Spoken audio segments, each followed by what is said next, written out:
Hey everyone, welcome to FanFic Canon. Thanks for hitting play.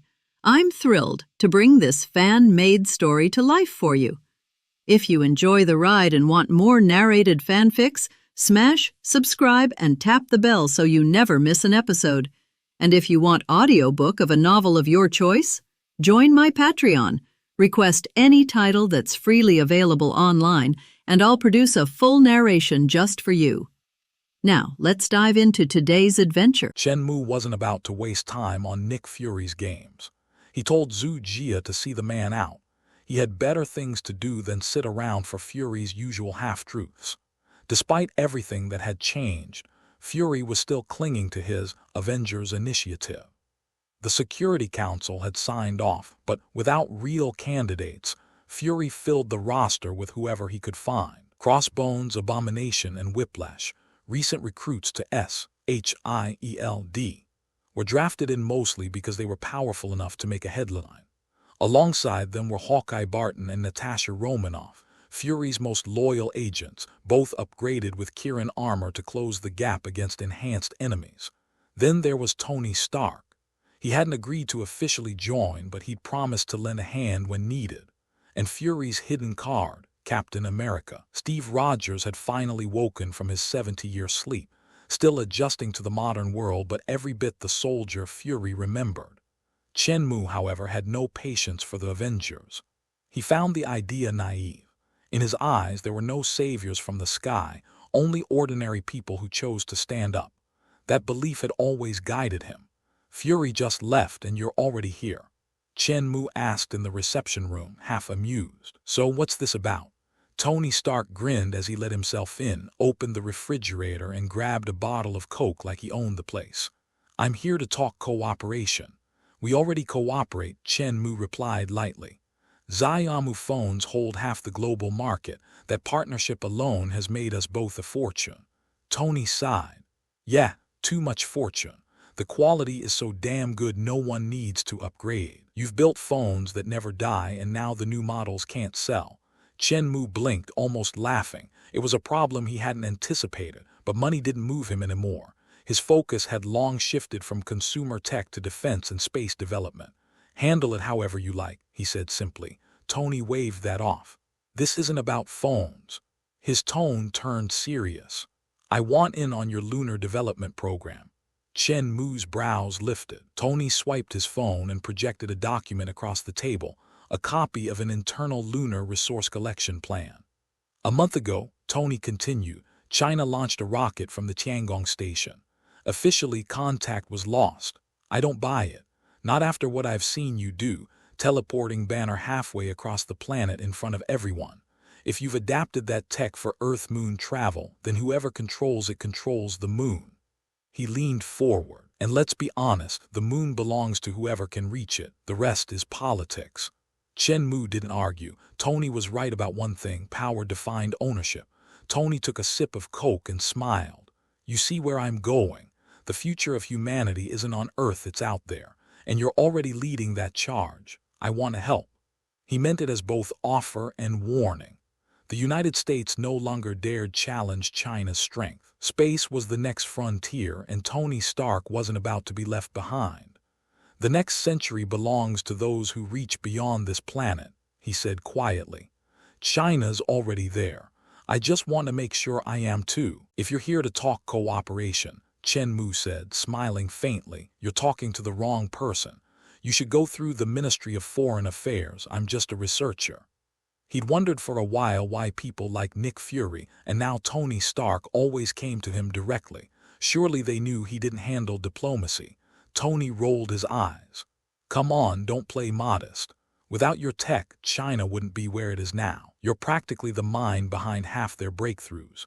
He leaned forward. What I'm really interested in is your transmission technology. I want to license it. The universe is huge. There's more than just the moon. There are 7 other planets in this system waiting to be developed. China can't handle them all. If you authorize the space transfer tech to me, Stark Industries can handle off-world resource collection. Tony wasn't chasing Earth's resources anymore. He'd seen China's quiet construction on the moon, industrial bases, mining facilities, the works. It was beyond anything the rest of the world had achieved. No wonder they didn't care about oil or minerals on Earth. Their focus was already on the stars. "I'm willing to exchange technology for it," Tony said, his tone earnest. "We could both benefit." Chen Mu didn't answer right away. Instead, he asked lightly, "Tony, do you believe in magic?" Tony blinked. "Magic? You're telling me that transmission tech is magic?" "Pretty much," Chen Mu replied calmly. Tony didn't laugh. "At this point, I'll believe it. We've already got Norse gods showing up in New Mexico. Magic doesn't sound so crazy anymore." What Tony didn't know was that Chen Mu was curious himself, curious what would happen if a man like Tony Stark learned magic. Normally, someone so grounded in science would find it impossible, but Chen Mu had developed a scientific manual for magic, a way to understand magic through energy systems and structure. If Tony had that, he might actually manage it. "How about it?" Chen Mu asked with a teasing smile. "Want to learn magic? I could recommend you." Tony didn't answer, but his silence said enough. He was intrigued. Before the topic could shift, Chen Mu snapped his fingers. A holographic screen appeared between them, showing Nick Fury's Avengers Initiative. "Do you know about this?" Chen Mu asked. Tony sighed. "Of course, Nick's Superboy Club. He asked me to join. I said no. I only agreed to help if needed. But now he's out there promoting it like I'm part of his team." Chen Mu chuckled. "That's exactly what he told me." "Typical Fury," Tony muttered. "He's using my name to sell his idea. And with my influence, Congress is throwing money at him like he's building the next NASA." Chen Mu studied the roster on the projection. "Honestly, there's not much to look at. Hawkeye and Black Widow are capable but limited. Their usefulness is more cinematic than practical." Tony smirked. "And then there's Ivan Vanko, Whiplash. Fury actually put that psychopath on the list. What a joke, and Crossbone. Half the files in SHIELD look fake. Someone's been rewriting people's histories. I checked." "Looks like you've been doing your homework," Chen Mu said. Tony shrugged. "Someone has to. There's something rotten in SHIELD, but I can't touch it from the outside." Chen Mu's expression shifted slightly. "Then maybe you'll be more interested in this," he said quietly. "It's about your father, Howard Stark, and the real cause of his death." Tony's eyes widened. "What do you mean, he died in a car crash?" Chen Mu met his gaze steadily. "That's what they told you. Your parents both died in a car accident in 1991. Do you think this is really the case?" As a person who loves to stir up trouble, Chen Mu came up with this idea when he knew that Captain America had woken up, so that the civil war among the Avengers would break out ahead of time. Captain America's good friend Bucky killed Tony Stark's parents. Even though Bucky was controlled and had no consciousness, the fact was that Tony went for revenge, and in Chen Mu's opinion, there was nothing wrong with it. On the contrary, Captain America, because Bucky was his friend, tried every means to stop him, which was really despicable. Could it be? Tony took a deep breath and looked at Chen Mu with an inquiring expression. "They didn't die in a car accident, but at the hands of a man who your father knew well, Bucky Barnes. The stories about Captain America are widely known in America, and the Howling Commandos associated with him are naturally very famous. So when Tony heard this name, he knew who he was." Do you have any evidence?" Tony felt a fire in his chest, but he suppressed his anger and asked in a low voice. "I don't have any evidence here, but I can give you a hint. The incident was captured by a surveillance camera on the street. As for where the surveillance camera is now, you need to find it yourself. In fact, Hydra is hiding under SHIELD. If Tony follows this information, he will easily find that all the evidence points to SHIELD.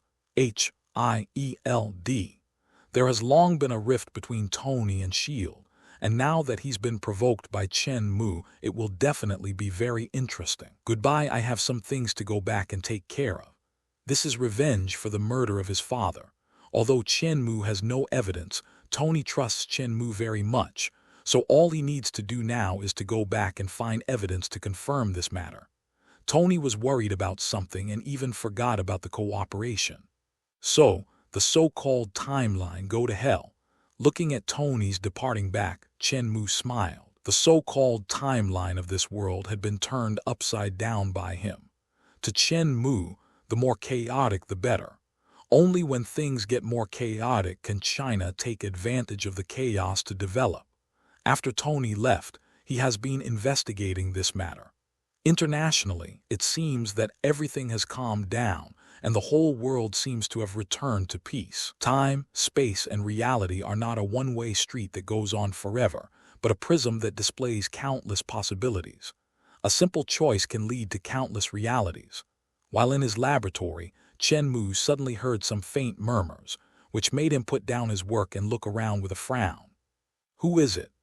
Now Chen Mu, by using the card of life, has transformed himself into an enhanced version of the Eternals like Neja, which is the immortal god he defines. Although he has never demonstrated his strength, it is undeniable that his power is already unimaginable.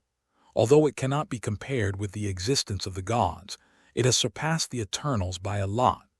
Chen Mu is now so powerful that only a few people on the entire earth can suppress him. With his current strength, the possibility of hallucinations is basically impossible, so the whisper he just heard was absolutely real. Time, space, reality. Is this talking about the Infinity Stones?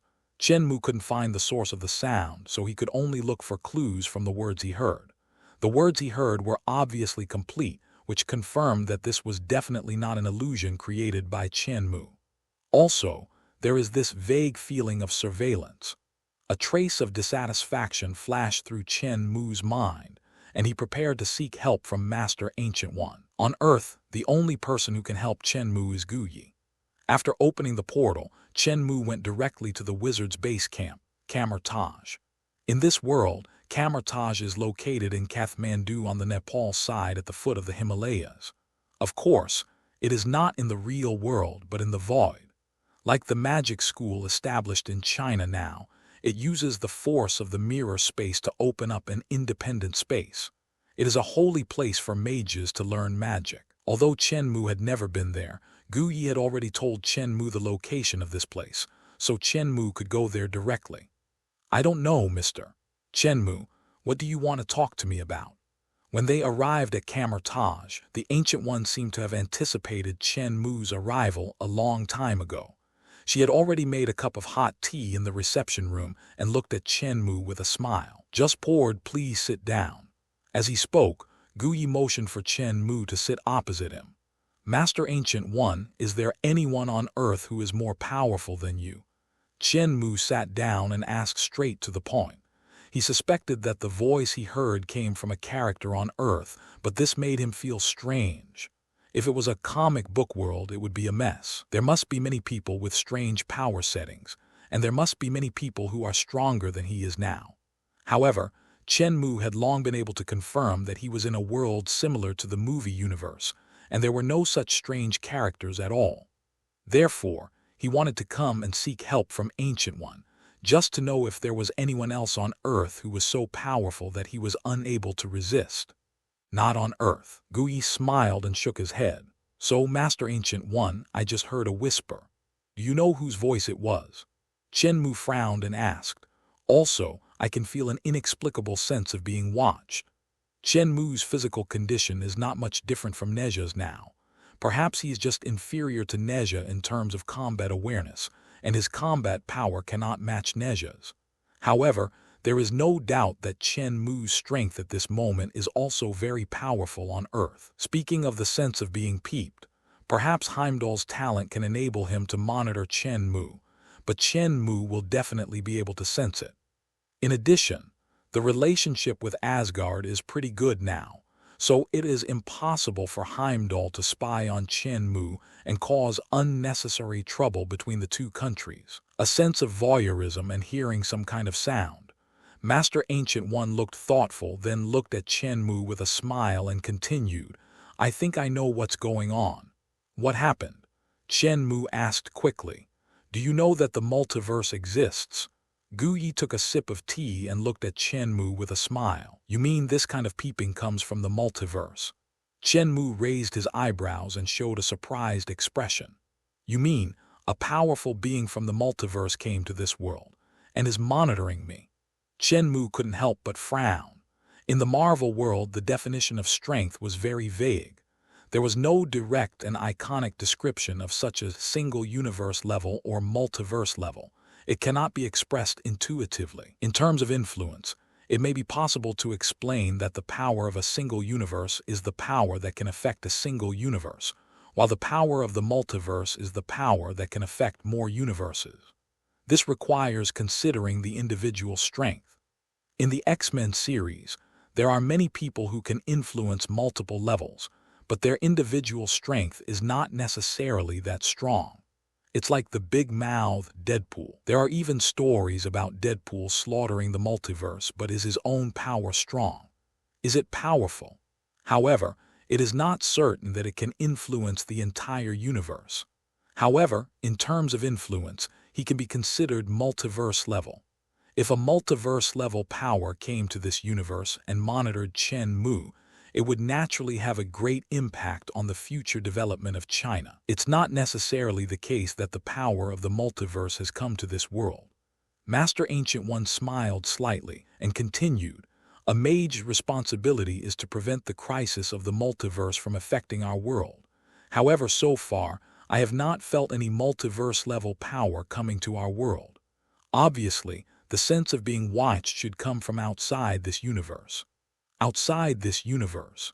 Chen Mu couldn't help but be shocked. What kind of strength does it take to be able to observe himself directly across the universe?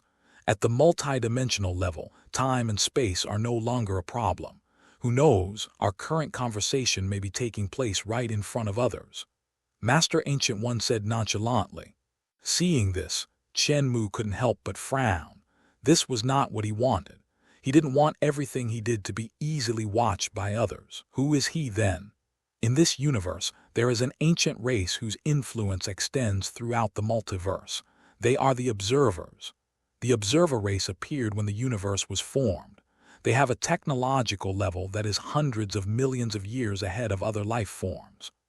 As the Sorcerer Supreme, Ancient One knew a lot of secrets about the multiverse, so he had heard of the Observer race. Observers will not directly participate in any events in the universe. They will only witness them as bystanders. Therefore, you don't have to worry about observers interfering with any of your decisions. As for the existence of the Observer, Ancient One seemed very Buddhist and did not take it too seriously. Observer. At this time, Chen Mu finally knew where that strange feeling of being watched came from. Observers, will you really not interfere with our world? Hearing about this race that is hundreds of millions of years ahead of humans in technology, even though Master Ancient One said they would not interfere, Chen Mu did not believe it and remained vigilant. That's the theory. Gu Yi put down the teacup and looked at Chen Mu thoughtfully. He felt Chen Mu's distrust of the Observer. Perhaps you could try to have a conversation with him directly. What to do? Chen Mu was obviously moved by Gu Yi's words. The Infinity Gems have always been the last barrier used by our Supreme Sorcerer to resist the crisis of the multiverse. However, the power of the Sorcerer now does not need them for the time being.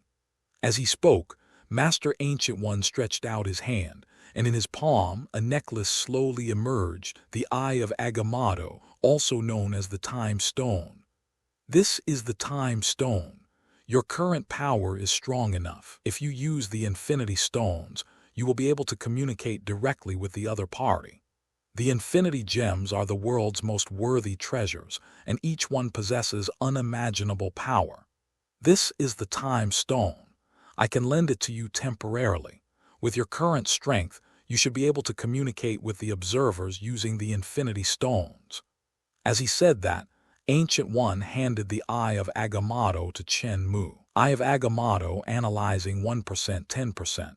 Time Gem analyzing 1%, 2%. My goodness. Looking at the message from the system, Chen Mu's brows raised strangely. Is this possible? Can we copy the Infinity Stones? Although the parsing speed was a bit slow, it was still parsed. In this case, it means that the system is able to copy infinite gems. Upon hearing the news, Chen Mu couldn't help but feel excited. Does that mean that I have a chance to analyze all the other Infinity Stones? Thank you, Master Ancient One. I will return the Time Stone to you in a while. After putting away Ago's motorcycle AI, Chen Mu thanked Master Ancient One from the bottom of his heart. "This has helped me a lot. Mortals cannot hold the infinity stones directly, but your current body is no longer a mortal. If you hold the infinity stones in your hands, you should be able to communicate directly with the observer." Gu Yi was particularly grateful to Chen Mu. After all, Chen Mu greatly enhanced the power of the mage. Over the past 2 months, the Magic and Martial Arts Academy has been successfully established. In order to enable students to have better talents, Chen Mu also created a genetic modification machine for the Card of Life and prepared to transform these students first. This group of students not only possesses strong magical talents, but also has very high physical fitness levels. This was an action that greatly enhanced the mage's strength, so Gu Yi was naturally particularly grateful to Chen Mu. Moreover, China's growing strength is also good news for Gu Yi. It is a powerful force that can truly assist her in resisting multiple invasions. Compared to SHIELD, an organization that claims to protect the Earth, China is the one that can truly help. SHIELD, we should be thankful that they didn't make things worse or hinder us. Thank you very much, Master Ancient One. Holding the time stone, Chen Mu happily opened the portal and left. He originally came to ask Master Ancient One for help, but he didn't expect that there would be such a good thing. Watching Chen Mu leave, the smile on Gu Yi's face gradually faded and he finally sighed helplessly. When you show up, the future has already become unknown, so we must find a new way out. The multiverse is a way out. This is an infinity stone. Let's study it first. Chen Mu returned to his laboratory excitedly, took out the Eye of Agamotto, held it in his hand, and played with it curiously. The Infinity Stones can be said to be the most magical existence in the Marvel world. There are 6 of them, representing time, space, reality, power, mind, and soul. They each have supreme power. If they are gathered together, they can burst out incredible power under the mutual complementation. According to legend, the Infinity Gems are the essence of the 6 singularities at the beginning of the universe. They are almost the most powerful treasures in the universe, and can influence or change the entire universe according to the user's own wishes. The Time Gem of Ancient One has the attribute of time. It allows the user to reach any point in time, whether it is the distant past or the distant future, and watch or even experience that era. At the same time, as an Infinity Gem, it itself contains infinite energy. The Time Stone can completely manipulate time, even cause and effect. In the original future, Doctor Strange even used this gem to deal with Dormammu, the Lord of the Dark Dimension, trapping him in an endless time loop. He was able to reach an agreement with him and made Dormammu give up invading this world. This shows how powerful the Time Stone is. Now that he has got this thing, Chen Mu will naturally study it carefully, and then consider using it to communicate directly with the observer. Having obtained such a treasure, he had forgotten about the matter of the observer. When Chen Mu left, Master Ancient One gave him a copy of the Book of Agamotto, a matching magic book that recorded some uses of time magic, and also made it easier for Chen Mu to study the Time Stone. So after returning to the studio, Chen Mu spent a whole day and completely learned how to use some simple time magic. Of course, the biggest gain was using the system to analyze the Time Stone. To Chen Mu's surprise, this time gem was already a perfect treasure and there was no way to upgrade it further. Its production time takes a full year. It is neither long nor short.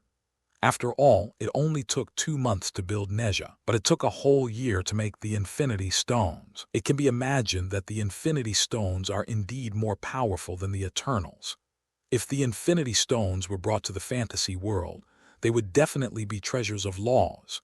If one could comprehend the principles behind them, then one would be able to master the law. The Time Stone, on the other hand, contains the law of time.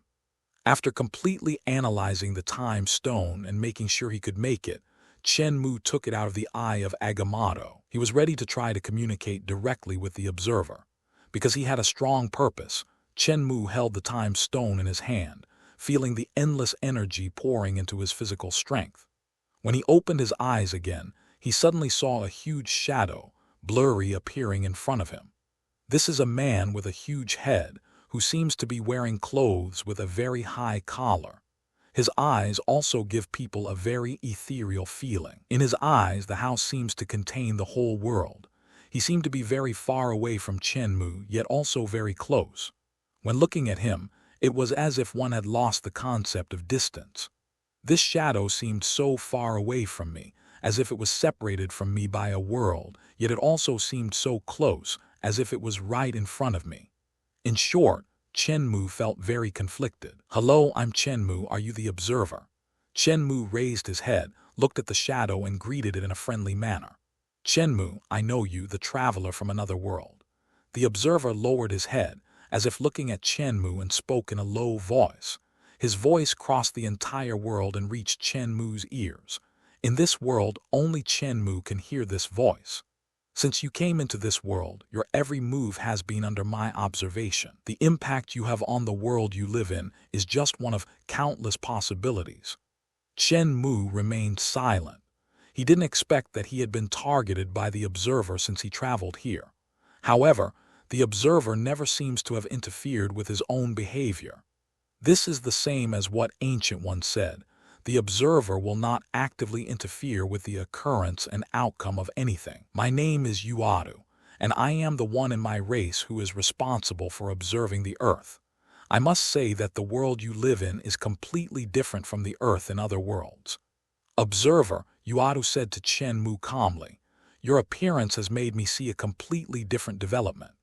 In my opinion, human civilization is much more interesting than other alien races. It often produces a lot of superheroes who play an indispensable and important role in various events. And you have chosen a completely different path to lead your race to face the various crises that will occur in the future. This is a path that has never appeared in countless multiverses. You chose the power of the collective rather than the power of the individual. I am also very curious about the potential it will have."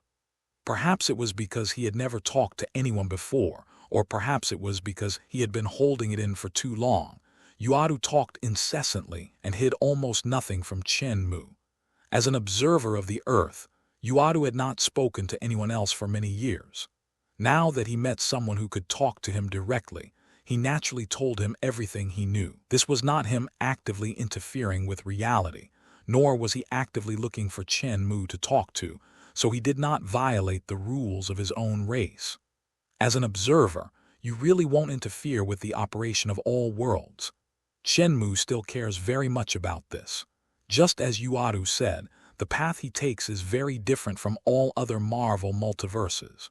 This is a world of superheroes. No matter which multiverse, superheroes play a vital role in various major events in the future.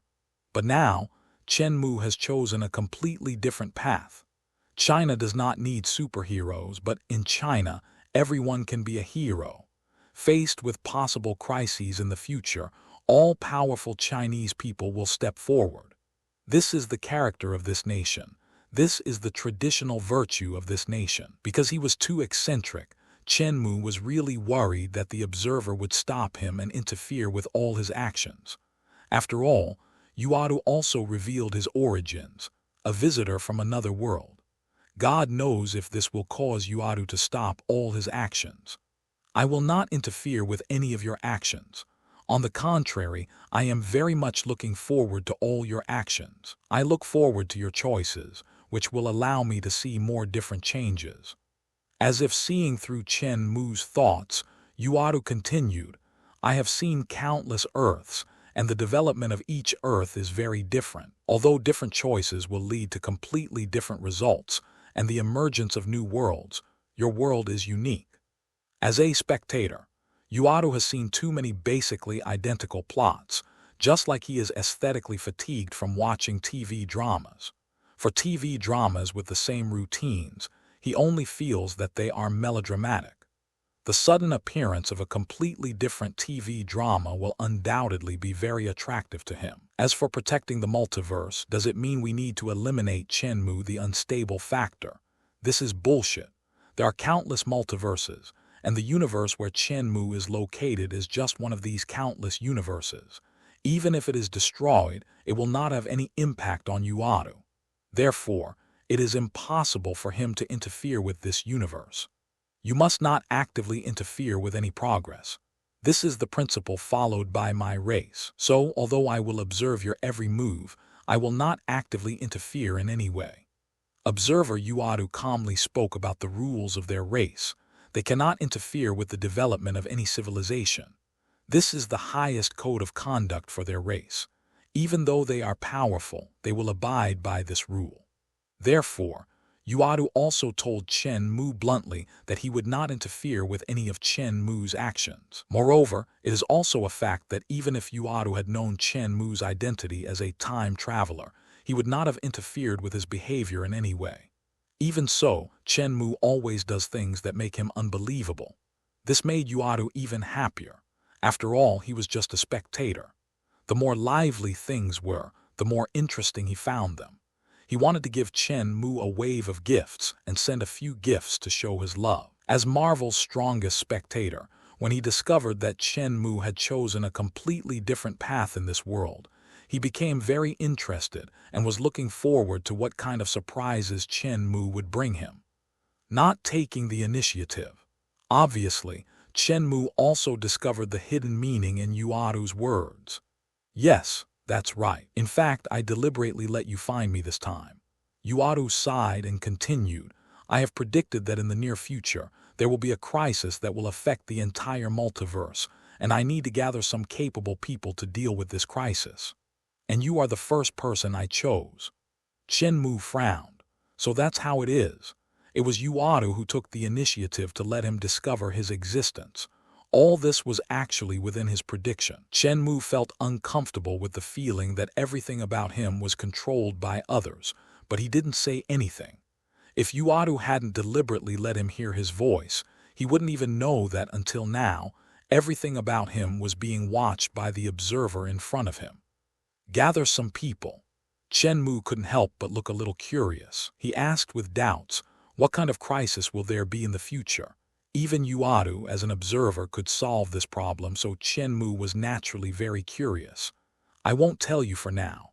When the time is right, you will know. Uatu said calmly, but he concealed this. Because in your world, everything is unknown. I don't want some things to not happen just because you know some future events. I'm still looking forward to seeing what you will do in your world. As a bystander, Uatu does not hope that Chen Mu will be able to know some future events and prevent them from happening. If that is the case, why would he watch the fun? In other worlds, time, space, and reality are not a straight line. Any small choice will give birth to countless new worlds. This is the multiverse. Seeing that Chen Mu seemed a little unhappy, Uatu explained briefly and continued, and I've discovered that no matter what choice you make, it seems that no new world will be created. This is the main reason why I chose you. I hope to use this characteristic of yours to change the multiverse so that this crisis, after being resolved, will not happen again in the future. So, as a time traveler, I will not be like other people in this world. I will not create a different world because of different choices. This is quite interesting. Although Chen Mu was very curious about this, he did not care too much about it. He continued to ask, so, Uatu, who are the people you are going to gather? Well, there are no other people yet, or rather, the other chosen ones have not been born yet. Uatu continued, and this is the main reason why I chose you. As long as you interfere with other worlds, then that world will not split into new branch worlds again. In this way, various crises can be solved well. So, what you mean is that you want me to go to different worlds and use my characteristics to solve the problems in other worlds. Chen Mu immediately understood what Uatu meant. In addition, I also hope that you can recruit those people I have chosen on my behalf, so that they can take on important tasks and stand up when faced with a crisis in the future. Uatu said calmly, so, what is the name of this organization you want to form? Chen Mu did not refuse immediately, but asked with great interest. Guardians of the Multiverse. This will be the name of this organization. Uatu casually mentioned a name. Although it made Chen Mu speechless, they sounded much more powerful than the Avengers. Guardian of the Multiverse. Chen Mu looked thoughtful and asked, "You mean you didn't ask me to go to other worlds on your behalf and recruit some heroes to deal with future crises?" "Yes, I know you don't like so-called superheroes, but this crisis really needs a strong individual to solve it. It's hard to deal with a powerful force. What benefits will I get?" Chen Mu didn't refuse, but he didn't agree directly either. Helping for free, this wasn't his style. "I will give you the technology to travel through the multiverse." "Done. Just do it as you say." Hearing these words, Chen Mu's eyes lit up. This means that with this technology, he will be able to travel across the multiverse. Not only himself, he can even lead the country and open the door to other worlds. Chen Mu would get this kind of reward no matter what. "No problem, I'll help you with that." Observer Yuadu attempted to use his influence and uniqueness as a time traveler to stop the splitting of more multiverses. Chen Mu had no objection to this. He also understood the significance of the observer's existence. This guy is like a reader, and he is an actor in his eyes. As long as he works harder and creates more exciting stories, he will be happier. Therefore, he really doesn't have to worry that Yuadu will interfere with any of his actions in the future. Observers are essentially spectators, just like novel readers and TV viewers. They will naturally not interfere with the characters in the novels or on TV. If that's the case, Chen Mu naturally doesn't have to worry about Yuadu influencing him anymore. At the same time, if there are benefits, why not do it? The conditions provided by Yuadu are very useful to Chen Mu. Opening up channels to the multiverse, such a technology will be beneficial to establishing a multiverse Greater China Circle, and this is also what the system hopes Chen Mu can do. At the same time, this is what Chen Mu himself wants to do now. When does it begin?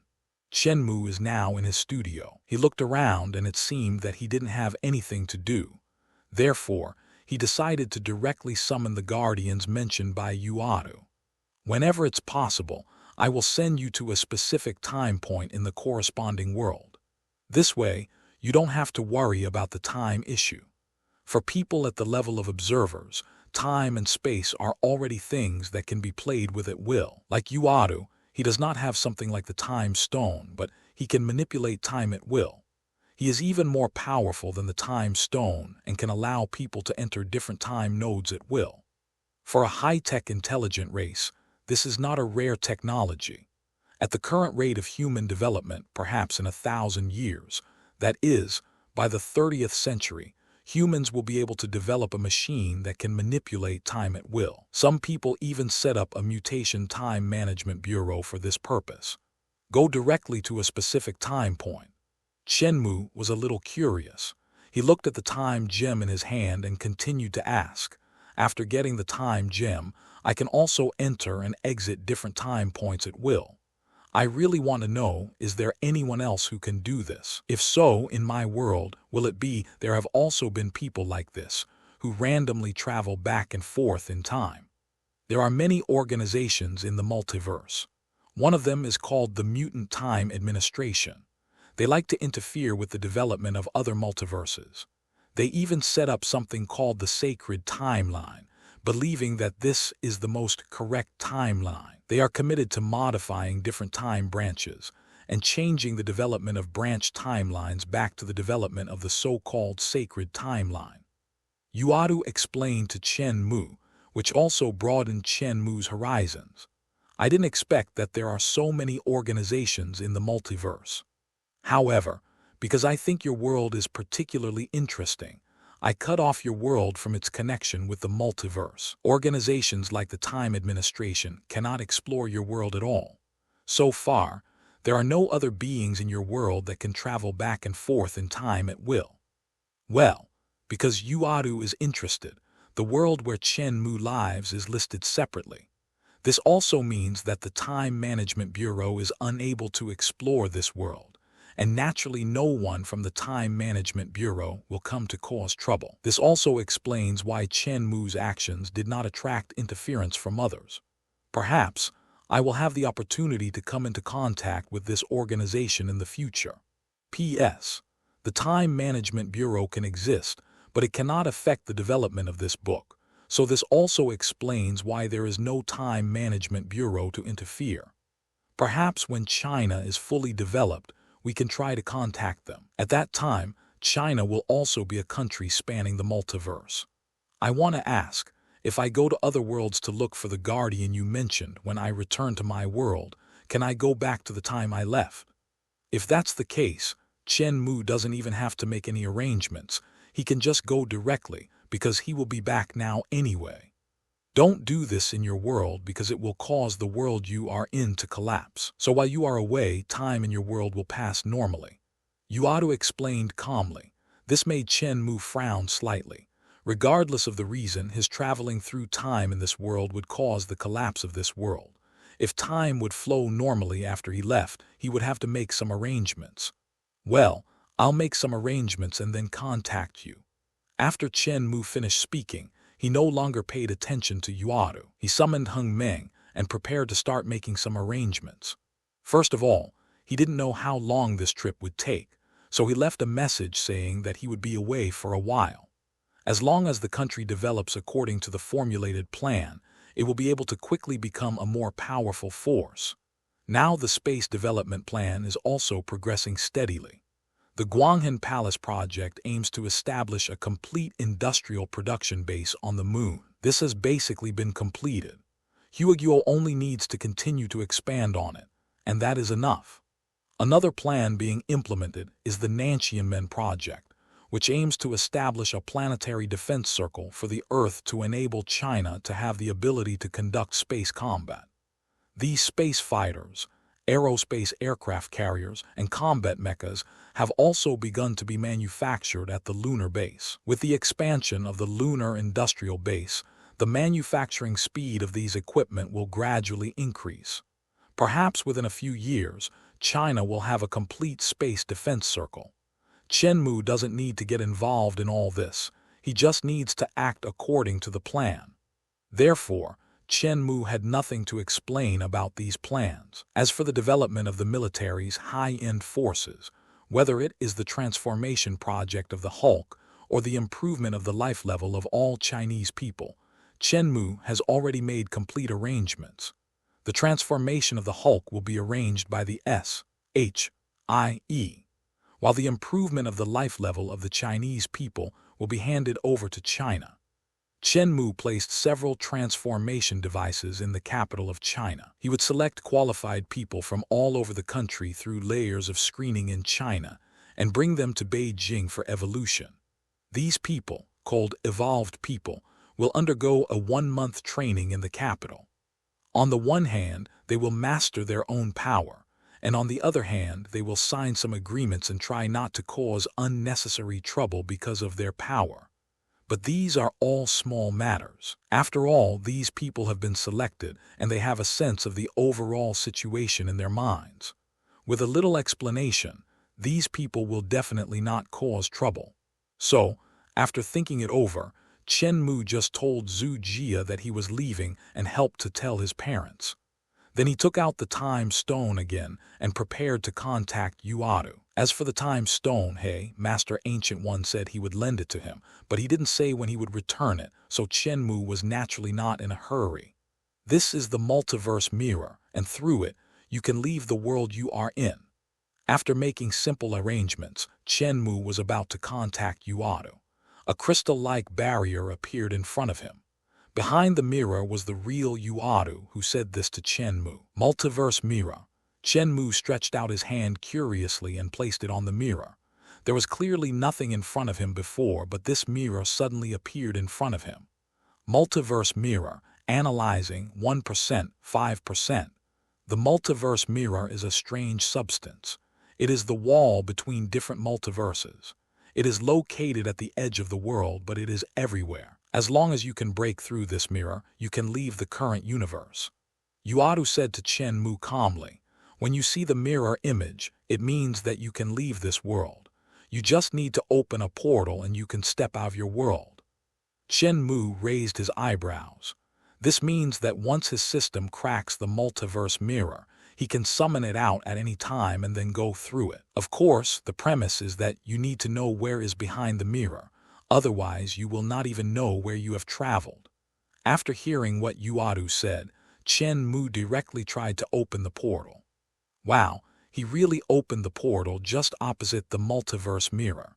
It was worthy of being the famous skill of Master Ancient One, and it even had the potential to travel through the multiverse. Welcome to my world. When Chen Mu passed through the portal, he came to a magical place. This is a world that seems to be surrounded by many small mirrors. On both sides, there are countless mirror walls that extend infinitely to both ends. If you look closely, you can see different images displayed on these small mirrors. Obviously, a mirror represents a world, and the images displayed on the mirror are some of the things happening in these worlds. The observer Yuadu observes these worlds through these images. Of course, these pictures are not static. The observer can change the perspective at will to observe different parts of the world. Amazing! A mirror is a screen. How many screens are there? As an observer, how many worlds is Yuadu viewing at the same time? It's amazing, just like an audience watching countless TVs and countless different programs at the same time, and he can still keep up. It's really amazing. Chen Mu turned his head and saw, wow, he also saw his own world. His world now did not intersect with any mirror and was separated from it. This is what Yuadu said, isolating his world. Hello, Watcher Yuadu. Chen Mu looked at Yuadu, a giant who was several meters tall. He was wearing a blue turtleneck and had a huge head. He stood in front of Chen Mu, and Chen Mu had to look up at him. This was the first time that Chen Mu truly saw the observer. Chen Mu next go and summon the first guardian. Her name is Carter. In her world, she replaced Steve and became the captain. She will be the first guardian. I will send you to her era. I hope you can let her know her responsibilities so that she can respond to the call when facing threats in the future. When Yuadu saw Chen Mu's arrival, he did not intend to waste any time and directly told him the action plan for this time. Captain Carter. Chen Mu raised his eyebrows. Carter should be referring to the female instructor who appeared in the Captain America plot and was also the dream lover of Captain America Rogers. She is also one of the founders of SHIELD. You may not know who Captain America is. In 1943, the U.S. military launched a super soldier program. Steve Rogers was selected to become a super soldier and undergo genetic modification. After the modification, Steve Rogers had great power and became Captain America, contributing greatly to World War II. Yuadu thought that during the period of time that Chen Mu was in, he had not yet come into contact with Captain America, and because Chen Mu seemed to never care about American history, he thought that Chen Mu did not know who Captain America was and gave a brief explanation. As for Captain Carter, it was because of a slightly different choice that Rogers in this world did not become Captain America.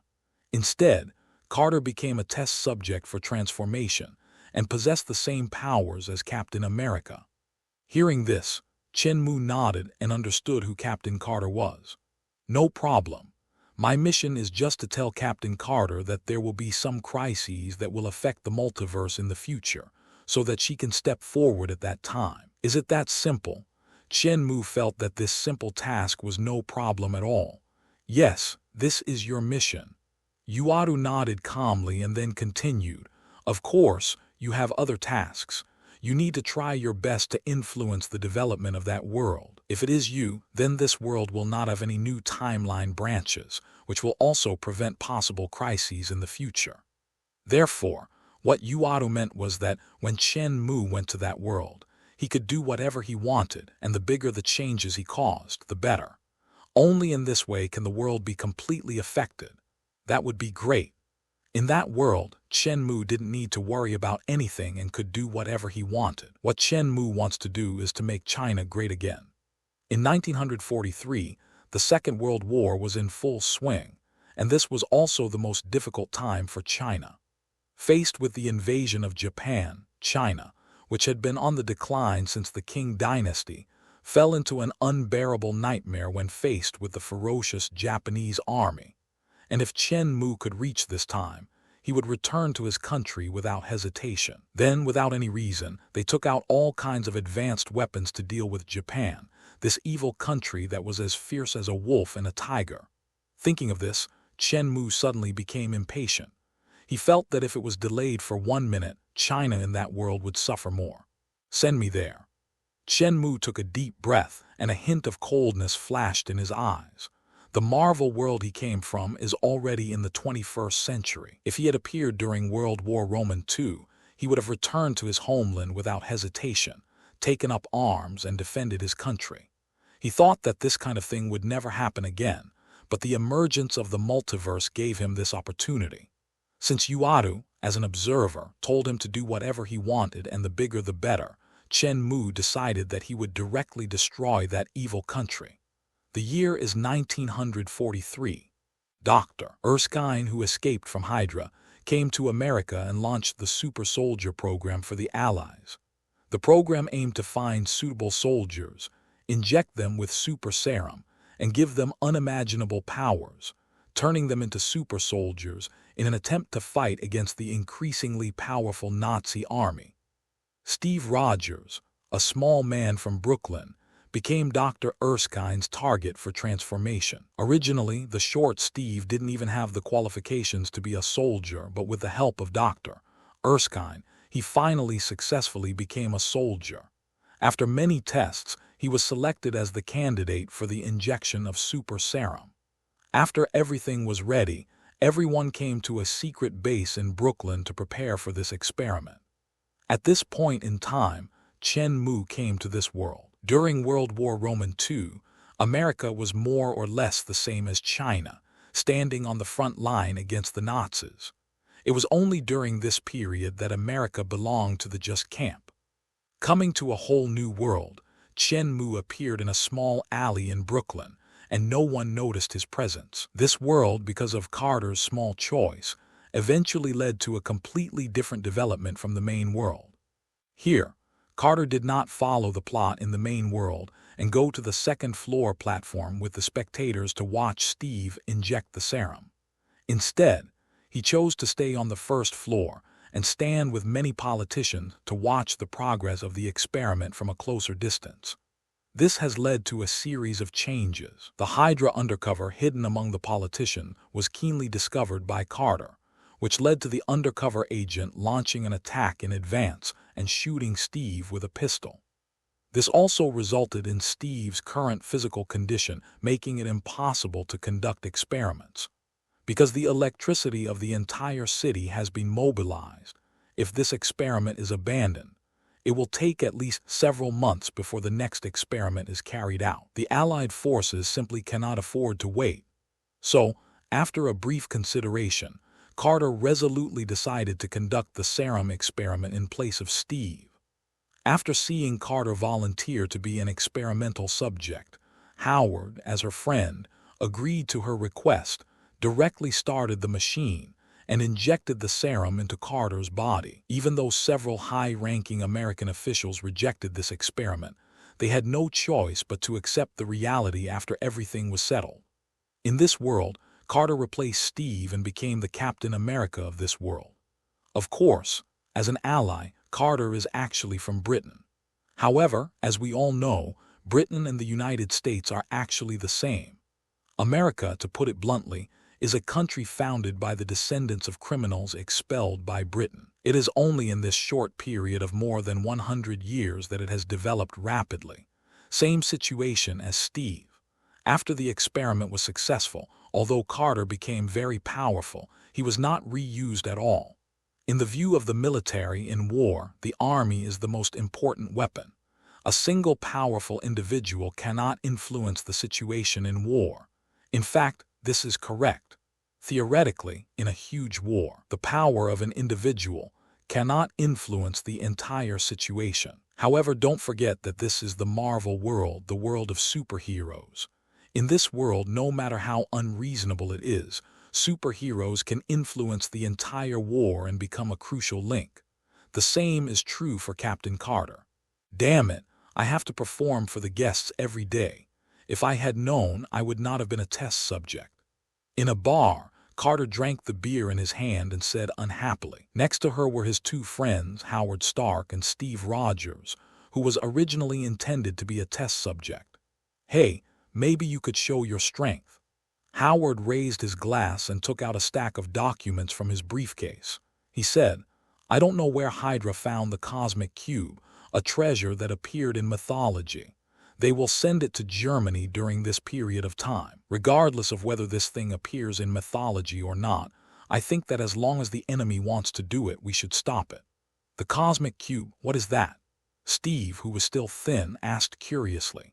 "I don't know what it is, but it is said that it has infinite energy. If it is used by Hydra, it will be a disaster for the entire world." Howard curled his lips and said, "However, the military doesn't seem to believe this news, so they are prepared to ignore it. I think we must not let Hydra succeed." "So," Carter raised his eyebrows and looked at Howard, "so you need to show your strength to be taken seriously.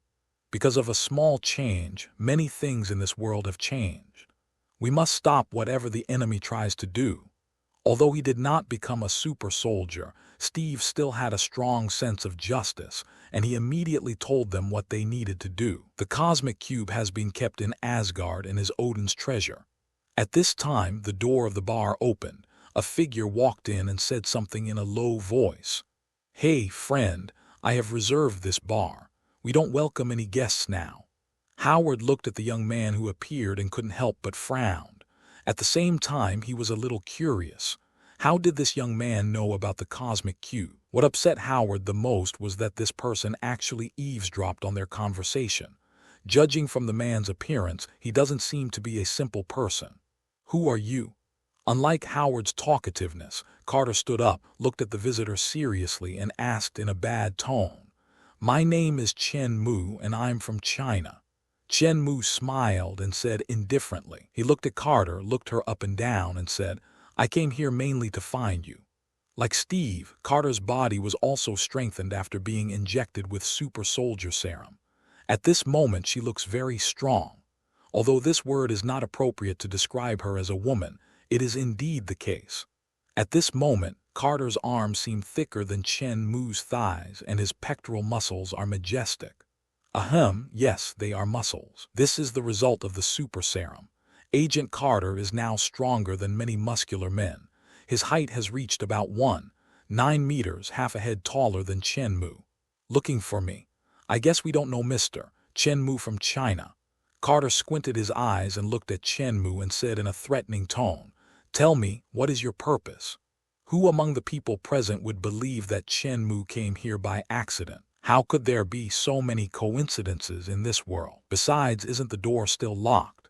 Carter was still very curious about how Chen Mu appeared inside. "I come from the multiverse. I came to you this time only because someone asked me to do so. In the future, the multiverse will face a crisis, and we need someone to form a team to prevent this crisis from happening." He, do you think I will believe it?" Carter looked calm and still unwilling to believe what Chen Mu said. "Whether you believe it or not is up to you. I am just informing you." Chen Mu didn't have that much time to waste here with Carter. After he came to this world, he directly found the location of Carter and the others, opened the portal, and came to this bar. As for the mission of Observer Yuadu, Chen Mu only needed to convey the meaning and tell Carter. When he needed her, she would naturally come to him directly.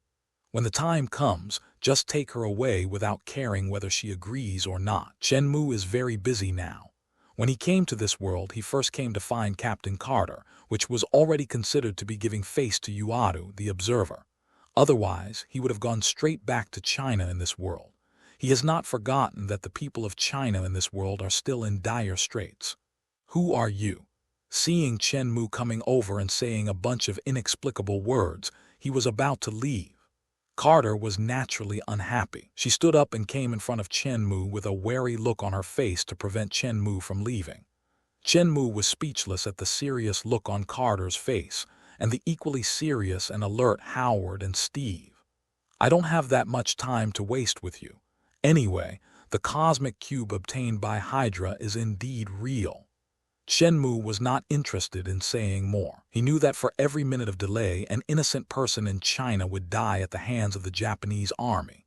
So, after saying this, Chen Mu directly opened the portal. A portal leading to China had already opened. In front of the three people, Chen Mu walked directly in. Carter and the other two looked at each other, confused. And Yuadu, the observer who was watching this scene, was also confused. "Boss, what are you doing? Is this how you recruit guardians for me?" However, since Chen Mu had already conveyed the message for him, Yuadu had nothing to say. After all, this was what Chen Mu did. As an observer, he did not interfere, so it was not considered that he went against the decision of his ancestors.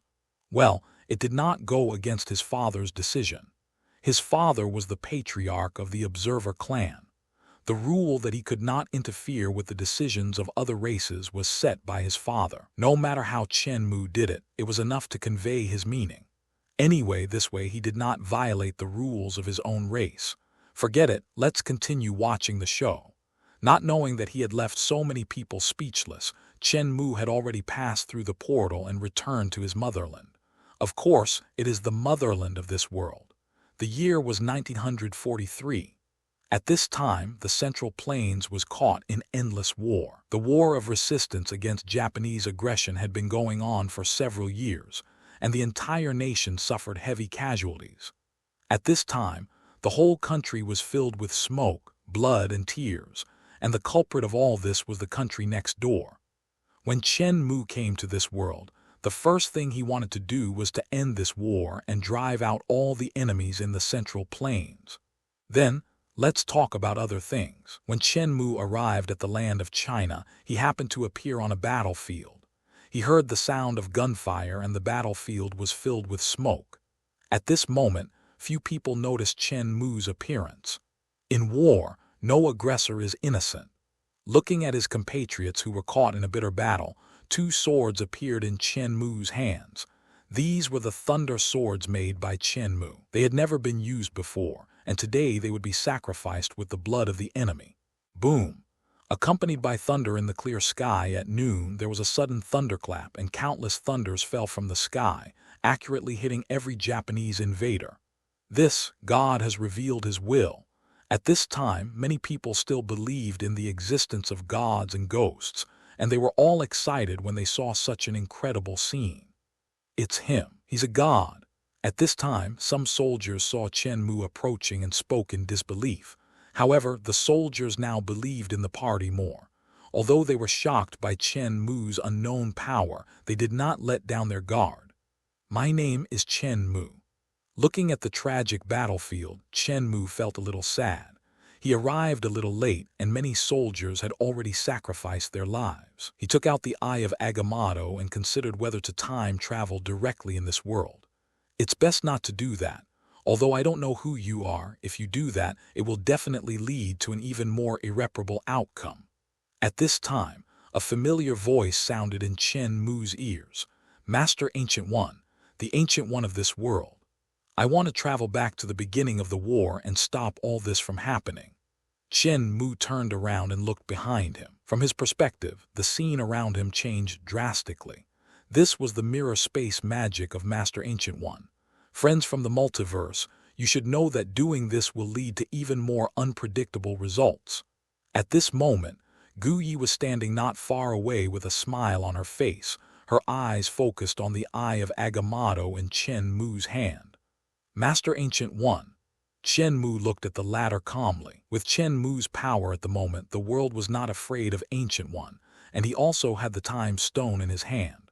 But as Ancient One said, if he really did that, it would only lead to more unpredictable results. "Are you the Sorcerer Supreme that I choose in the future?" Ancient One looked at Chen Mu curiously, and she said in a rather strange voice, "As I recall, it should be Dr. Strange." "No. The Eye of Agamotto was lent to me by you. My name is Chen Mu and I come from another world." "So, Chen Mu, why did you come to this world?" Gu Yi was very curious about Chen Mu's purpose of coming.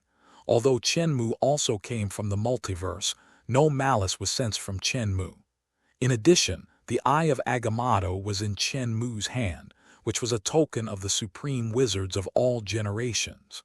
Therefore, Ancient One did not regard Chen Mu as an enemy. "I come from an organization, the Pluralistic Chinese Republic, which is dedicated to helping all Chinese bloodlines so that they can gain a foothold in their respective worlds." Looking at Gu Yi's inquiring eyes, Chen Mu thought for a moment and said seriously. The corner of Gu Yi's mouth twitched. Is this an excuse you came up with at the last minute? No, no, no, Master Ancient One, you are also a master of time. In my opinion, this is something that will inevitably happen in the future. So, is there any problem with saying this in advance? No problem, it makes sense. Chen Mu couldn't help but give himself a thumbs up for his explanation. He did have such a plan. The existence of this system is to enable China in all the heavens and worlds to achieve revival and stand at the top of the world.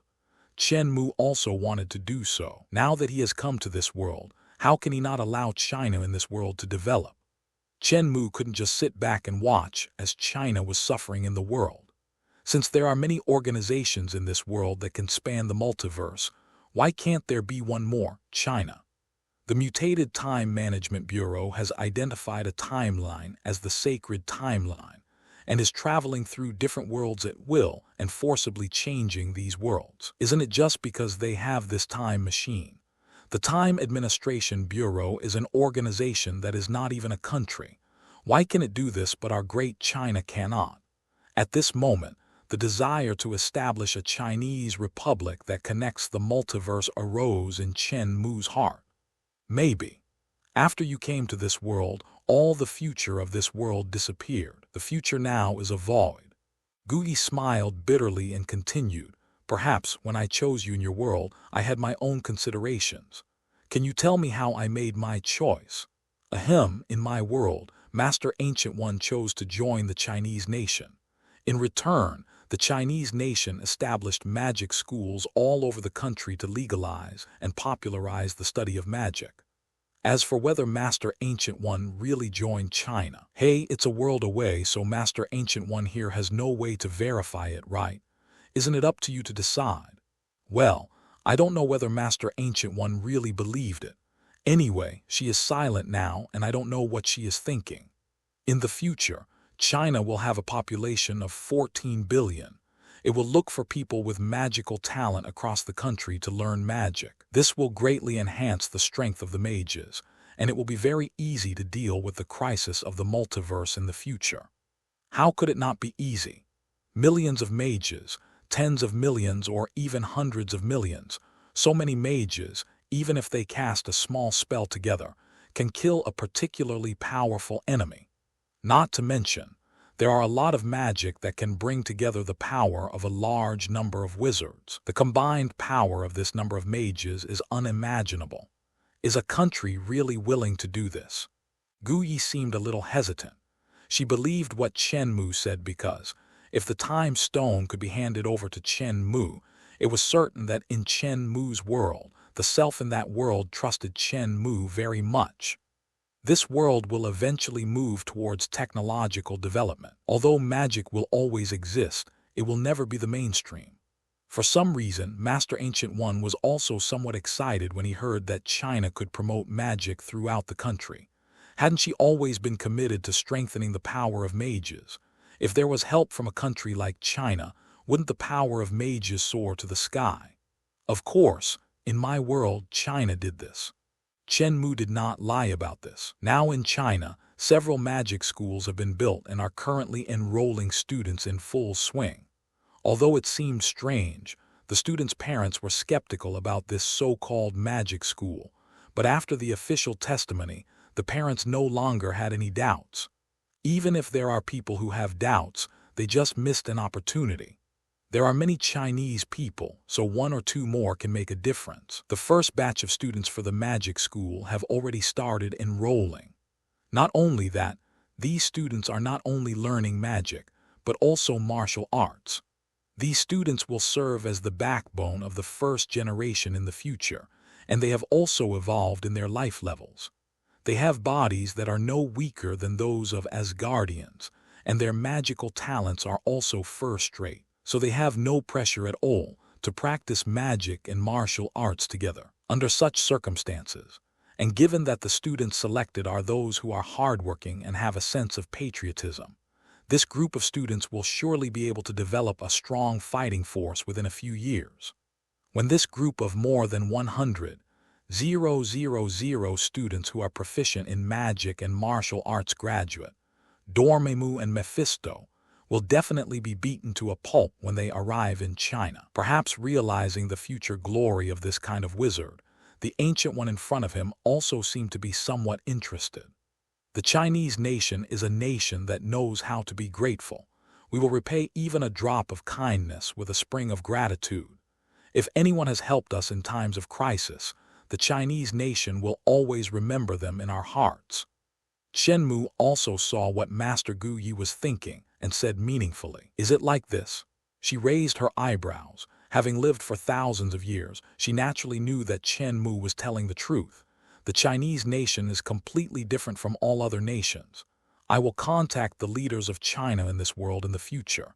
I will never sit idly by and watch the countries in this world continue to suffer. Chen Mu looked at Gu Yi seriously and said, "I understand." Gu nodded and immediately understood what Chen Mu meant. China is a country that remembers gratitude.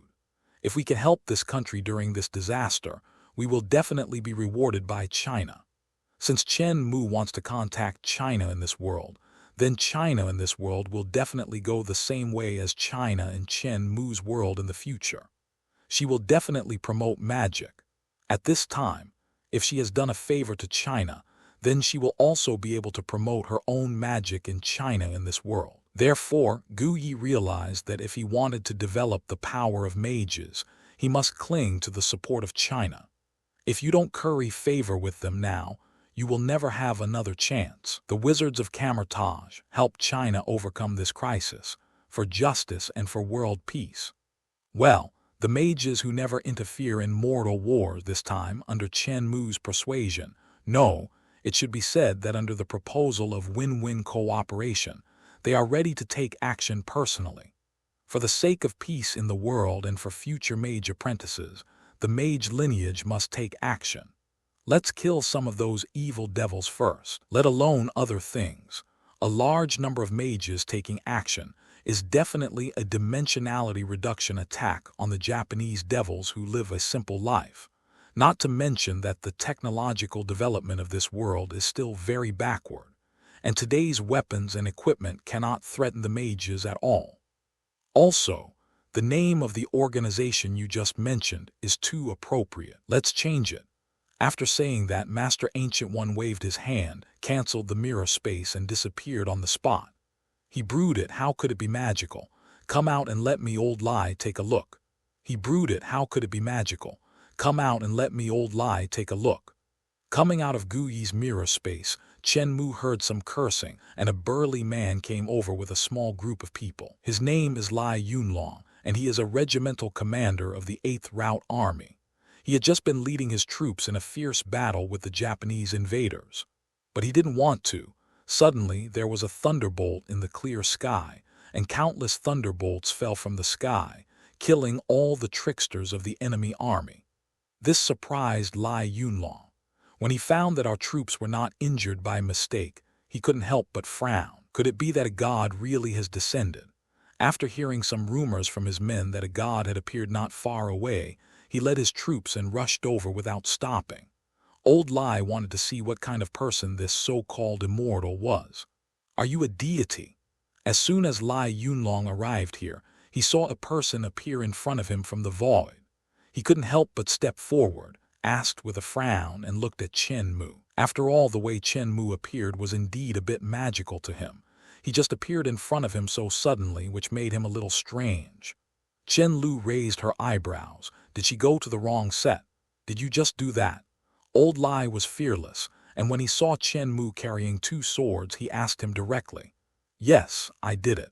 Chen Mu did not hide anything about this and simply nodded in acknowledgement. Killing a few Japanese devils was a completely insignificant matter to Chen Mu. This is not the first time Chen Mu has killed someone. What's more, are those devils considered human beings? Do gods really exist? Old Lai's eyes were a little moist. He looked at Chen Mu with red eyes and asked, since gods exist, why did they stand idly by when China was in crisis? Do you know how many innocent people have died in the Chinese nation over the years? This is a Chinese soldier. Even when facing the so-called gods, he dares to question them face to face. You have such power, why didn't you come out earlier? If so, so many innocent people wouldn't have died. We are soldiers. Our death does not matter. This is also our wish. We die on the battlefield and are buried in our horsehide, but those civilians are innocent. Since gods exist, why don't they send down divine punishment to kill all those evil devils? In anger, Lao Lai even grabbed Chen Mu by the collar, his face full of anger. His men at the side were also nervously pulling Lao Lai, really afraid that he would do something extreme, but without exception they all looked at Chen Mu fiercely. Isn't it? If gods really exist, why do they never appear when we need them most? Since the anti-Japanese war, China has suffered too much. These soldiers may not care about their own sacrifice, but every time they think of the innocent civilians who were brutally killed by the devils, their hearts are filled with anger and hatred. This is national hatred and family feud. I am not a deity, I am a member of the Communist Party. Facing Lao Lai's questioning, Chen Mu was somewhat dejected. How could he not wish that all this had never happened? It's just that the time when he appeared was not a few years earlier. Otherwise, all these tragedies would not have happened. When Lao Lai heard Chen Mu's words, his breath was held in place. Wow, this one sentence directly brought back all of Lao Lai's anger. I originally thought that this person with such powerful means was a god, but you suddenly asked me, are you a party member too? Does the contrast have to be so big? Our Communist Party so powerful? So for a moment, Lao Lai didn't know what to say. My name is Chen Mu. When he saw Lao Lai, Chen Mu was stunned. He straightened his clothes and introduced himself.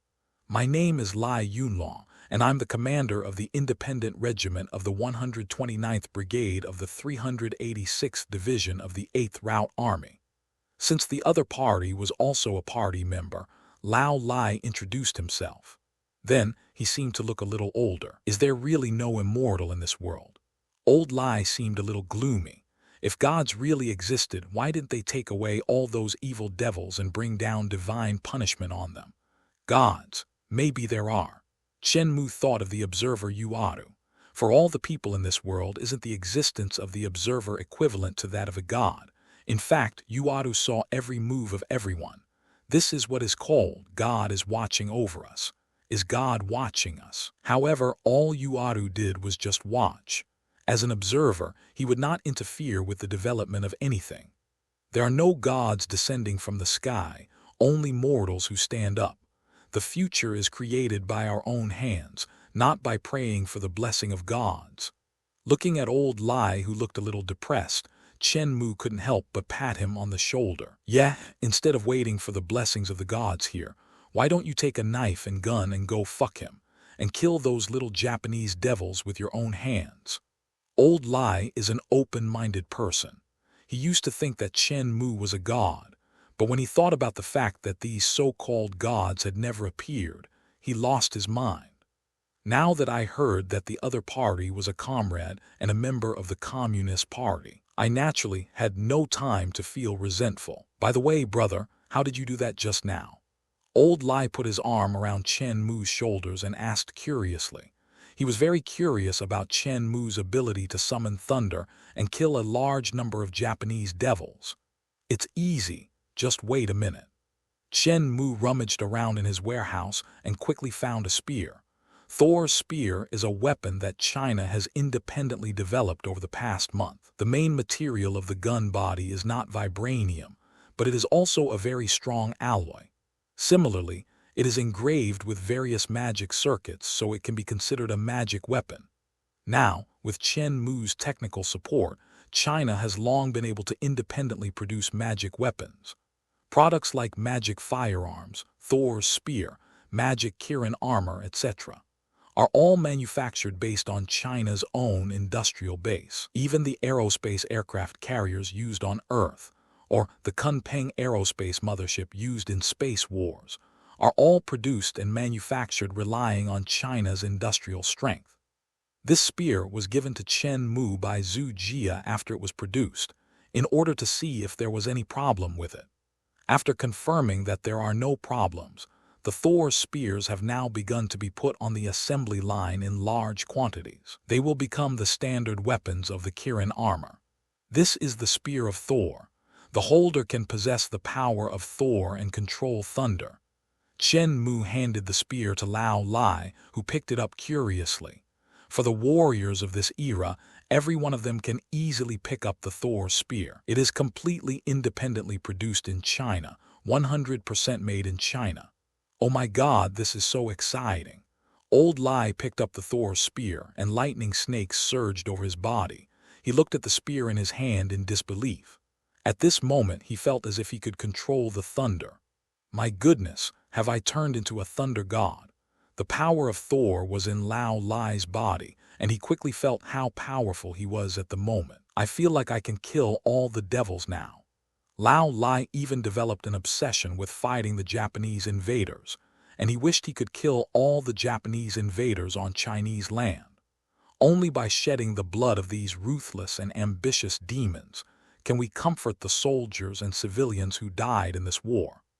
Those who have not experienced this war cannot imagine the despair and pain experienced by civilians of this era. As for some people in later generations saying that we should forgive those devils and forgive their descendants, what a bullshit. They don't even face up to history, and even in textbooks, they deny the fact of invasion and the heinous crimes that were committed. That's it, and you still want to be forgiven. Just kidding. As for those who clamor to forgive others every day, they are either stupid or bad. Especially people of this era, most people wish that all the Japanese devils would go to hell. It feels so exciting. Get ready and follow me to kill the devils. Didn't the Yamazaki battalion say they are the ace? I am fighting the ace. Having gained powerful strength, Lao Lai wished he could wipe out those Japanese devils right now. This thing is really powerful, but it's not easy to use as a spear. It would be better if it were a broadsword. Since they were all comrades, Lao Lai would definitely not be too polite. He put the Thor's spear on his back as if nothing had happened, and said with a look of regret and dissatisfaction. Being well versed in the art of being thick-skinned, Lao Lai deeply understands that only with a thick skin can one get the meat. Since we are all fighting the Japanese, why does it make any difference who goes up? And looking at Chen Mu, he seems so young. If he gets into danger on the front line, who will be responsible? This is a loss to the organization. So, for the sake of Comrade Xiao Chen's safety and the organization's sake, the task of charging into battle with cold weapons should be left to Lao Lai. Looking at Lao Lai's actions, Chen Mu felt both amused and helpless. But he didn't care. He smiled and said, "Old Lai, do you like the broadsword style? I'll give you one tomorrow." "That's great, we are all comrades. By the way, Brother Chen, you said you are a member of the Communist Party. Which unit are you from? By the way, what country is the China you mentioned that can produce such a powerful treasure? It is much more powerful than my Italian cannon." "Huaguo is our country. I come from the future. So you are all my predecessors." Looking at the group of soldiers around him who were wearing simple, even ragged clothes and holding Type 38 rifles, Chen Mu's face was full of emotion. Compared with the Kuomintang-led army that used American weapons, the 8th Route Army's equipment was much worse. Although the weapons and equipment of the warriors of this era were very poor, their eyes were full of light, and their belief in victory was most valuable. "I am Lai Xiao, so don't lie to me." Old Lai looked at Chen Mu in surprise. Although he was a rough guy, he still understood what Chen Mu meant. From the future, is this really possible? Chen Mu did not say that he came from the multiverse.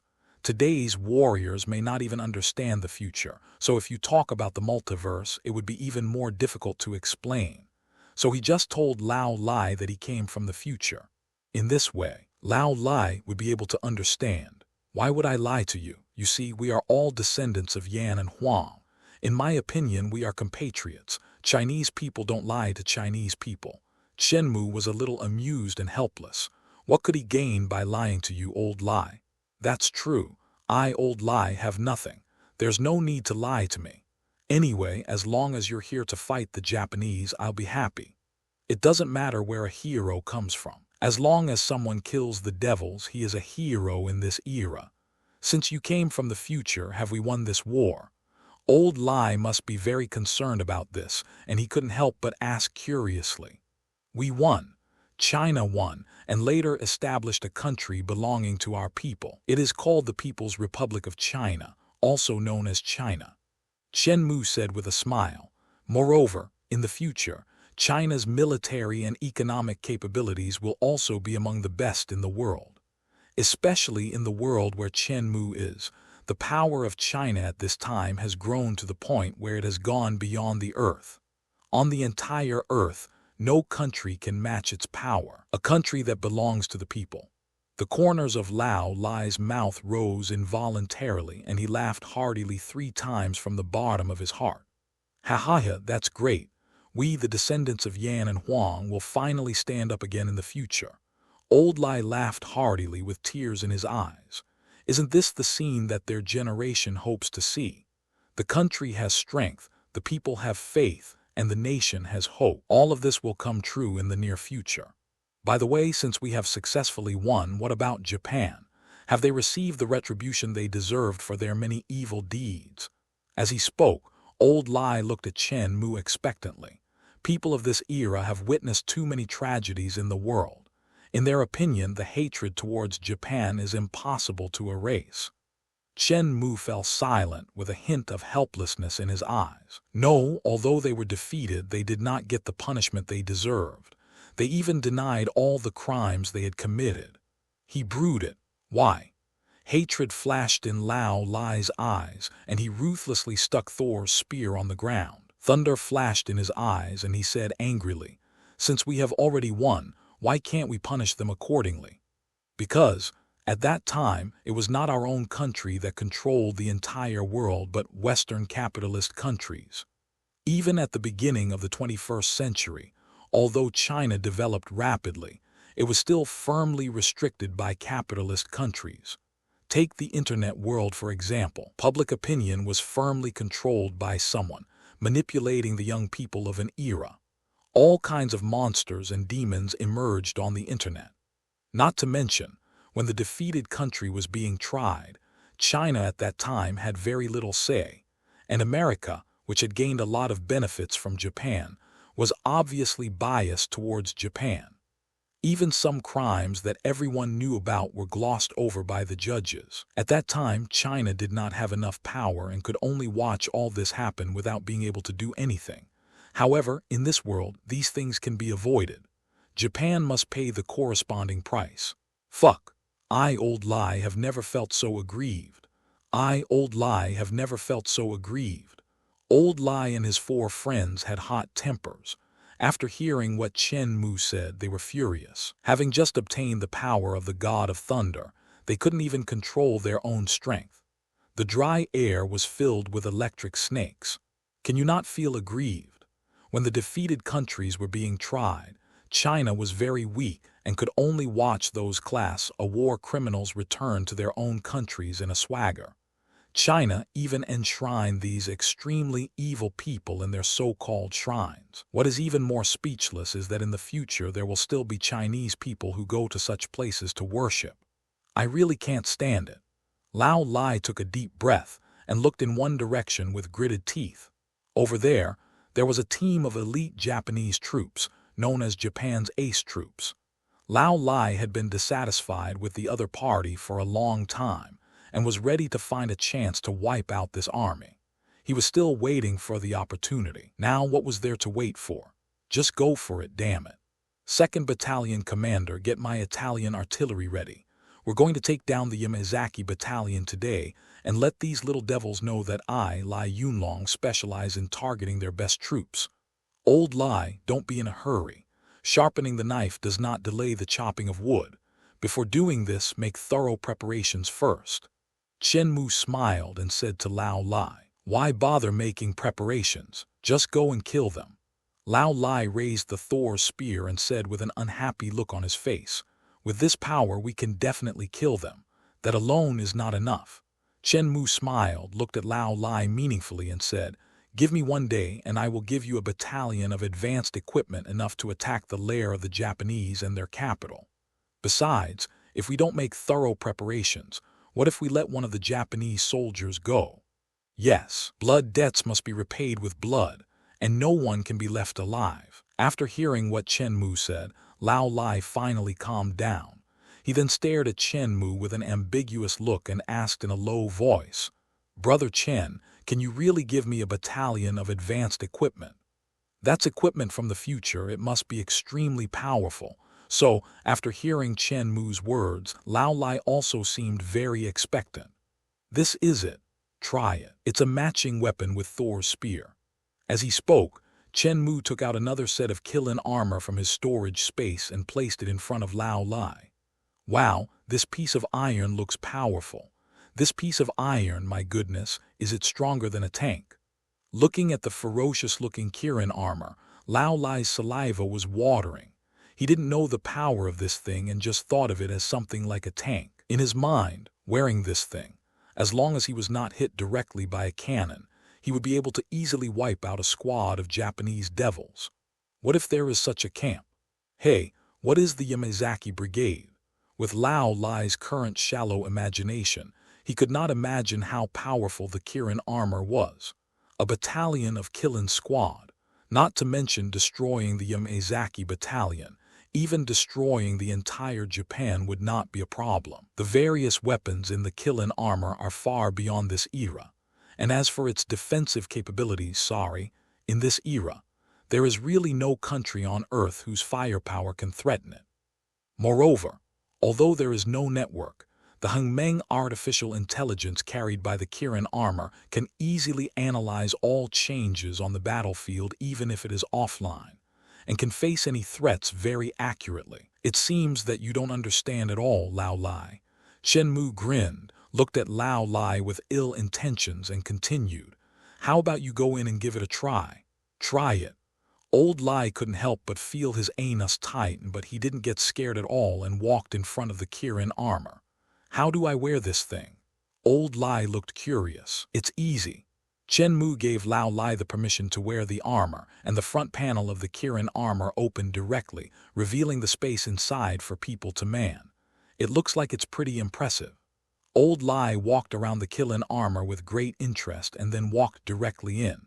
After the panel was closed, Old Lai was also stunned, because several virtual screens appeared in front of him. "Hey, what is this? Is this a ghost? Oh my God, I'm locked in this iron suit. How can I see the scenery around me? Oh, I'm moving now. I thought it would be very strenuous, but it's almost the same as walking by myself, or even easier. How did you do that? Weapon system, what is this? Airplane mode, what are these things?" After entering the Kirin armor, Lao Lai seemed to have entered a new world. He was extremely curious about everything inside and shouted loudly like a curious baby. "Ha Hengmeng, take Lao Lai to experience the functions of the Kilin battle armor and let him broaden his horizons." Chen Mu took out his mobile phone, controlled the Hengmeng system, and started its automatic driving function while speaking happily. The mobile phone has high-frequency wireless capabilities and also has the Hengmeng system, which can contact the Kirin armor and control it remotely. At the same time, the image of Old Lai as Granny Liu entering the Grand View Garden also appeared on the screen of the mobile phone. "Woohoo, take off." After activating the autopilot function, the Kirin armor soared into the sky, and the sudden feeling of weightlessness frightened Lao Lai so much that his face was filled with horror. Old Lai was not afraid of anything except heights. The Kirin armor suddenly flew up, and Old Lai, who was not prepared, was really scared. But as an old revolutionary, after the initial shock, he calmed down and looked at the screen in front of him curiously. The flying speed of the Kirin armor exceeds the speed of sound. The aircraft of this era, for example, Japan, still uses their own Zero-type aircraft, which has a wooden structure and a very slow flying speed. They are often even shot down by machine guns, so sometimes the anti-Japanese dramas are not necessarily made randomly, and shooting down planes with Type 38 rifles really does appear quite often. Haha, that's awesome. If I had a gun, wouldn't it be more powerful than those planes?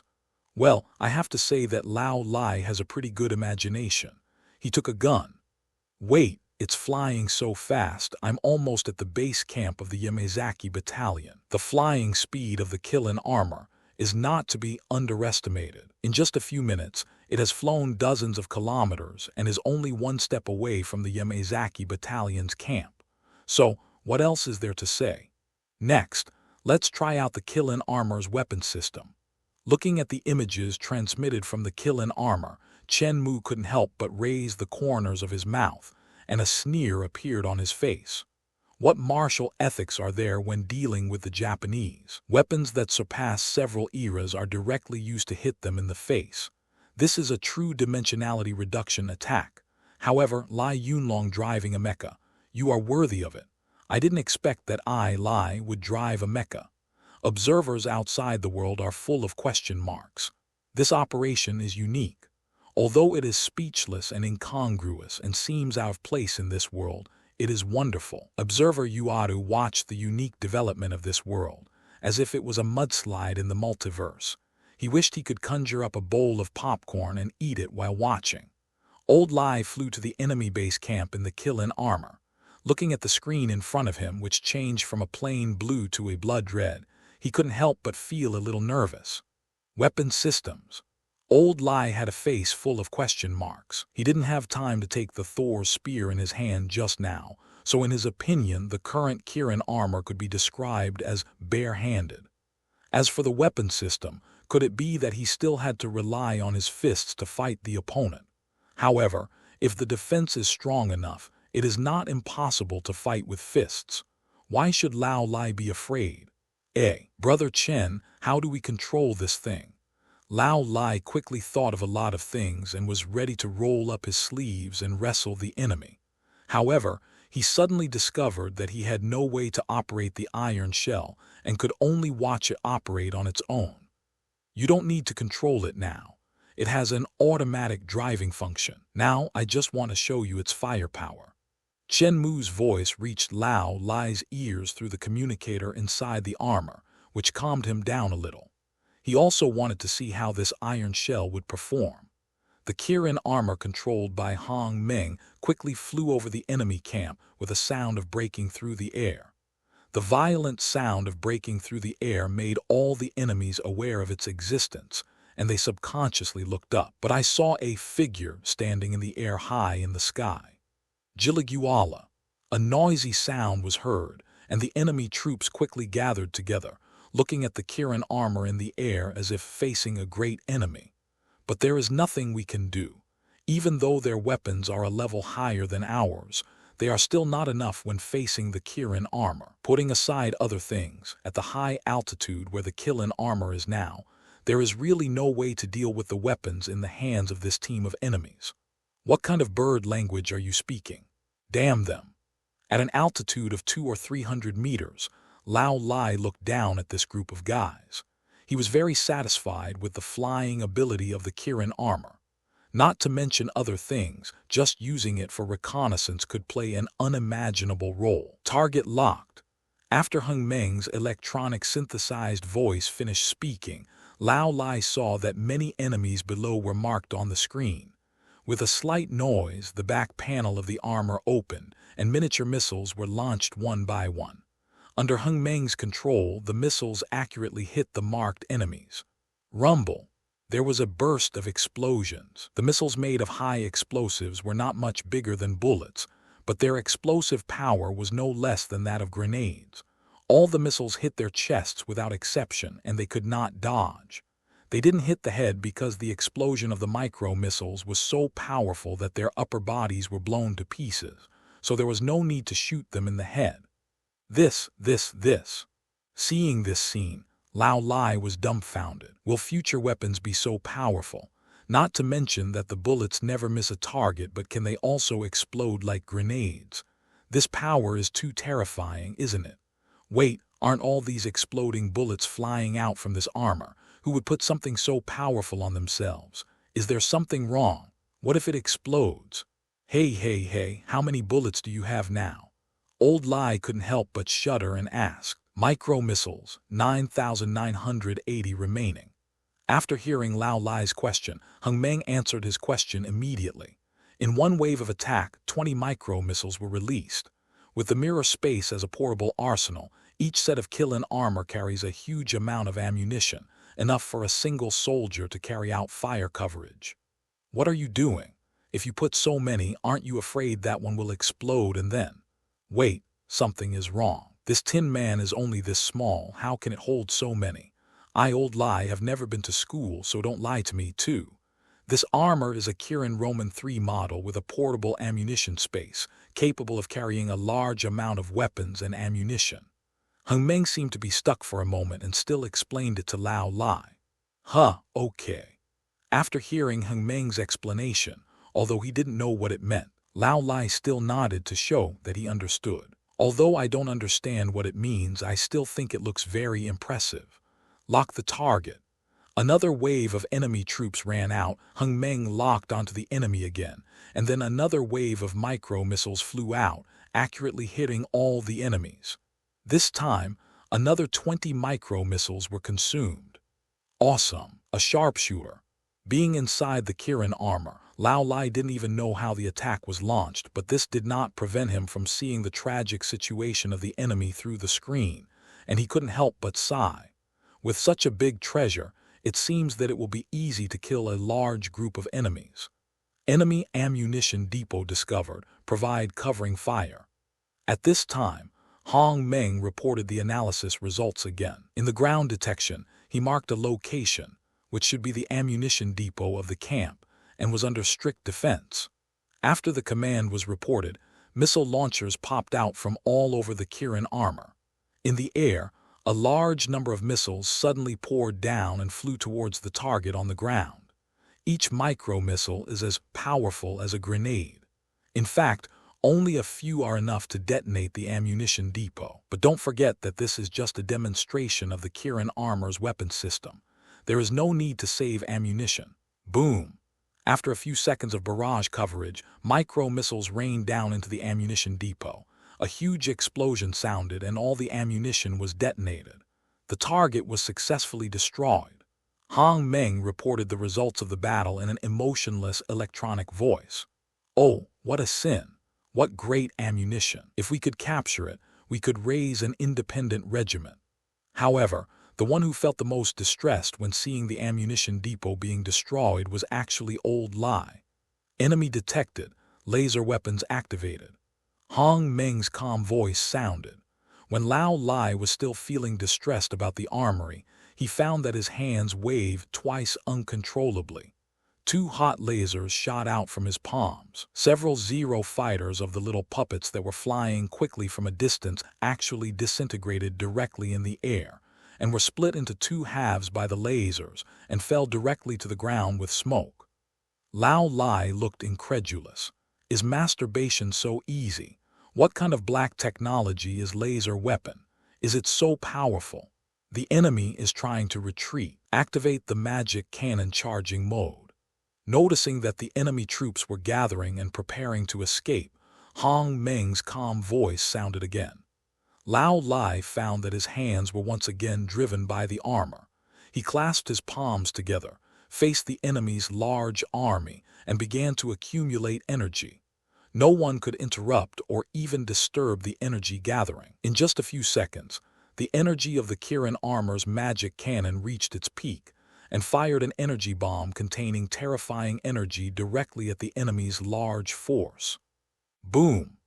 A deafening explosion sounded, and under Lao Lai's shocked gaze, the mountaintops on the ground seemed to be flattened by several meters, and countless dirt and rocks were blown into the sky. Of course, the enemy brigade within the explosion range was also blown to pieces, without even a trace left. This is much more powerful than my Italian cannon. Old Lai opened his mouth wide, his eyes full of disbelief. At this moment, he felt that the Italian cannon he had snatched was no longer attractive. This magic cannon is much more powerful than the Italian cannon. When the Kirin armor brought Lao Lai back to Chen Mu and the others, Lao Lai still looked a little unbelievable. The firepower of the Kirin armor made Lao Lai of this era deeply understand what firepower suppression is. Old Lai, who walked out of the armor, looked a little dazed. How's the captain? Is this armored man powerful? Lao Lai's team members looked at Lao Lai's appearance, and all rushed up to him and asked him curiously. Seeing the Kirin armor rising into the sky, the warriors were extremely envious and wanted to try it too. In this era, let alone their regiment, Even their division doesn't have a decent plane, let alone this awesome-looking armor. To them, it's simply too handsome. Brother Chen, which battalion's equipment do I have? When he saw Chen Mu, Lao Lai's eyes lit up. He rubbed his hands, came up to him, and asked with an apologetic smile. After seeing the power of the Kilin armor with his own eyes, Lao Lai was extremely excited.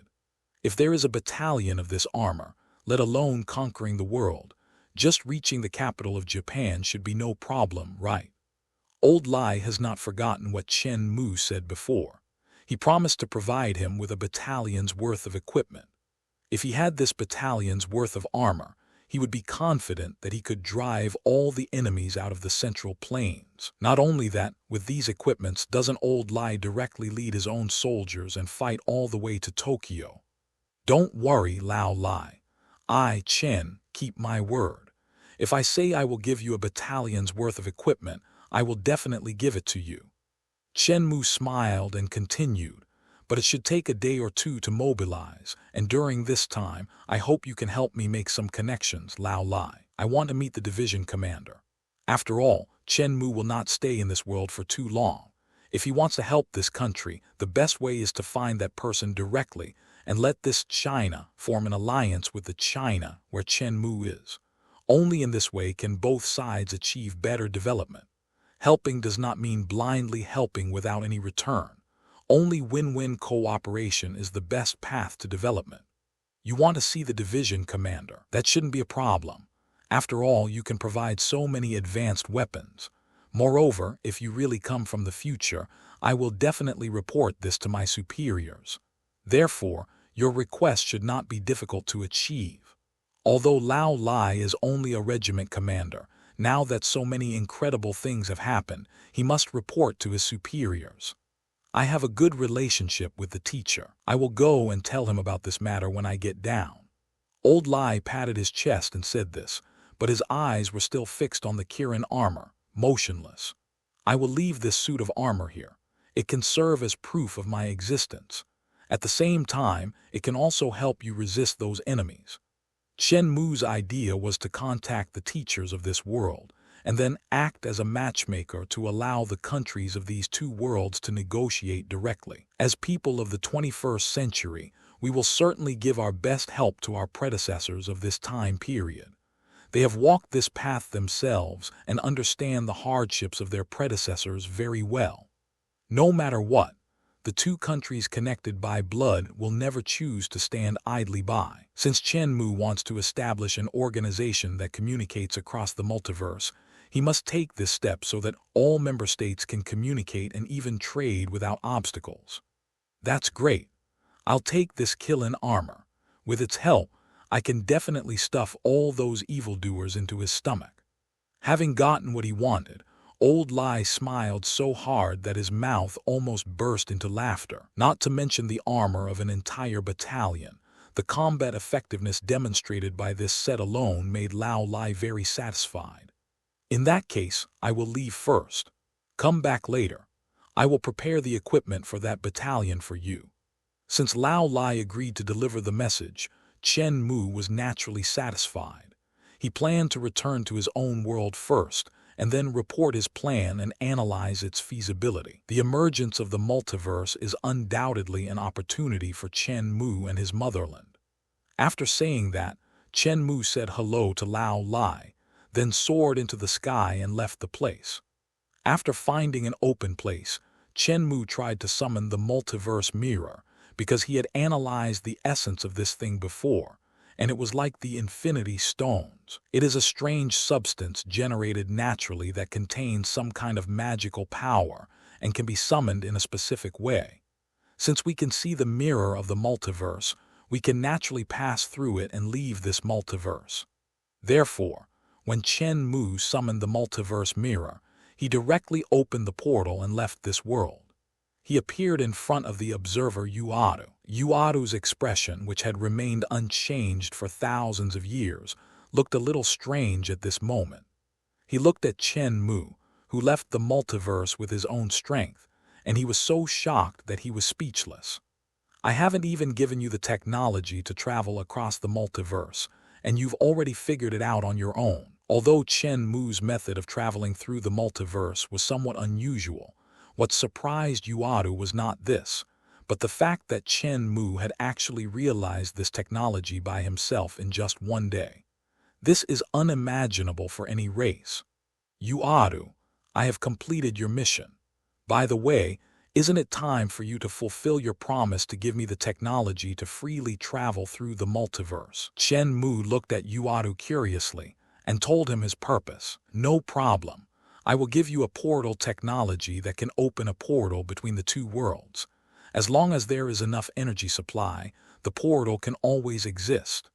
Seeing what Chen Mu did, Yuadu naturally guessed what Chen Mu was planning.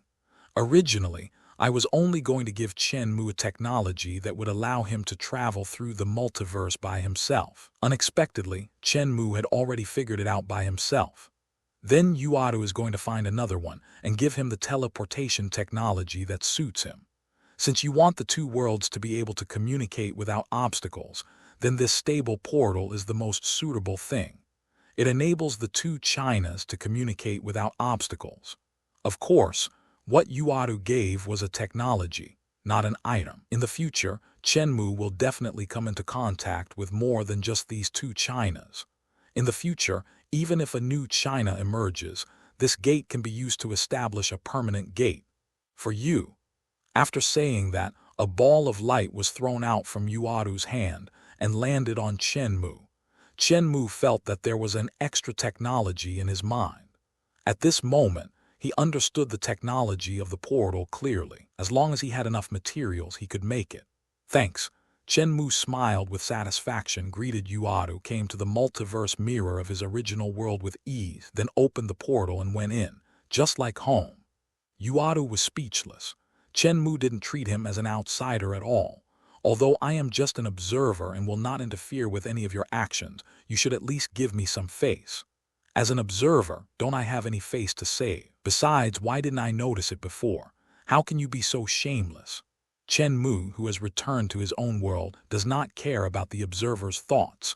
Even if he knows, he will just laugh it off. The existence of observers in this world is just like that of spectators. As long as no one overturns the sofa of this spectator, he will not interfere with any of your choices. It's like a reader of a novel. He looks at everything more from the perspective of an observer. Chen Mu, are you back? As soon as I returned to my laboratory, Sister Zhu, who had received the message from Hong Meng, walked in. I just happened to have something to talk to you about. I was just about to call you to tell you about my new discovery these 2 days. Chen Mu, who was studying new technology in his mind, put down what he was holding and said to Zhu Jia after hearing what Zhu Jia said. This matter is quite urgent. Please help me contact Zhang Ziyan to come and talk in person. Let's set the time for tomorrow. Seeing Chen Mu, who seemed to be busy all the time, Zhu Jia nodded, and without any hesitation, he prepared to turn around and do as Chen Mu instructed. By the way, how long have I been away this time? Controlling the time gem, Chen Mu is still somewhat sensitive to the changes in time. After returning to this world, he always feels that he seems to have been away for more than 1 day. It has been half a year since you left your message. During this half year, our China has developed very smoothly without any accidents. Zhu Jia went straight back to Chen Mu's question. What surprised Chen Bu was that he had only been away for 1 day, so how come half a year had passed? Multiverse, different worlds. Is the difference in the speed of time flow so great? No, the time in the multiverse should be synchronized. What is different should be the space where the observer is located. Chen Mu stayed with the observer for about 10 minutes. It must be that he spent the past 6 months disappearing here. Okay, I understand. By the way, please prepare more than 500 Kilin battle armors and their matching weapons and equipment for me. I will pay for them. Chen Mu did not forget that he had promised to give Lao Lai a battalion of equipment. Okay, no problem. Although he didn't know why Chen Mu wanted these armors, Zhu Jia didn't say anything. In the past 6 months, Hua Guojun's team has basically updated all their equipment. Every unit has a large number of armors, although they have not yet fully covered all soldiers. Their coverage rate is similar to that of heavy equipment such as tanks. After all, the cost of armor is very low and the price is cheap. Compared with tanks and other equipment, the cost-effectiveness is simply too high. In short, Chen Mu was going to give these 500 sets of armor to Lao Lai as a personal gift, to equip their regiment, just to enable them to eliminate more Japanese and make more contributions to the motherland. Huaqiangbei Industrial Park already had a production line for the Kirin armor, and the 500 sets of stock could be easily mobilized. All that needed to be done was to equip them with weapons and ammunition. In less than a day, Zhu Jia had arranged everything, and on the second day, she brought a storage device and brought Zhang Ziyan to Chen Mu's laboratory. So, you went to the multiverse space before. After Chen Mu's simple explanation, Zhang Ziyan also knew it all. In other words, during these 6 months, you went to another world, and that world was still in the period of World War II. Yes, that's it. It was so easy to communicate with Zhang Ziyan and others. After a brief explanation of the concept of the multiverse, they were basically able to accept it. Unlike Lao Lai, who can't even read a single word and it's hard to explain, I might as well just tell him that I'm from the future. Using our country as an example, can we establish a Chinese organization in a diverse world? Just by hearing Chen Mu's plan, Zhang Ziyan was very interested. No one doesn't want to do something big. Although Zhang Ziyan has now become the director of the Shenmao Bureau and is also managing the affairs of the Heavenly Court organization, it can be said that his current achievements are already very high. However, he is only doing small things in his own world. Now that he has heard that Chen Mu went to the world of World War II and knows the hardships his predecessors went through, he really wants to help them within his ability. So, the 500 sets of kill-in armor you requested are the weapons you are going to give to the 8th Route Army. Soon, Zhang Ziyan knew what Chen Mu wanted to do. But is this enough? If it were me, I would find a way to sink the island directly. Compared with Chen Mu, Zhang Ziyan was even more ruthless. He expressed his thoughts without hesitation, which surprised Chen Mu. You've been gone for half a year. You didn't do anything, did you? As he spoke, Zhang Ziyan looked at Chen Mu with a strange expression. He was also a transformed person with great power. Of course, what was even more powerful was that he was able to coordinate the overall situation and make detailed arrangements for many things. No, I only stayed in that world for 1 day. After I found the team, I came back directly. Chen Mu said calmly, I now have a technology that can open the portal between the two worlds for a long time. In this way, we can communicate with the other world in real time. A portal between two worlds. Zhang Ziyan raised his eyebrows and said directly, let me know when it's done. I'll arrange for the Zhiyuan aerospace aircraft carrier to go over there and sink the island first. The Zhiyuan aerospace aircraft carrier is also an aerospace aircraft carrier that has just been put into service not long ago. It is the 3rd aerospace aircraft carrier officially put into service by the Chinese military after the Kilu and Jinling. Nowadays, China's aerospace aircraft carriers are being launched like dumplings. In half a year, 2 more aerospace aircraft carriers have been built. These 2 aerospace aircraft carriers, named Zhiyuan and Jingyuan, were both delivered to the Navy. These 2 names are also to warn the Chinese people that some things cannot be forgotten. Originally, because of China's strength, these 2 aerospace aircraft carriers were named this way in order to deter a certain island country. Unexpectedly, Zhang Ziyan heard the news about the multiverse from Chen Mu. Shouldn't they be asked to avenge their previous humiliation? Therefore, although Zhang Ziyan did not have the authority to mobilize naval warships, he knew that there would be absolutely no problem if he proposed it. Do we really have to do this? After all, there are innocent people on that island. Chen Mu still couldn't bring himself to carry out Zhang Ziyan's idea of direct genocide. Fuck innocent. Zhang Ziyan rolled his eyes, looked at Chen Mu with a serious face and said, under the avalanche, no snowflake is innocent. When a country moves towards militarism, none of its people are innocent either. Many people may not know history. During the war, the whole of Japan went crazy. Not only the army was crazy, but the people were also crazy. After tasting the sweetness of war, this nation showed their terrible scene. Regardless of the consequences, basically the entire nation supports this war. For them, this is a war that involves the fate of the country, and they are willing to pay any price. Why did this small island country display such terrible war potential and industrial strength in that war? It was not because of the support of these so-called innocent people that even the pots, pans, and all the metals were sent to military factories to be made into weapons. Just like that, you tell me they are innocent. Go ask the soldiers and people of that era if they had the chance, would they be willing to let the island sink? Zhang Ziyan spoke calmly, but his words were filled with murderous intent towards that country. Isn't this obvious? If there was a chance to sink the invader's country, I'm sure everyone of that era would applaud. Besides, this kind of thing will be borne by people like us. It has nothing to do with you, right? This sentence made Chen Mu calm down. No matter how inhumane this kind of thing is, there are people willing to take the responsibility for it. Perhaps this is the reason why Zhang Ziyan couldn't lift Thor's hammer. He was just as he said, he could do anything. As you wish. Chen Mu sighed. To be honest, if the island sank in that era, he would also applaud. However, being in his current position, he absolutely cannot do such a thing. Moreover, this is the difference between Chen Mu and Zhang Ziyan. Chen Mu is still somewhat kind and will also be considerate. Perhaps there really are innocent people, such as those children who are still babbling. I have basically mastered the technology of the interworld gate. In the future, I will build an interworld gate at the lunar base to connect the two worlds. After that, you can contact the authorities and arrange for special diplomats to preside over diplomatic affairs between the two worlds. Since Zhang Ziyan had already made the decision, Chen Mu naturally didn't say anything more.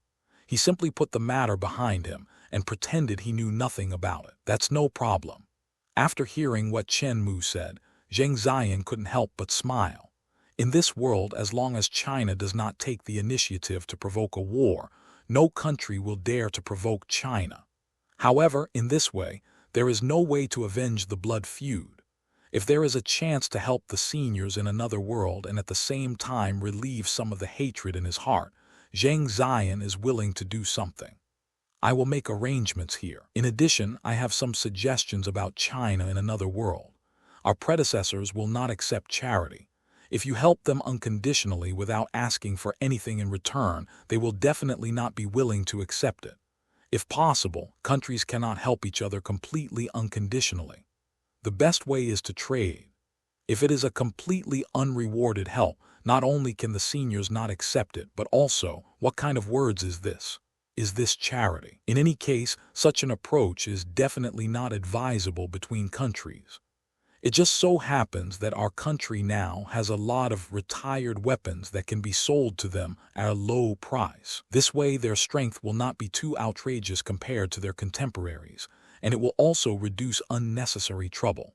Although the weapons of the 21st century were still dimensionality reduction attacks in that era, they were still much better than the black technology Kirin armor.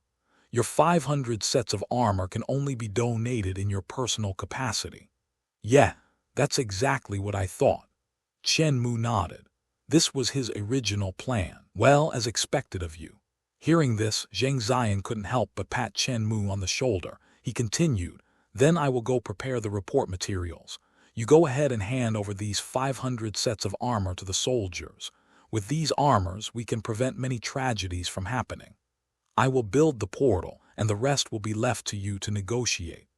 As a simple scientific researcher, Chen Mu didn't want to rack his brains over these things. Professional matters should be left to professionals.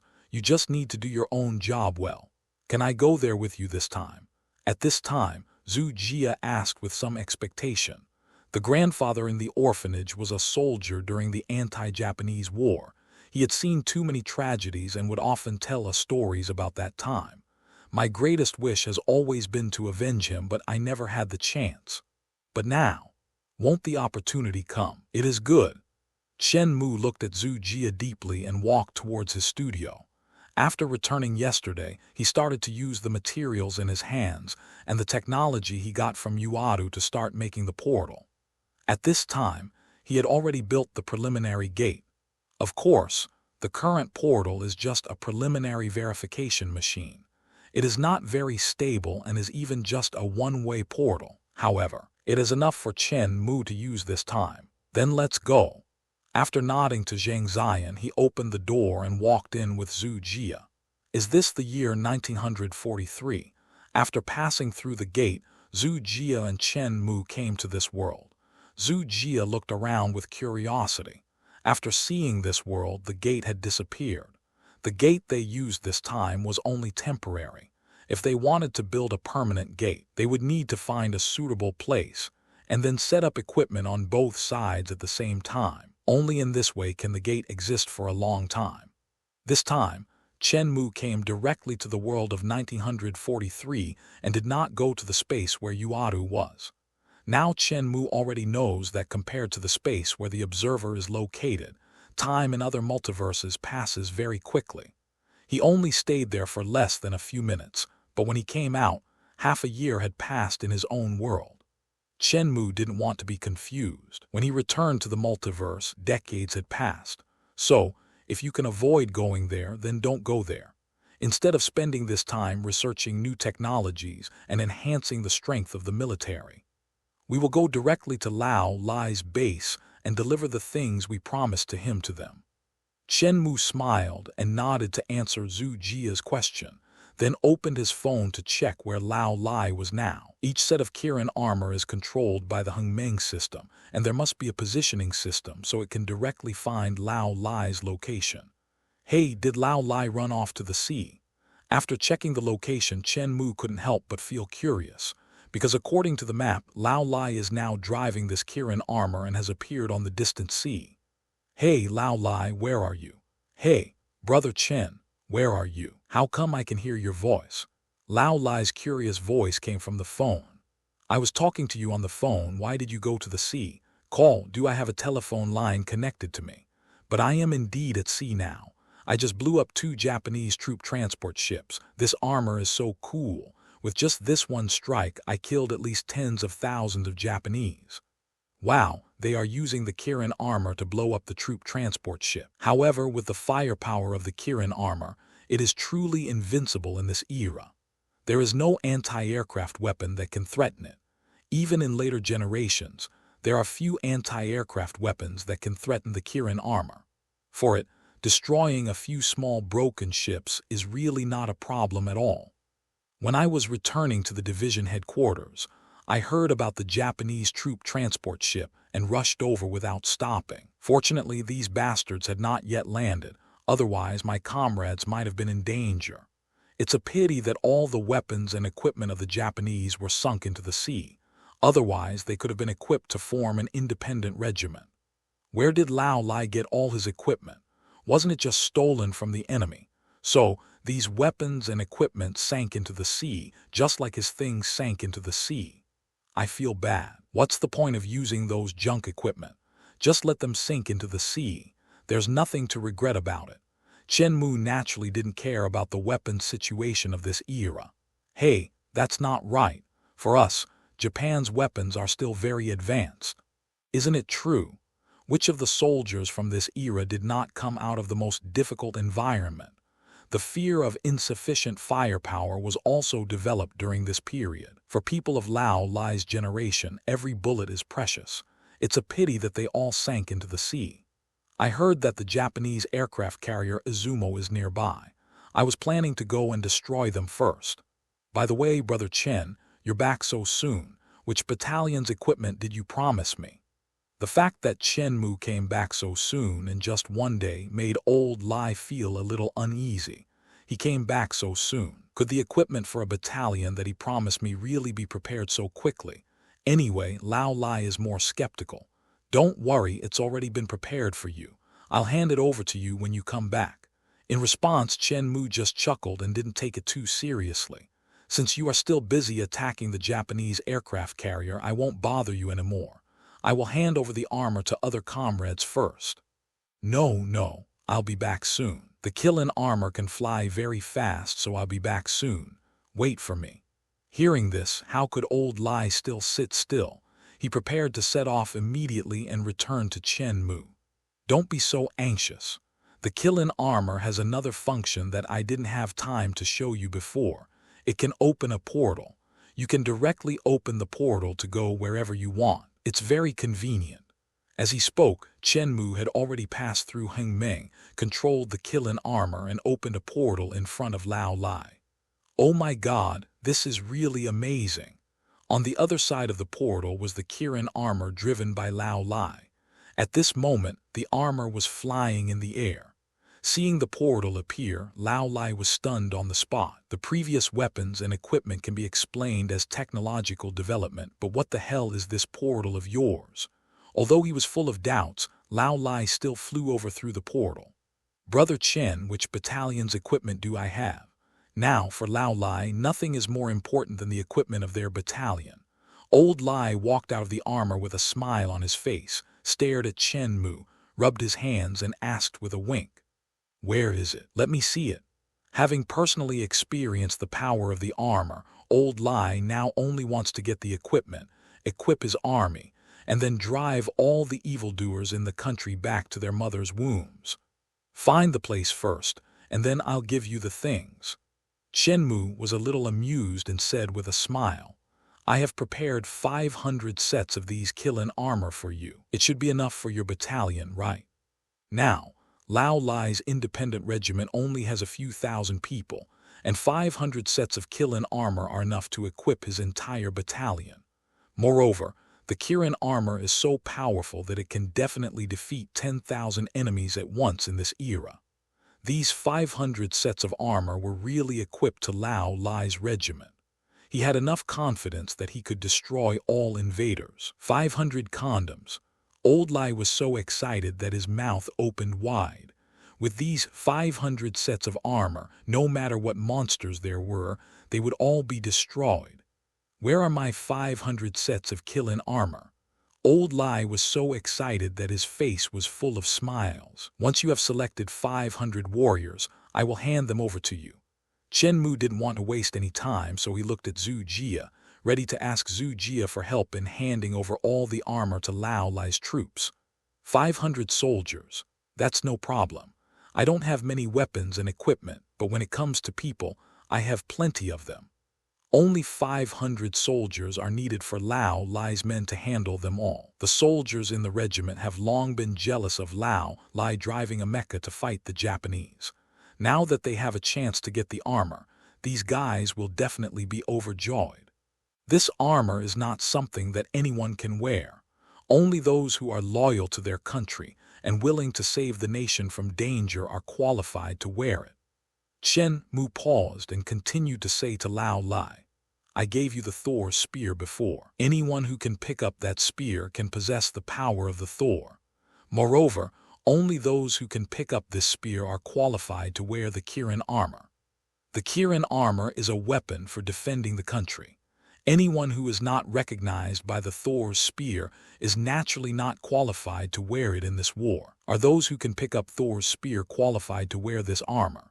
Old Lai scratched his head and said in a strange tone, "Can't everyone pick it up? Last night, those little bastards played with the Thor's lance.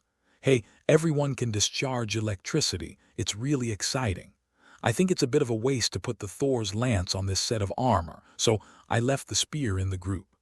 The firepower of the Kirin armor was so powerful that it stunned Lao Lai. Combined with the Thor's spear, it seemed a bit of a waste to him. It would be better to hand the spear of Thor to someone else and create a powerful warrior again. In this way, there will be a greater hope of driving Japan out of our country. Yes, this is an era when soldiers have the strongest faith. Which soldier would not take up arms to defend his country for the sake of his nation? So, isn't it normal that all warriors can pick up Thor's spear? Well, you can make your own arrangements. We will go to your troops first and hand over these armors to you. You can make your own arrangements. By the way, the armors I sent this time are my personal actions. The subsequent negotiations, exchanges, and even some trades will be handled by other people. Chen Mu thought about it and decided to tell Lao Lai about this matter in advance. Cooperation between countries cannot be given away for free. Perhaps China and the main world would be very happy to give these things to China in 1943, but it would not be appropriate to give them up first. Moreover, these seniors would not accept it with peace of mind. It is best to maintain cooperation between countries, even if this world is the predecessors of the main world. As long as we drive all those little Japanese out of China, I, Old Lai, will be very happy. Old Lai didn't have much to think about. The most important thing now was to drive the invaders out of China. Old Lai didn't care about other things at all. However, there is no need for Lao Lai to take care of these things. There will be someone specifically responsible for this matter. Anyway, he has reported the whole story to his superiors, and soon someone will be here to take charge of this matter. As for him, Old Lai, he should just be a soldier peacefully. Grandpa Lai, don't be polite to Chen Mu. These armors are nothing to him. Zhu Jia stepped forward and said with a smile, the Kirin armor was originally developed by Chen Mu. His industrial base can produce a large number of Kirin armor every day. To him, these 500 sets of armor are not too expensive at all. This time, Old Lai was convinced. He had never thought that Chen Mu was the one who produced the Kirin armor. Awesome, Brother Chen, you brute a genius. But girl, why do you call me Grandpa Lai? As he spoke, Lao Lai looked at Zhu Jia curiously. In the future, you established an orphanage and took care of many children. Zhu Jia smiled and said, I grew up in the orphanage you founded. At that time, you often told us stories about the anti-Japanese war. Chen Mu and Lao Lai both had question marks on their faces. They didn't expect Zhu Jia to say such a thing. Old Lai was completely confused, but Chen Mu couldn't help but sigh. This really was fate. Good God, is this such a coincidence? Is this a direct return to one's ancestral roots? Chen Mu was speechless. But think about it, it's 1943 now, and the era when Chen Mu and Zhu Jia were living was only 2009. With a difference of only more than years. So, it doesn't seem strange to find someone you know in this world, right? Maybe this is fate. So I, Old Lai, have a granddaughter. Old Lai had an embarrassed look on his face. He was only in his 30s now. Although he looked a little older due to the difficult living conditions, he looked to be in his 40s. God had mercy on him, he hadn't even gotten married yet. Zhu Jia suddenly called him Grandpa Lai, which really made him a little overwhelmed. Zhu Jia and Lao Lai stared at each other, not knowing what to say. Instead, Chen Mu started laughing. Let me tell you something. Even if we are in different worlds, the blood ties between nations cannot be severed. This is why I am willing to help you for free. Our ancestors, like you, have lived through the same difficult environment and experienced the same hardships. I don't want these hardships to happen again. This is also the reason why Chen Mu is willing to help China in this world. We are connected by blood, and this relationship cannot be severed even in different multiverses. Some people may think that Chen Mu's free help to China in another world makes him look foolish and rich, but he does not ask for anything in return, which makes him look like a saint.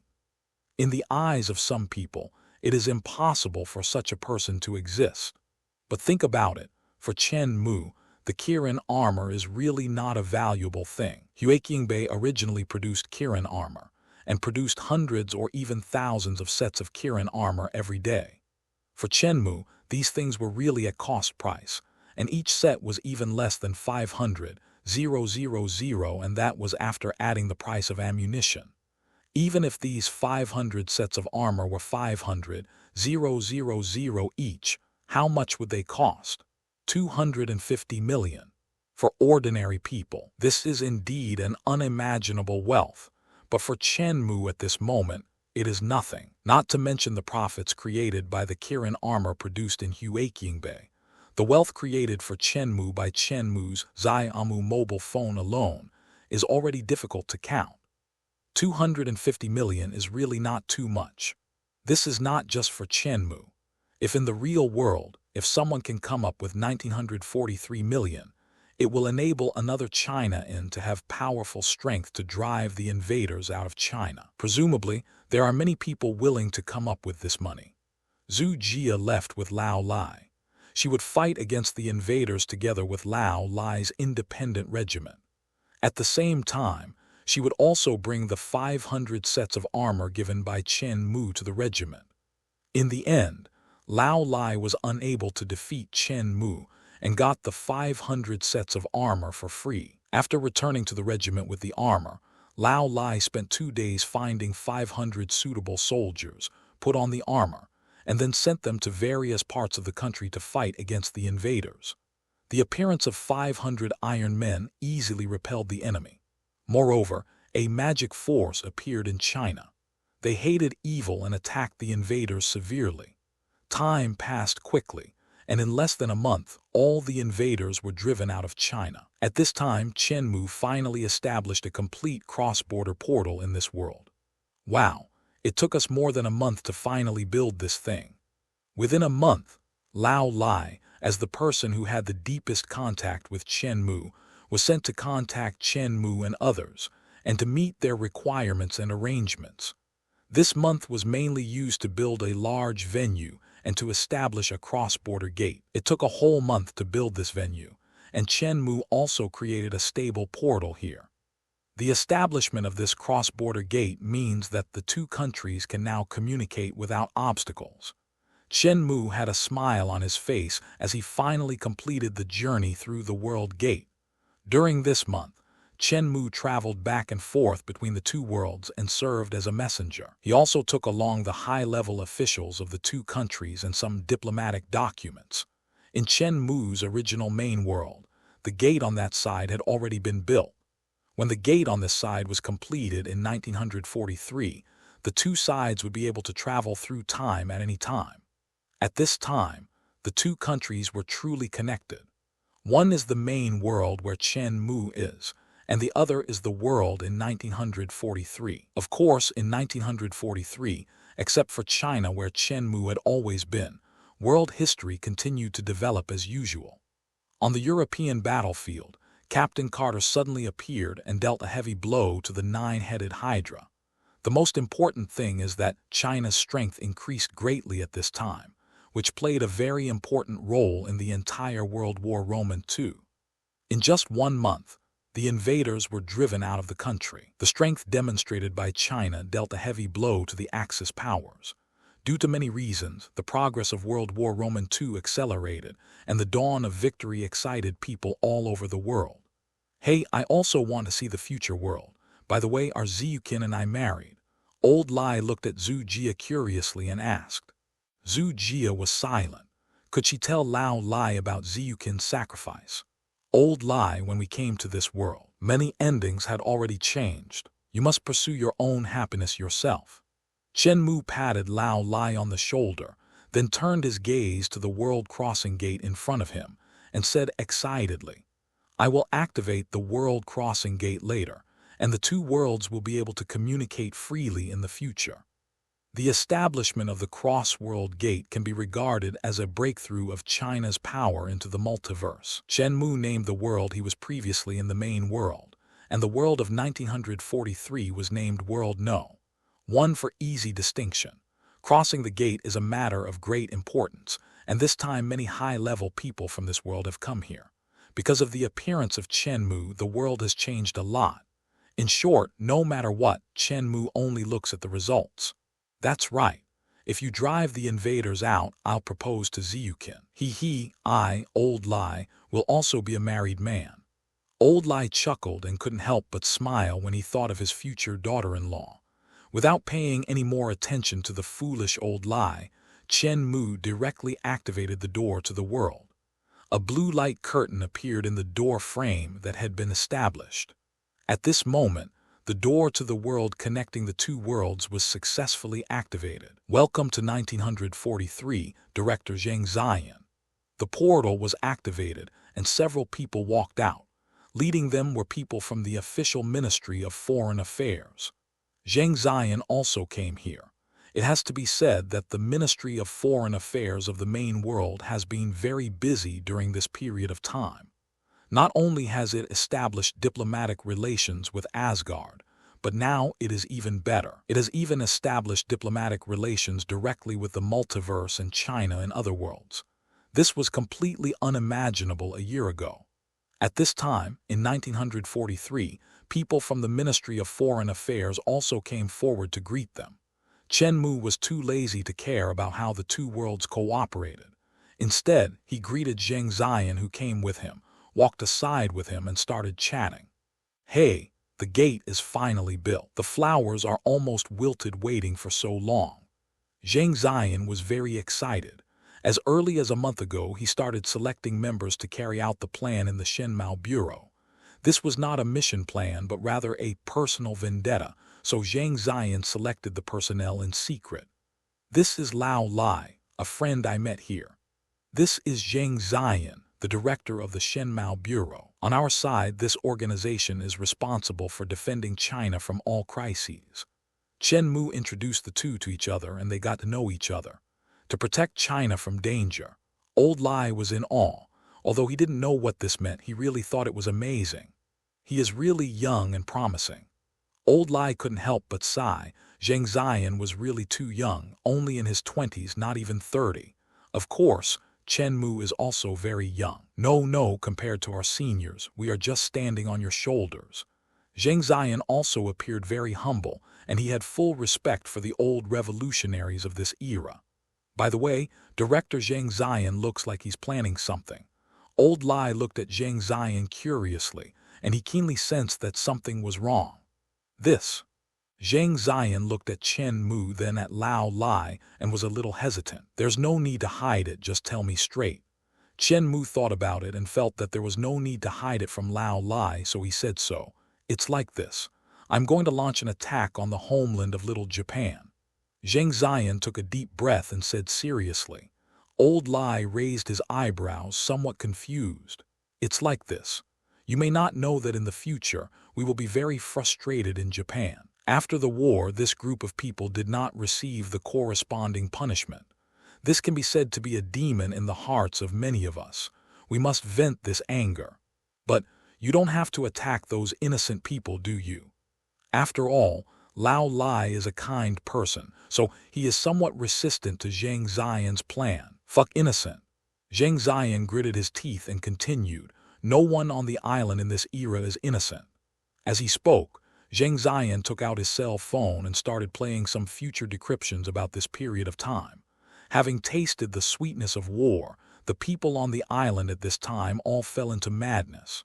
Is this all true? After quickly browsing through the information, Lao Lai couldn't help gritting his teeth. It was hard for him to imagine that there were such people in this world. Sure enough, under the avalanche, no snowflake is innocent. "I believe I am not guilty." Watching the trial video playing on Zheng Ziyan's phone, Lao Lai's face suddenly turned dark. After the war, these class of war criminals actually denied all their actions, made excuses for their behavior, and believed that they had done nothing wrong.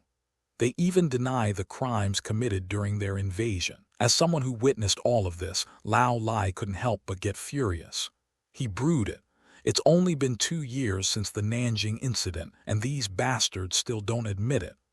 Old Lai was about to explode with anger. As a witness, how could he not know what the invaders had done? They even glorify their behavior in their own textbooks. If you ask elementary school students in Japan what they should do if their country lacks resources, these children will answer that they should rob China. This is a sick nation, despised by all. In this era, no Japanese is innocent. Zheng Ziyan emphasized it again. They built a place called the Yasukuni Shrine, which is dedicated to the worship of war criminals. Those people who committed heinous crimes in China can actually be worshipped by their descendants after they die of old age. If these things had not happened, even if there were 1 or 2 less, Zheng Ziyan would not have planned to do anything shady. "Tell me your plan. I, Old Lai, will risk my life to accompany you today." Lao Lai was a hot-blooded warrior. After seeing what would happen in the future, he was filled with hatred. In order to prevent such things from happening again in the future, he plans to do something big with Zheng Ziyan. "I particularly like people of this generation." Zheng Ziyan couldn't help but smile at Lao Lai's willingness to contribute. The people of this era have the deepest hatred towards the small country of Japan. This was a true national hatred and family feud. Unlike later generations, after decades of time, many people had even forgotten the hatred. It's almost December. On the 12th, a small meteorite will fall on the island. By then, our coastal areas need to do a good job of flood prevention. Zheng Ziyan said this expressionlessly. In his plan, he wanted to make the small country of Japan pay the price on that day. Before that, I hope that you, Lao Lai, can destroy all their ships and not let them have any chance of survival. The purpose of destroying the ship was, of course, to leave them with nowhere to escape. Destroy the ship. That's what we're going to do. Old Lai nodded expressionlessly. His eyes were cold as he recalled the massacre 2 years ago. However, before that, some adjustments are still needed. Zheng Ziyan sneered and continued. After many exchanges of letters, we have also learned about some of the developments in this world. The development process is basically the same as the main world. The little Japanese country became more and more excited as the war went on. After tasting the benefits brought by the war and becoming increasingly powerless in China, they were left with no other options and launched an attack on the United States 2 years ago. The surprise attack on Pearl Harbor destroyed an American fleet, greatly reducing their pressure. Now, in the Pacific Ocean, the United States and Japan are almost fighting each other. Especially during this period, China emerged as a rising star and drove the small Japanese country out of its homeland. This also allows the small Japanese country to concentrate its power and shift it to the Pacific Ocean. Nowadays, Japan and the United States are fighting each other fiercely and are evenly matched. Anyway, in Zheng Ziyan's opinion, they are just a dog-eat-dog situation, which can be used to advantage. Before that day, we can make full use of the U.S. military and allow them to strike at the small country of Japan to attract attention. I will bring a group of people here to form an independent organization in this world to carry out our operations. During this period, I plan to cooperate with some American generals and provide some support so that they can also attack the Japanese mainland. This is a very simple strategy. Drive away the wolves and chase away the tigers. Let the United States and Japan fight, and China just needs to sit on the mountain and watch the fight. Then, on that day in mid-December, Zheng Ziyan would personally launch the final attack. The enemy is the enemy, and there is no mercy. Zheng Ziyan also knew that there were anti-war activists in Japan, and there were indeed many innocent people. But they are a minority after all. In Zheng Ziyan's view, blood debt can only be repaid with blood. Anyway, there is still more than half a month left, so Zheng Ziyan and his team are still prepared to give them a last chance of survival and will issue an ultimatum in Japan. He will leave a way out for anyone who is willing to leave Japan. And if they are the kind of people who have already gone crazy, they naturally won't be willing to leave their place. 99% of the people in Japan today are crazy like this. Even if you threaten them with bombing their homeland, they may not leave on their own initiative. Since you don't want to leave, then destroy this nest of evil together with it. Cooperate with America. Today, America and China have a rare and very close cooperative relationship. After all, they are comrades in arms and have a common enemy. So Lao Lai didn't say much, just nodded. There is a general in the United States who has been planning to bomb Japan's homeland in retaliation for the Pearl Harbor incident. This time, we plan to add some spice to his plan. There is a famous barbecue chef in the United States named Curtis LeMay. After the Japanese bombed Pearl Harbor, he had been planning a revenge operation. He organized bomber fleets several times to carry out carpet bombing on Tokyo, the capital of Japan. It is known in history as the Great Tokyo Air Raid. Countless napalm bombs and incendiary bombs were dropped over major cities in Japan, causing countless casualties. The number of civilians who died directly and indirectly from the fire attack reached 500,000, and the number of people affected reached millions. Many of the buildings used in Japan were made of wood, which exacerbated the effect of incendiary bombs. Countless houses were destroyed, and more than half of the area of major cities was burned to ruins. Even so, countless civilians were displaced and died. But the militarist government of Japan did not consider surrendering under such circumstances, and was still prepared to burn its boats and perish together with its enemies. If the U.S. military had not dropped 2 atomic bombs, which became the last straw that broke the camel's back, Japan would not even have wanted to surrender at that time. Zhang Ziyan's next plan was to contact this American general and make the Tokyo bombing happen ahead of schedule. In addition, certain technical support will be provided to make the flame of the incendiary bomb more powerful. America will bomb them, and at the same time, we will broadcast to them and give them an ultimatum. Those who don't want to go to hell with militarism should leave Japan as soon as possible. Given the madness of the Japanese, they will definitely not surrender at that time. If this is really the case, then it is time for us to come on stage. Zhang Ziyan sneered. The Zhiyuan was ready and could launch an attack at any time. At that time, don't blame Zhang Ziyan's men for being ruthless. Chen Mu was not very clear about Zhang Ziyan and Lao Lai's plan.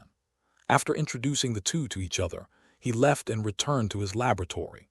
He still had to continue studying the time gem that Master Ancient One lent him. The system has analyzed the time gem, so Chen Mu directly began to use the system to create the time gem. It takes a year to manufacture infinity gems, which means that during this year, Chen Mu cannot use the system to produce other things. However, this is not a big deal for Chen Mu.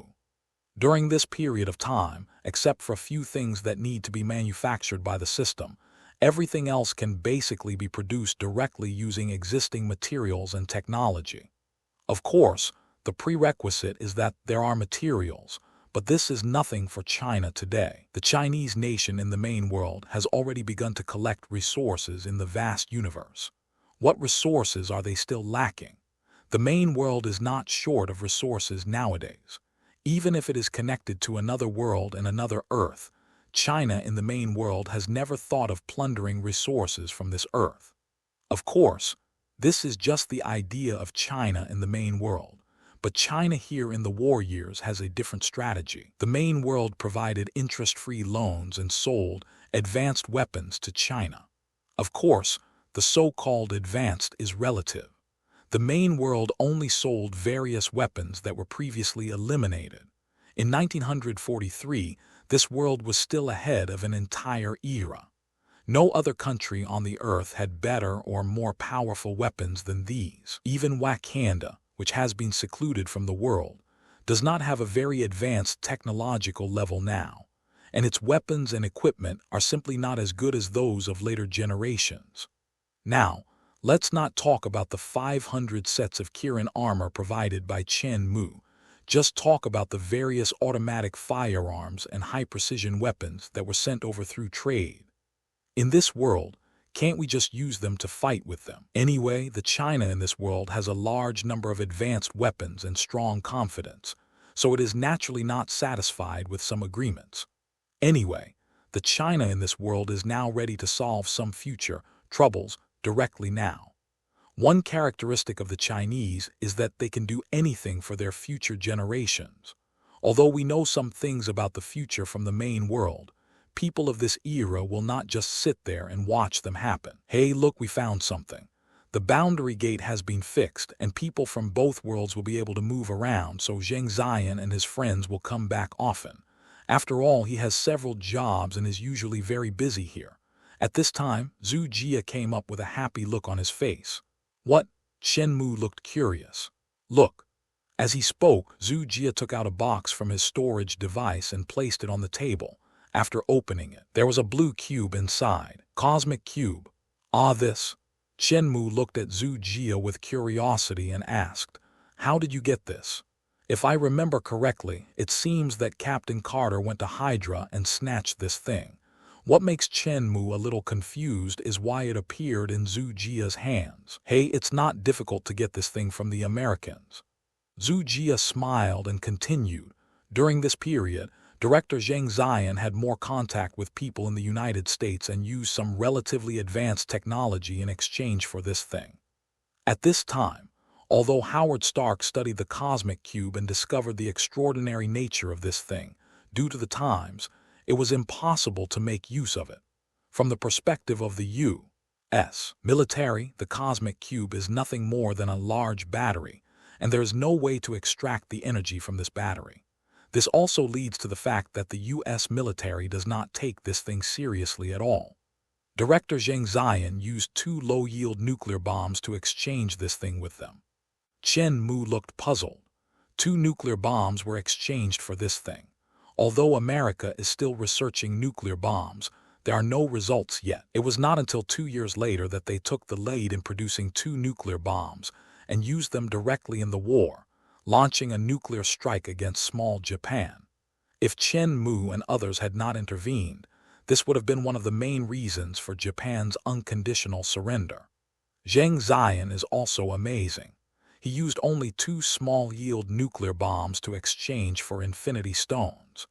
This is really a huge profit, right? Originally, the United States would have been able to produce nuclear weapons in 2 years, but now they have encountered a bottleneck.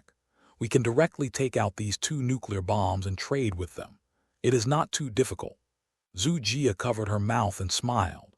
Director Zheng Zion is still in America, so he asked me to send this thing to you first. As the person with the strongest scientific research ability in China today, he also trusts Chen Mu very much. After getting the cosmic cube, he sent it to Chen Mu as soon as possible. This is the space stone among the infinity stones. It has the ability to control space. Chen Mu smiled, took the cosmic cube in his hand, and explained to Zhu Jia, "Using this thing, you can open a portal. In theory, you can travel freely in this universe. It is much more powerful than the transmission ability of the Rainbow Bridge." Infinity stones. China has been cooperating with the wizards for a long time, so it knows about the infinity gems. Each world has its own infinity stones. If you say they are not rare, there are only 6 in the entire universe.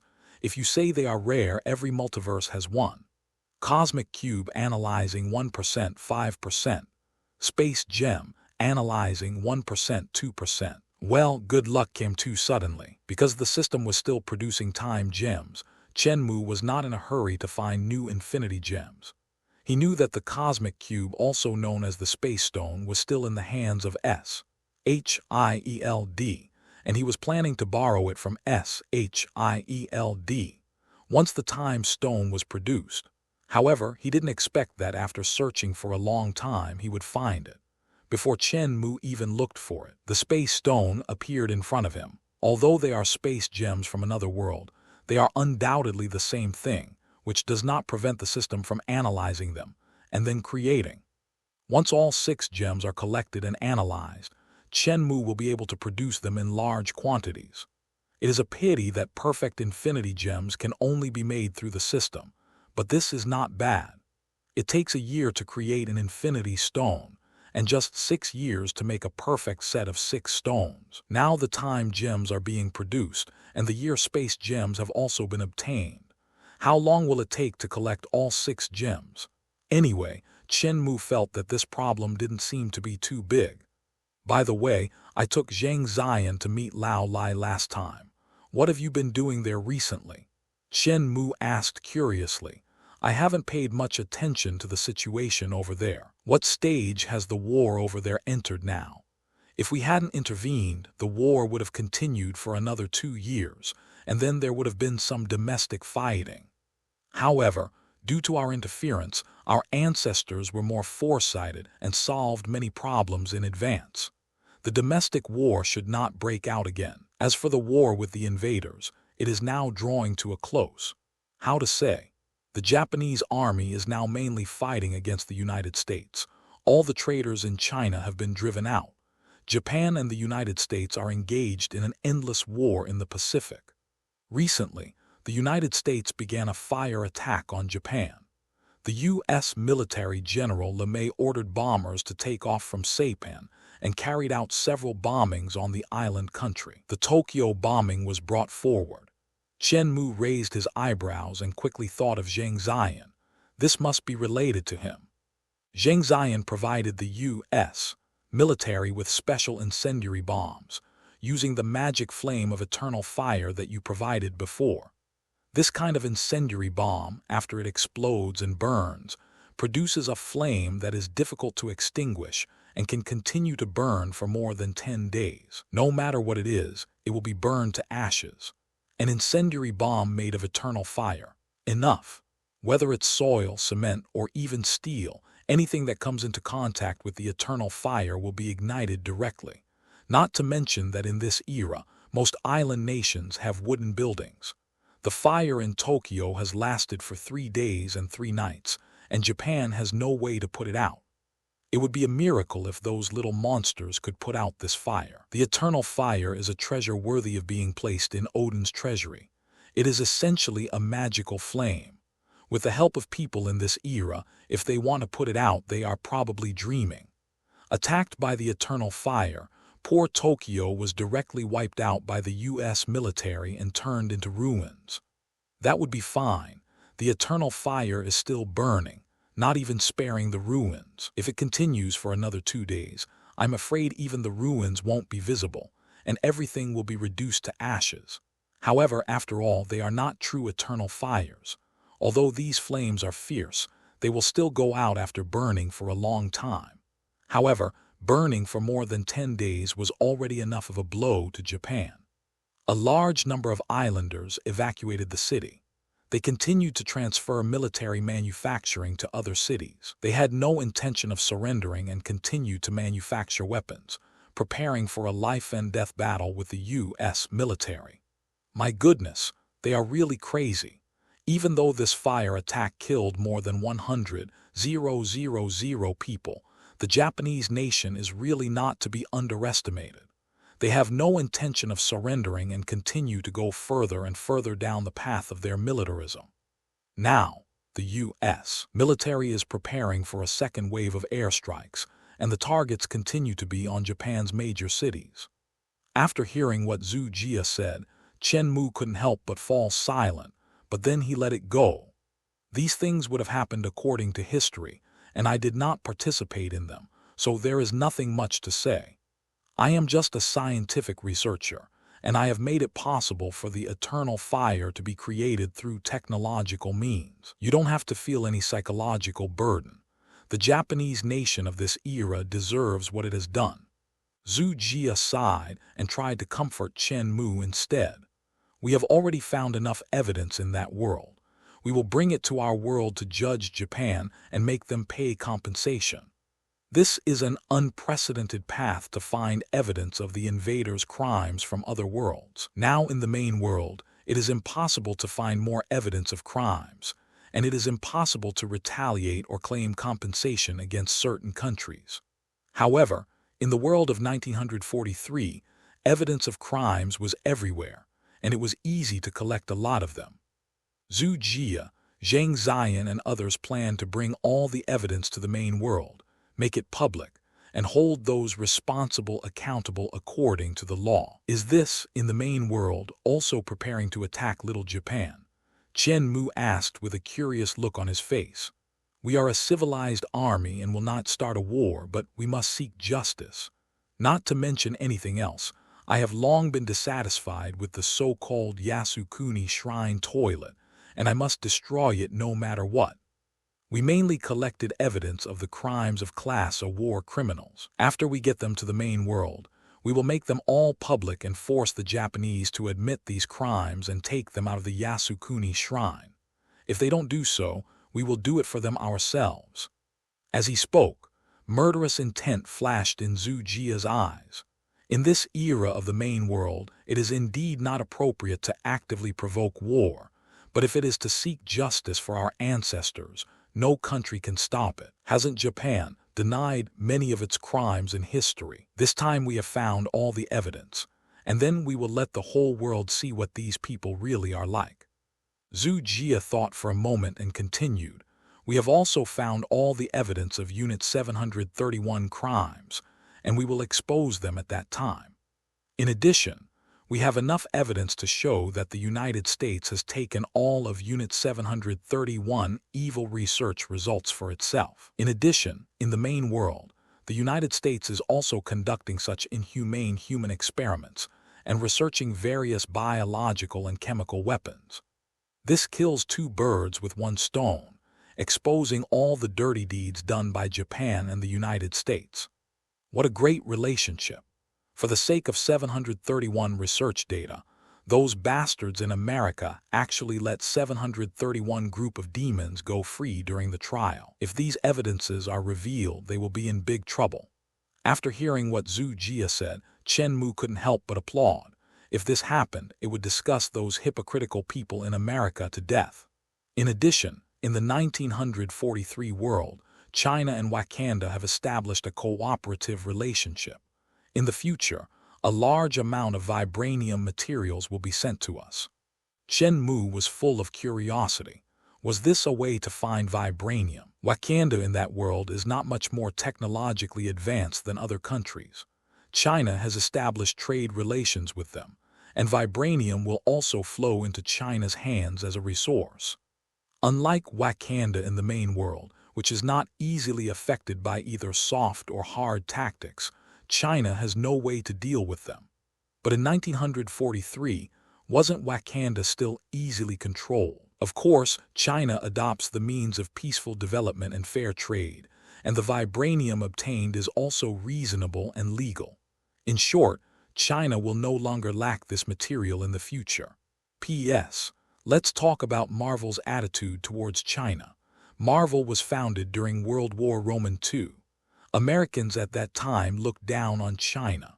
Their comics were full of contempt for China. It was only in the 21st century that they gradually began to pay attention to the Chinese market and added Chinese elements. There are always people who think that China is very strong in Marvel, with S-H-I-E-L-D, gods, dragons, and so on, but they have never watched them. Those are all weird things. In order to cater to Chinese audiences and readers, some of these elements were added in, and it seems that some people are excited about it, as if they are very trendy and always think it is very awesome. But in fact, S-H-I-E-L-D is just a copy of S-H-I-E-L-D in Marvel, and it is not even a supporting role. If they are really that powerful, why is there no trace of S-H-I-E-L-D in so many major events? I won't say much more. Looking at Marvel Studios now, the movies are becoming more and more politically correct, and there will definitely be more Chinese heroes in the future. Of course, I don't want to talk about the so-called Chinese heroes nowadays. Look at Shanghai. Does anyone really think that the film was well made? To be honest, the author actually likes Marvel movies quite a bit, otherwise I wouldn't have written this book. But I still have to make a clear stance on some of the insulting things in Marvel. As for how the Chinese predecessors reached an agreement with Wakanda, and what means they used to obtain vibranium, this is not a question that Chen should care about. After learning that he could easily obtain vibranium in the future, Chen Mu was very happy.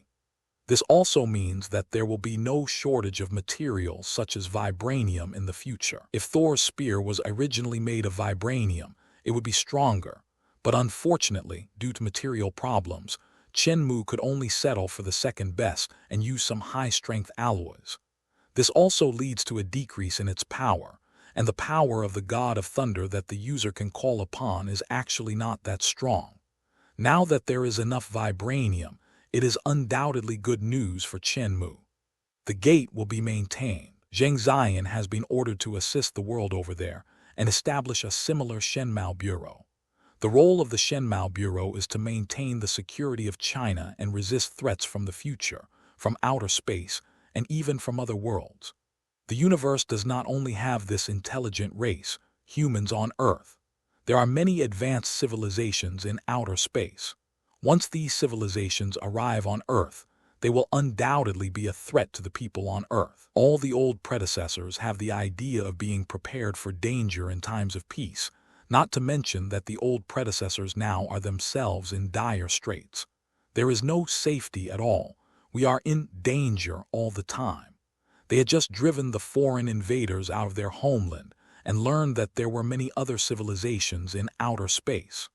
They were also anxious to establish a powerful organization. Strive to protect your citizens. They don't want to see their compatriots helpless in the face of powerful enemies. In short, China in 1943 is now working on establishing a complete industrial base.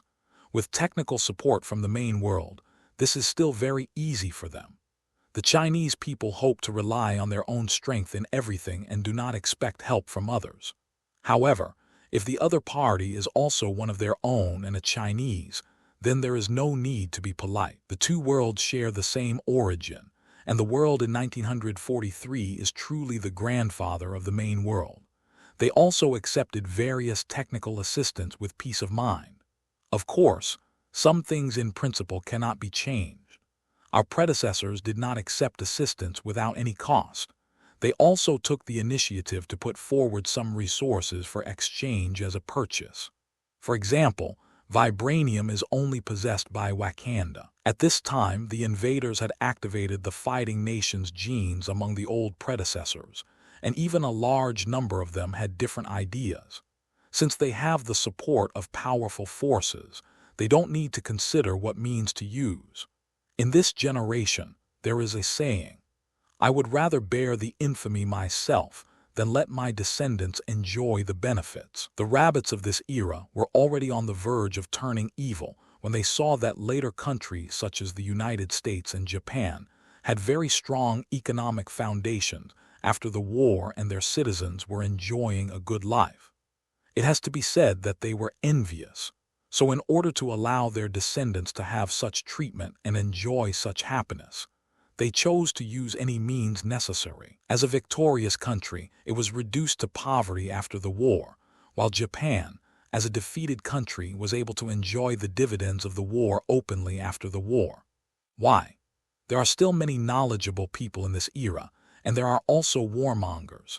Today's country is poor and backward, and the so-called barefoot are not afraid of those who wear shoes.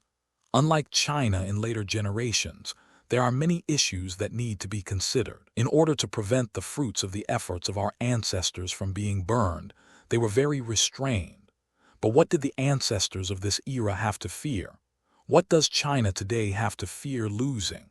Everything had been robbed by the invaders. In particular, after learning about the unfair trials in later generations, the old ancestors were angry. Even a person with a good temper can get angry sometimes. Anyway, China in another world is heading towards a completely different path. Robbing the rich to help the poor is also a means of development for them.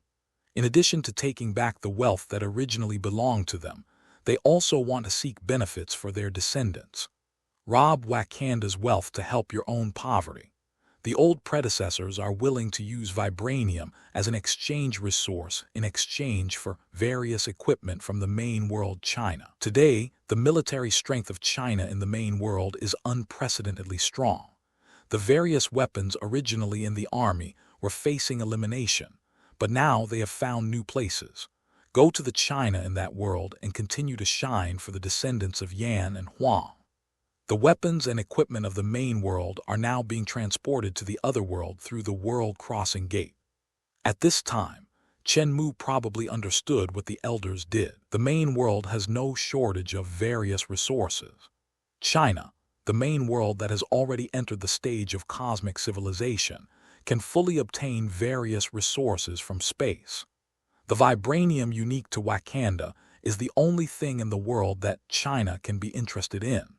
After the predecessors knew about this, they decided to use any means necessary to obtain resources like vibranium. Every descendant of the Yellow Emperor who loves his own nation is qualified to evolve at the level of life. Chen Mu thought about it and continued, if possible, bring the evolution equipment of the Card of Life to the seniors as well. This will also minimize their casualties. The veterans of 1943 have now embarked on a completely different path. There was no further civil war. Now they all have a common goal and are truly cooperating. This was something Chen Mu had never expected. But it's better this way. Although there are differences in ideas, the killing of compatriots should be stopped if possible. China's future lies in the Sea of Stars. It cannot be limited to the Earth. Besides, the world war over there has not ended yet. China must demonstrate a force strong enough to deter the entire world in order to gain more benefits in future negotiations. Look at America in later generations. Isn't it exactly like this? The old seniors are so envious. In order for their descendants to be able to enjoy the same benefits, the military power there has already gone beyond the borders. The powerful Kirin armor is a complete dimensionality reduction attack on other countries in this era. No country can threaten China at this time. 2 evolution machines have already been made. Let's take them over there and use them first. In Chen Mu's view, all descendants of Yan and Huang are his compatriots. As long as they have such a deep sense of identity with their nation, they are qualified to evolve at the level of life. As for those traders, running dogs and traders, they can go wherever they want.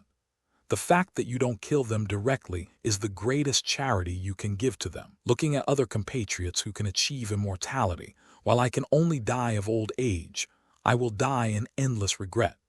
Okay. Zhu Jia nodded and left the laboratory. She wanted to go to the other world again. In fact, Chen Mu didn't know that the development of the world over there at this moment was 10 or 100 times more complicated than what Zhu Jia said in a few words. Time passed quickly, and another month had passed. On this day, Chen Mu was still tinkering with the making of the fire spear, and Zhu Jia walked over with a happy look on his face. He had promised Nezha that he would make a set of equipment for him, but he never had much time to do it. Now that he has some free time, he plans to use this time to make weapons for Nezha. After Nezha and Chen Mu returned to Earth, he disappeared on his own. Before, he needed to protect Chen Mu's safety, but now, Chen Mu, who also has powerful strength, does not need protection. Nezha is naturally liberated and wanders around China every day. Experience the local customs and practices of different parts of China. Speaking of which, although Nezha has had perfect memory since birth, just like a real person, not much different from an adult, but in essence, he has only been born for a few months and is full of curiosity about everything in the world. In particular, Nezha's nature is full of good feelings towards China. He needs to personally see the country where he was born. This will also make Nezha feel more of a sense of belonging to this country. Nezha was created by Chen Mu based on the prototype of Nezha in Chinese mythology. Nezha himself was also clear about this at this moment. After reading the myth about Nezha, he ran back specially and anxiously asked Chen Mu to prepare his own iconic weapon for him: Fire Spear, Wind Fire Wheels, and Chaos Sky Ribbon. The fire lance is very simple. After Chen Mu obtained the eternal fire from Odin's treasury, he analyzed it. As long as the magic circuit of the eternal fire is engraved on the weapon, he will be able to summon the eternal fire to attack with unparalleled power. The Hot Wheels are also very simple, have the ability to fly, and with the flame of the eternal fire, they look very cool. As for the Hun Tian Ling, this thing is not difficult. Chen Mu thought of the cloak of Doctor Strange in the future, so he went to Ancient One and borrowed this thing to study it. Therefore, making the Hun Tian Ling is really not a problem. It has to be said that by mastering the essence of magic, Chen Mu can completely become a weapon refiner in the fantasy world. The existence of magic circuits is similar to the formations in the fantasy world. By engraving the formations on magic weapons, isn't it just creating magic weapons one by one? Anyway, Nezha's 3-piece set is almost completed. What happened? Looking at Zhu Jia, who looked very happy, Chen Mu couldn't help but ask curiously, "Japan is sinking." Zhu Jia looked very happy, as if he wanted to sing a song for good luck. Chen Mu was full of questions. He had only been in the laboratory for a month, and he received such exciting news. The world war over there also ended at this time. Zhu Jia took a deep breath and explained with a smile. With the help of China, the United States and the Allied forces launched a general offensive against the Nazis. Captain Carter of the United States, with the assistance of our Kirin warriors, successfully destroyed all Hydra bases. At this time, the Nazis also announced an unconditional surrender. At the same time, the war between America and Japan also entered a fierce state. The American General LeMay, carried out multiple bombings on Japan during this month, carrying out blanket destructive strikes on all of its major cities, and basically completely destroyed Japan's industrial base. The Japanese suffered countless casualties, with at least millions of people killed directly by the U.S. bombing alone. Although it is a sad number, for some reason, Chen Mu did not feel sad. During this month, the seniors also snatched back all the wealth that belonged to them from Japan. Not only that, the seniors who interfered in the European battlefield also gained enough benefits. This brings us to the country of Wakanda. World war affects the entire world and is a major event that concerns the survival of all mankind. How can one stay out of this situation?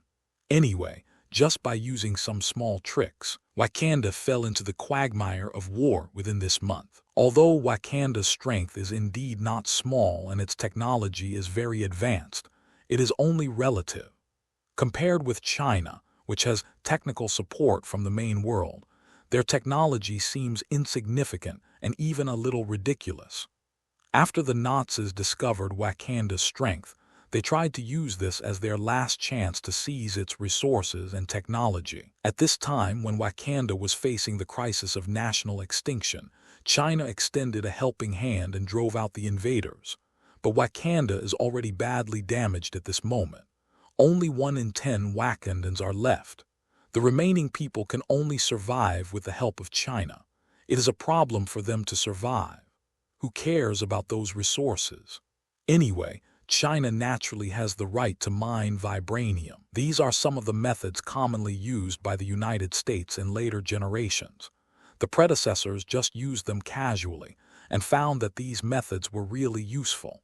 And this is also the reason why there is no shortage of vibranium nowadays. Can you tell me in detail how Japan sank? Chen Mu was very interested. He knew that Zheng Xian's shadow must be involved here. The United States bombed the Japanese mainland for half a month, and with its powerful firepower, it completely destroyed everything they had. After all, they were incendiary bombs mixed with the eternal fire, and Japan could not extinguish these flames at all. It could only watch the flames grow bigger and bigger, burning everything in Japan. All the surviving islanders left the city to avoid becoming the next target of attack. At this time, the Japanese were already crazy, shouting the slogan of 100 million people dying in battle, and were determined to fight the United States to the end. I have to say that the slogans were shouted very loudly, and Japan really did this. They are militarists and don't care about the lives of the people at all. Those crazy people don't care about their own survival either. The brainwashing is particularly serious. Of course, they are just shouting like this. If you really ask them to do it, these people may not be able to do it. Anyway, America, unable to tolerate anymore, took out nuclear bombs, 2 of which were obtained from Zheng Xian in exchange for the Cosmic Cube, 2 low-yield nuclear weapons.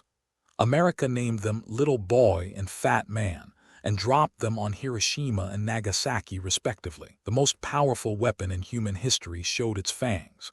The explosions of the 2 nuclear bombs completely frightened Japan's military and political power.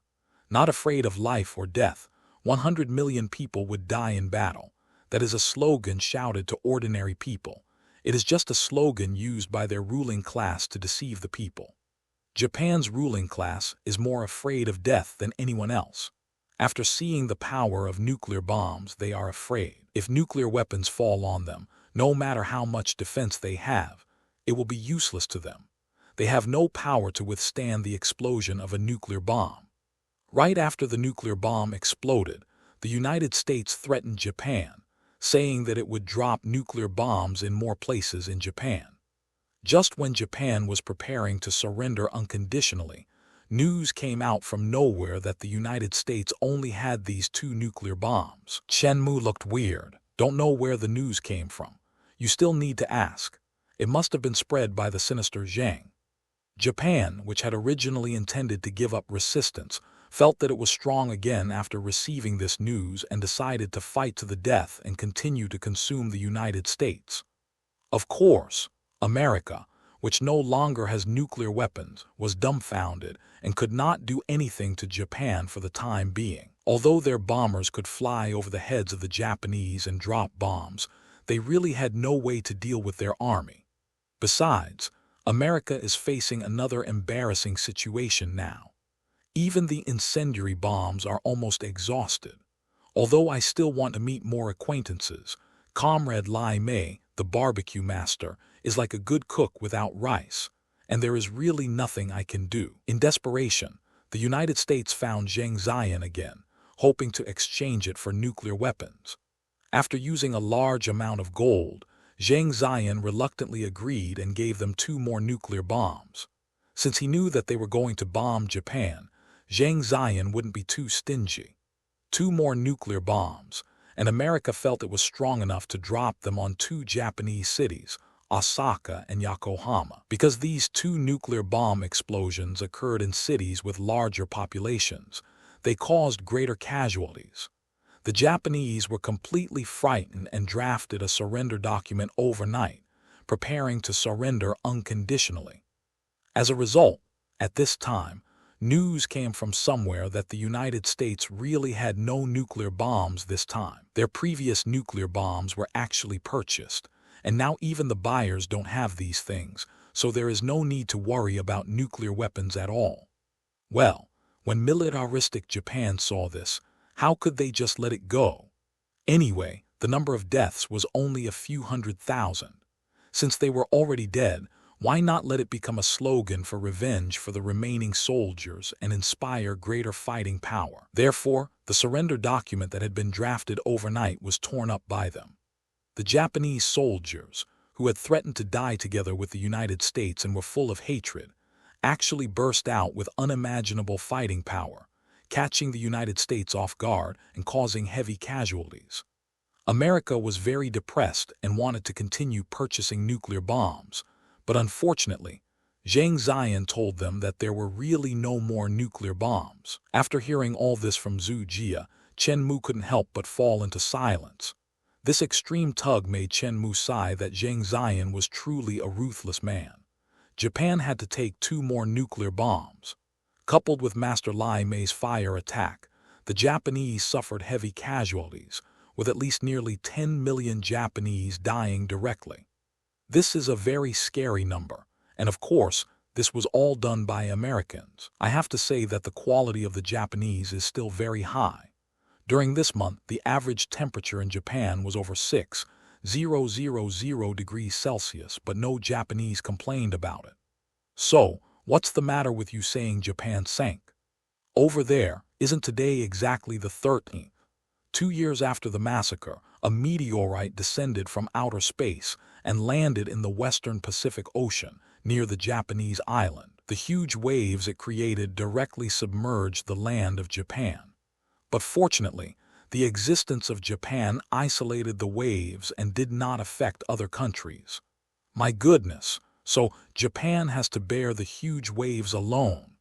Because it happened on this day, people all over the world said that Japan was punished by God. No one sympathized with them, even though the tsunami killed almost all the Japanese people. However, this also marks that over there, the World War has finally ended and everything has become a foregone conclusion. For some reason, when Chen Mu heard that the Japanese were basically killed or injured, he did not feel any pity or anything, as if it was just a trivial matter. Japan is no longer able to continue fighting. The war is officially over. Zhu Jia smiled and continued, after this world war, the earth over there has finally ushered in peaceful development. I just don't know what kind of future the world over there will have for China, which is now so powerful. However, none of this matters. As long as you have strong power, you can face any threat. The truth is within the range of the cannon. Now in that world, China is undoubtedly the world's #1. Although the United States detonated 4 nuclear bombs, anyone who is slightly informed would know that these 4 nuclear bombs were actually purchased from one person, and that person is a Chinese. So, in that world, who would underestimate the power of China? The emergence of nuclear weapons is inevitable. Even now, several countries are researching this thing, and Zheng Zion only brought it out 2 years in advance. This is also a means of promoting China's strength. The explosion of the nuclear bomb made those countries that had ulterior motives put away their thoughts. Some countries that had previously coveted the Killen armor immediately became obedient. The war is over, and now they are preparing for a post-war trial and the division of benefits. War never just represents justice or evil, but more importantly, represents interests. Aren't those who wage war also doing so for their own benefit? Now that the war is over, China will naturally gain sufficient benefits for its own people. Therefore, it is necessary to demonstrate a power so strong that everyone will be afraid of it. The Zhiyuan aerospace aircraft carrier was directly leased to the old predecessors for use. For the people of that era, the appearance of this aerospace aircraft carrier made everyone speechless. Tell me, with just this thing, can it turn the world upside down? The Japanese are really bold. Do you think you can provoke the Chinese? Look, this is God's punishment. Of course, the idea of divine punishment is just a popular belief. As for the top leaders of various countries, they all suspected China. China has not given any explanation for this, and people have simply tacitly accepted this matter. Today's China can easily destroy Japan, so how difficult will it be for other countries? In short, after this war, China's international status reached an unprecedented high. After the war, a meeting on the division of interests will be held, and the venue will be directly set on the Zhiyuan aerospace aircraft carrier. This is China's most direct deterrent force, and no one dares to ignore its existence. The war was finally over. As for the post-war meeting and how the negotiations were conducted on the Zhiyuan, Chen Mu said he didn't take it too seriously. With Zheng Xian's help, China over there is well aware of the future development and knows everything. With the help of various information, today's predecessors have a clear understanding of what resources are available in different places on the earth. Therefore, Chen Mu does not have to worry at all. The elders will naturally negotiate for the benefit of themselves and their descendants. However, it is worth mentioning that Zheng Xian also received instructions from the main world China to help China establish the same divine spear bureau in this world. 1. In that era, there were countless powerful warriors, and it was not a difficult task to select a group of powerful warriors to form the Spear of God Bureau.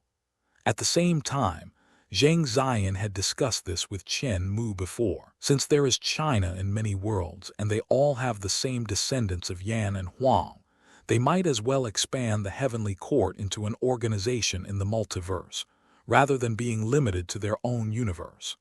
P.S. The multiverse organization will continue to use the Heavenly Palace and use the system to recreate the Heavenly Palace as the base camp of the multiverse China. In other words, China will establish divine spear bureaus in every world, and these divine spear bureaus will be directly coordinated under the Heavenly Court. The Heavenly Court will become a multiverse organization that belongs exclusively to the descendants of Yan and Huang.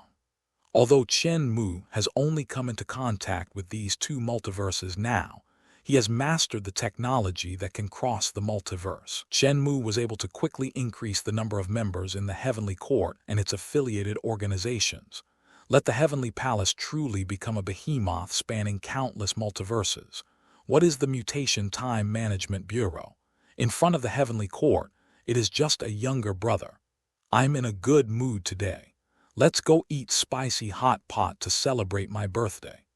Didn't you celebrate your birthday before you left the main world? Now you're here again. Although she was speechless at Chen Mu's excuse, Zhu Jia didn't say anything because she was also very happy, and it would be difficult to release the happiness in her heart without drinking a few glasses of wine.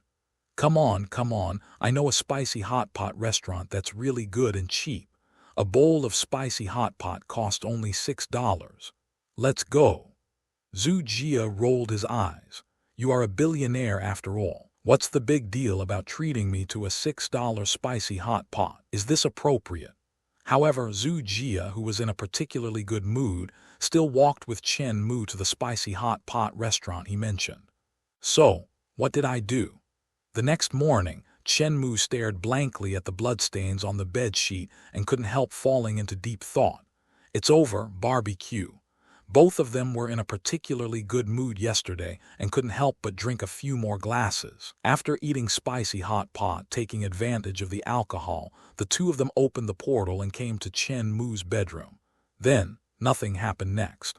When Chen Mu woke up, Zhu Jia had disappeared. "I'm going, what should I do?" Chen Mu scratched his head, feeling somewhat embarrassed. He thought to himself that since he couldn't drink much, he should try to drink less in the future. Drinking delays things. Zhu Jia is usually very busy, so I won't bother her by calling her. As a playboy, Chen Mu now has endless life. How can he waste it worrying about love affairs? So, it's better to be a heartless scumbag. It's better not to appear in front of Zhu Jia during this period. Well, I have to find a place to hide. Thinking that his parents knew Zhu Jia, Chen Mu couldn't help but feel a headache. If he was in a good mood, why not learn from Tony and date the cover girl of a fashion magazine? What was wrong with me? Why did I take Zhu Jia to eat spicy hot pot? Isn't this looking for death? I have to hide. I have to find a way to cover this up. Time is the best solution, so if you make good use of your time, there shouldn't be any big problems. When it comes to making use of time, the first thing Chen Mu thinks of is naturally the time stone, which is still in Chen Mu's hands. Master Ancient One did not come to Chen Mu to ask for the gem back, so this thing is still in his hands. Use the time stone to travel to 2 years later. In this case, time should have diluted these things, right?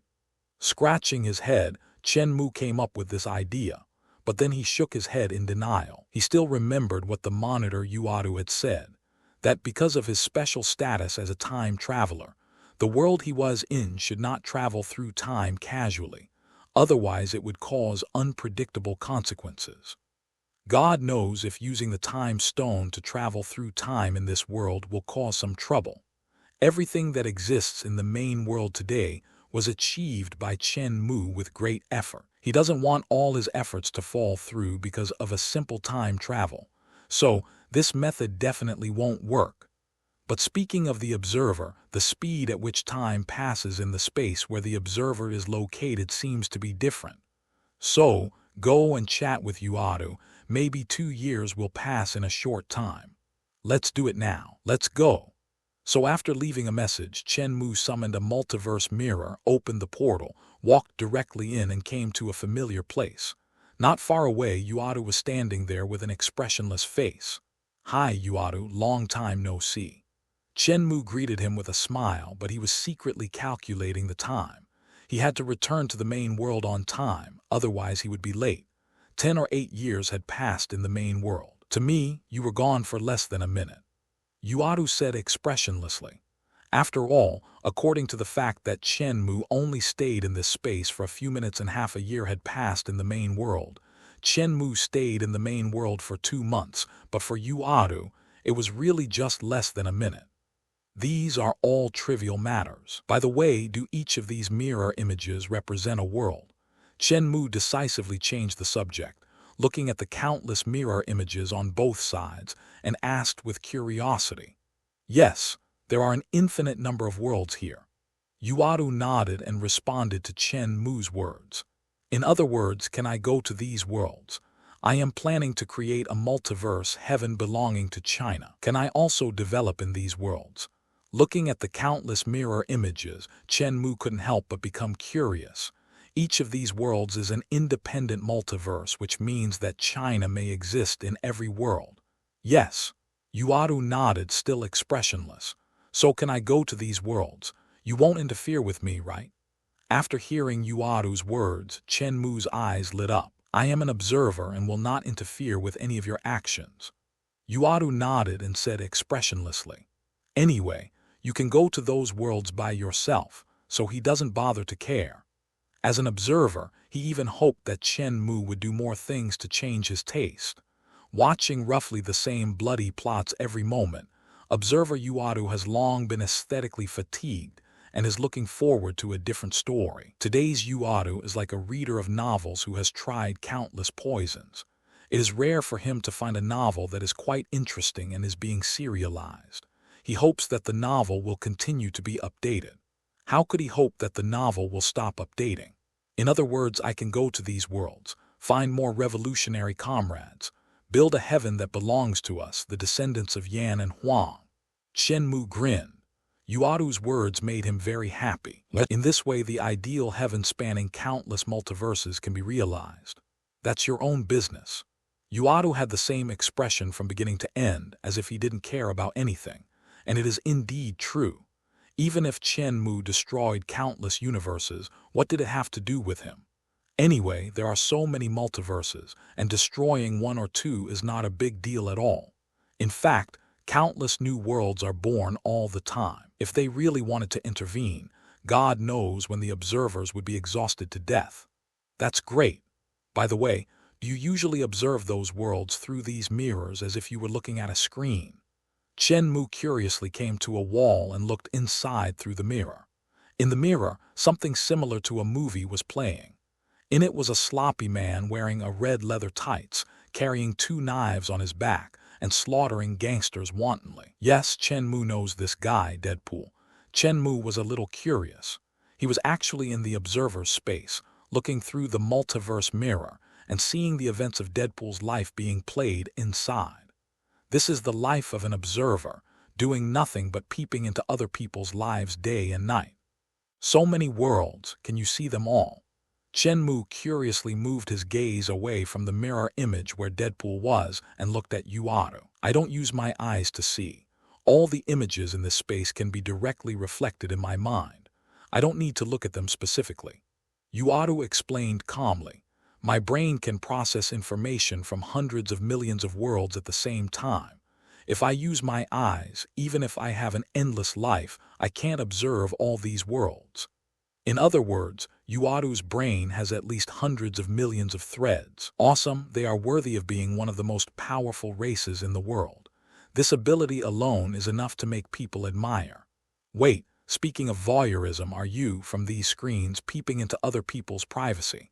For example, Chen Mu just woke up and he and Zhu Jia had eaten spicy hot pot the night before. It will be 2 years since you left your world. Yuadu was silent for a while, then said this.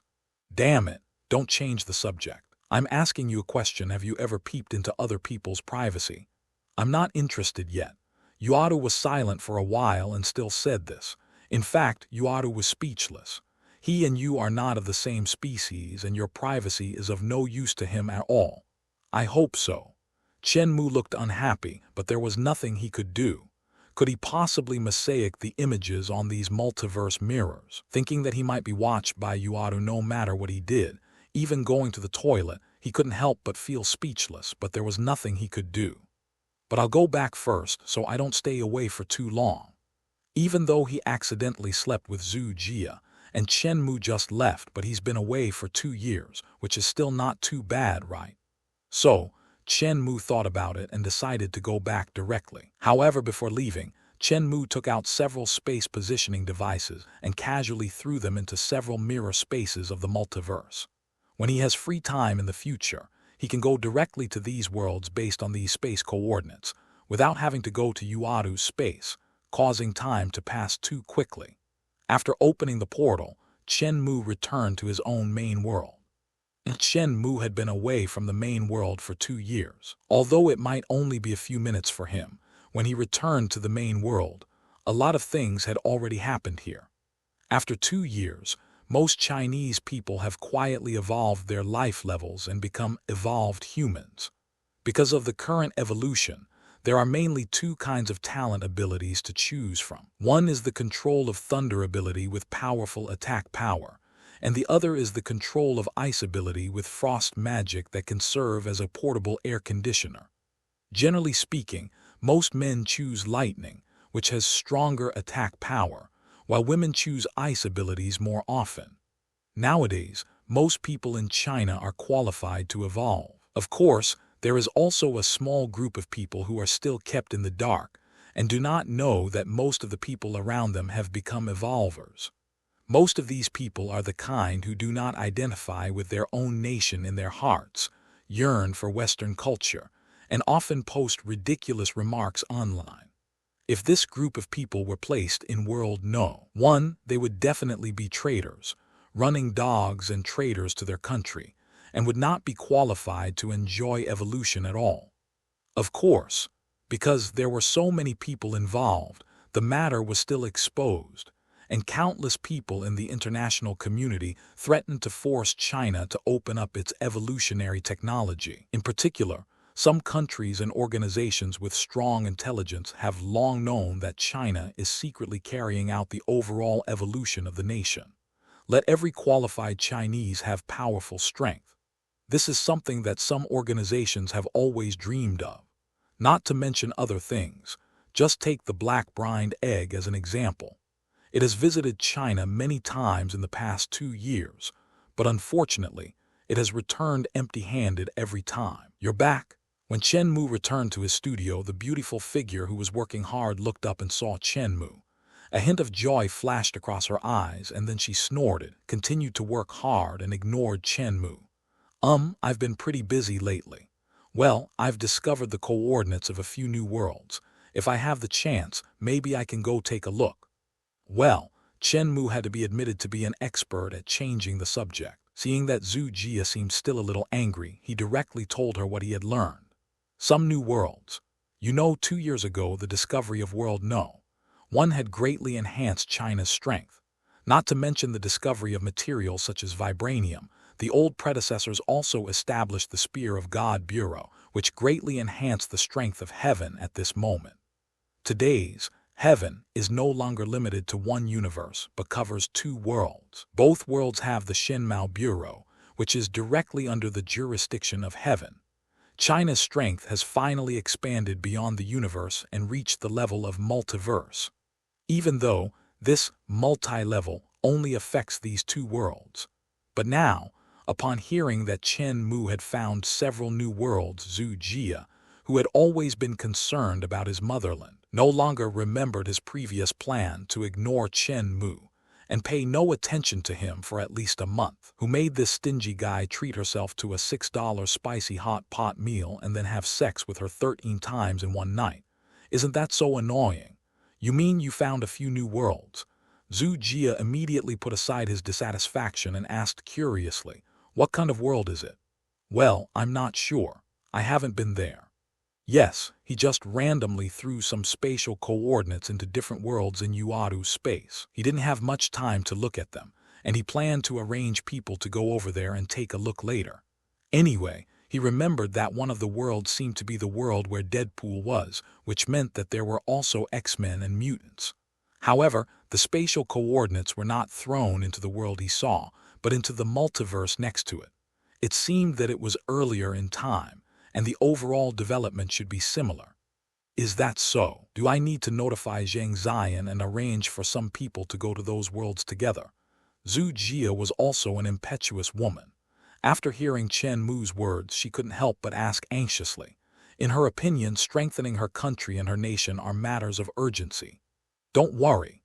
I've been away for 2 years. Tell me about China's development in the past 2 years. Chen Mu touched his nose. In Yuadu's world, time passed so quickly. In just a few minutes, a year had passed in his own world. Chen Mu glanced at the system and suddenly discovered that the time gems had already been produced. It clearly takes a year. No, if it is relative time for the main world, 2 years have passed. According to the time of the main world, it is indeed enough time to produce gems. This is a good idea. If it takes too long to produce something and you are too lazy to wait, you can go and chat with Yuadu and the thing can be produced quickly. That's right. A year's time was wasted. If we had paid more attention, we could have produced the space gem at the same time. However, since the cosmic cube is in his hands anyway, it doesn't matter whether he produces it early or late. For the Chinese people today, except for those who have not been transformed, most Chinese people have a lifespan of at least 500 or 600 years. Time is really not that important.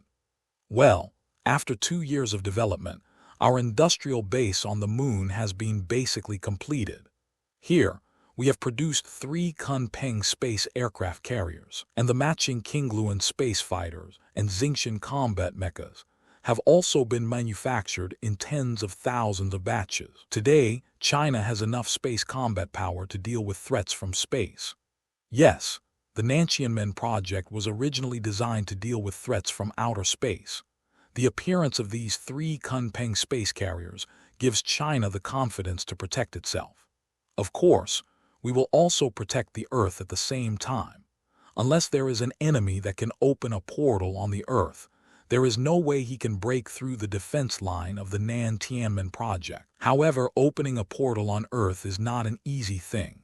First of all, a spaceship must come to Earth, which is basically impossible.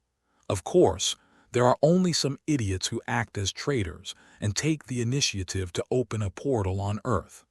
Our Nan Tianmen project has already taken initial steps to form combat effectiveness. The 3 Kunpeng fleets are all cruising in the solar system, protecting the safety of the Earth. Equipped with space jump engine and light speed engine, Kunpeng Aerospace Aircraft Carrier can provide support to any place in the solar system in the first time.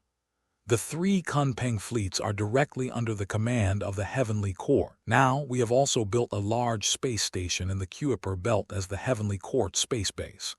Magic combined with technology has endless potential. Although the distance is so far, it is not a big deal for magic. Anyway, it's just a matter of 1 or 2 portals and it's very easy to go to heaven. However, heaven is just a space station. No matter how big it is, in Chen Mu's opinion, it seems a bit cheap. And so, Chen Mu looked at the system and found the divine technology from Asgard. After the system upgrade, Chen Mu also changed the architectural style of this divine domain, turning it into the unique Chinese style with pavilions, terraces, and magnificent buildings. Chen Mu chose production without hesitation. Compared with the space station, this divine realm that can easily float in space is worthy of the future heaven. This is the real heaven, so this thing can no longer be called the realm of gods, but should be called fairyland. While the production time is as long as 3 years, which is comparable to the time of 3 infinity gems. After all, the heaven thing itself carries a lot of high tech, a lot of magic, plus a huge mass, so it is reasonable that it takes 3 years. Once the heavenly palace is produced, it will serve as the base for the future multiple heavenly palaces. The current space station can only serve as a temporary base. In addition to the industrial base on the Moon and the Nantianmen project, the motherland has also launched new projects which are also progressing steadily. Today, China is mining resources on several major planets in the solar system. Yes, with the assistance of the magic portal, light-speed spaceships, space jump spaceships, magic and technology complement each other, allowing China to take off now. The little resources on the Earth can no longer attract China. Today, China's goal is the vast sea of stars. That's about it for the development of the universe. Next, let's talk about domestic affairs. Zhu Jia thought for a moment and continued. Because of the existence of the life evolution device now, most of the citizens have gone to the capital to undergo life evolution. Among the people, our country's current strength can no longer be ignored. Most people have extremely powerful strength, but because we are selectively evolving, everything is still under control. No one will rely on the power they suddenly gain to act recklessly and cause trouble.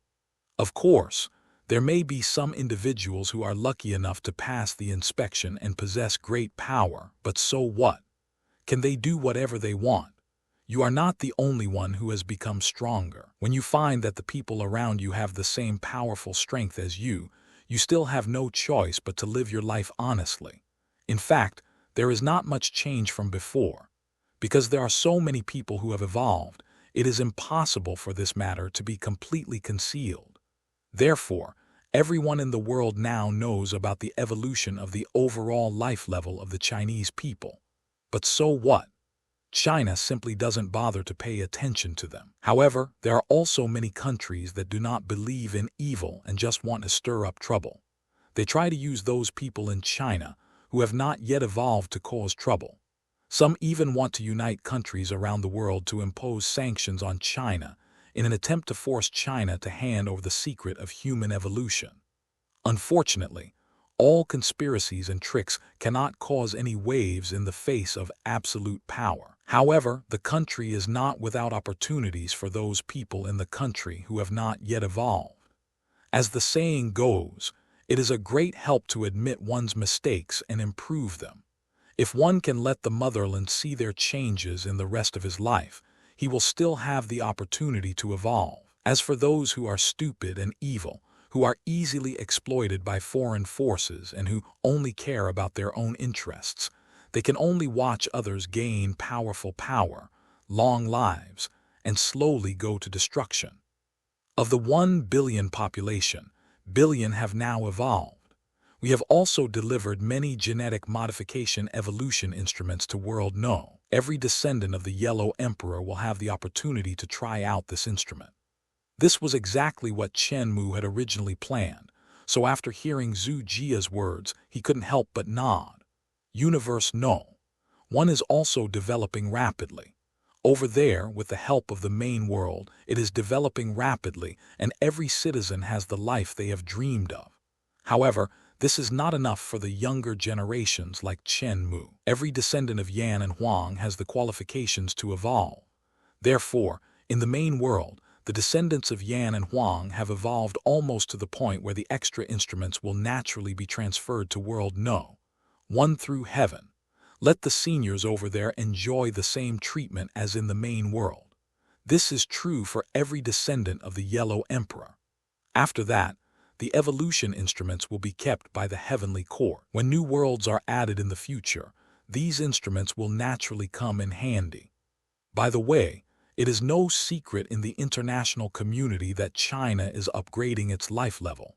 However, our country has not paid any attention to the protests of foreigners and is still developing according to our own plan. Today's China has long since left the Earth. To put it bluntly, even if the main world of Earth breaks out in the Third World War, China has the confidence and will not be afraid at all. At worst, we can just take the people to other planets. At worst, can't we go to other multiverses? In short, China now has plenty of escape routes and does not have to worry about threats from other countries at all. The so-called nuclear war is just a joke to China at this moment.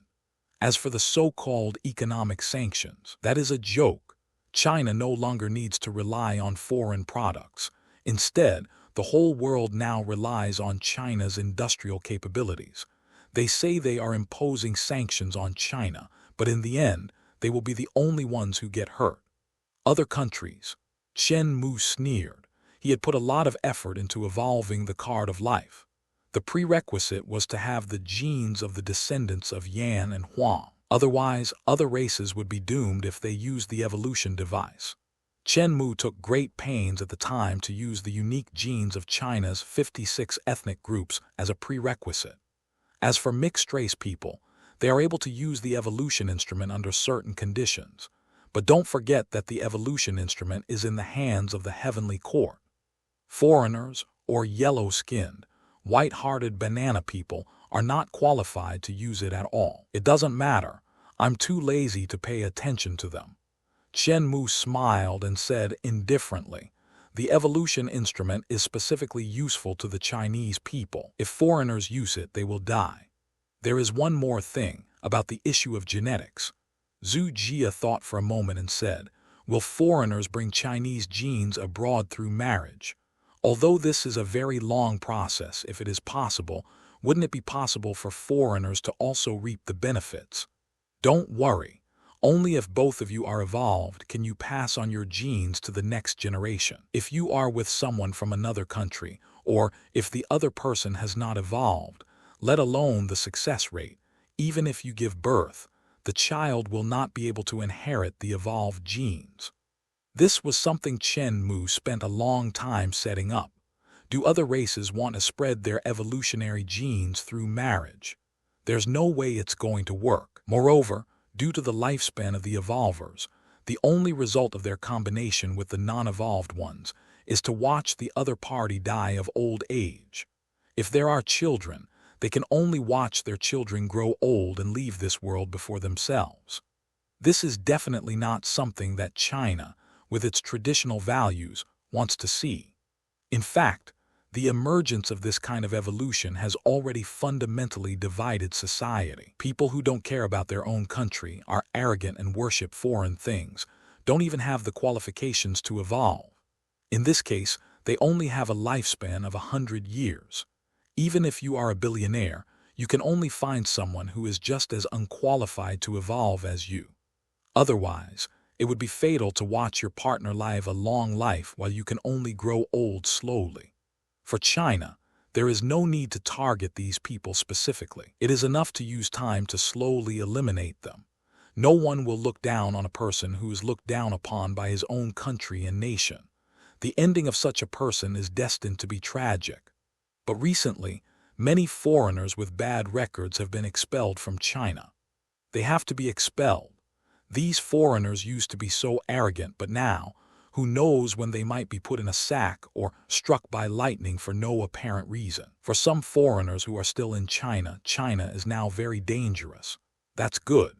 Zhu Jia sighed, then stared at Chen Mu with a resentful look and said, "Besides, I'm pregnant." Chen Mu's eyes widened with horror. "What's the situation? I went to Yuaru's place and you told me that you are going to be a father. Because of evolution, the pregnancy period of Chinese people is now as long as 3 years. But for me, I don't know why, it's been 2 years and I can only confirm that I'm pregnant." Zhu Jia had a face full of resentment, because after becoming immortal, it became more difficult for Chinese people to have children than before. It's not that the chance of conception has decreased, but because it is no longer a 10-month pregnancy for a woman. According to observations, it may even take up to 3 years. When the national evolution began, the children of the couples among the first batch of evolvers had not yet been born. However, due to evolution, the birth rate has dropped significantly. After all, according to today's life expectancy, it is a full 500 years.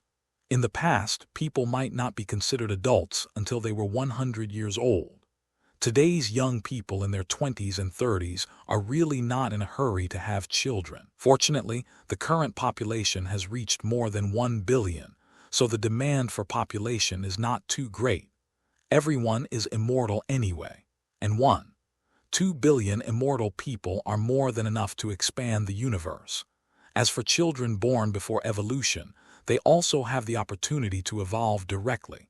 This also shows that children born in the future will be gifted and extraordinary. As for Zhu Jia, it has been almost a year since Chen Mu left since Zhu Jia found out she was pregnant. However, it has been 2 years now and there has still been no major movement. "Well, I can't tell."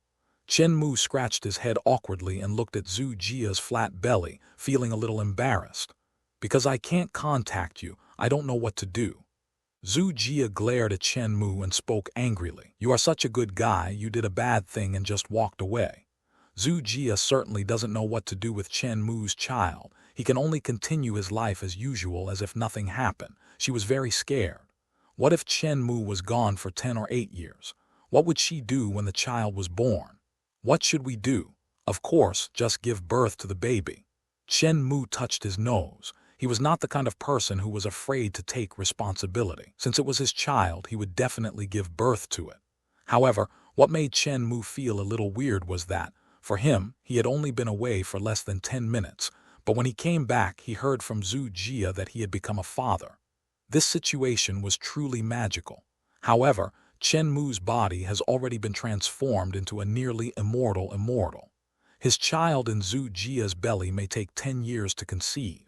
Hey, what's this? But think about it, in the mythology, Neja seemed to be born after his mother was pregnant for more than 3 years.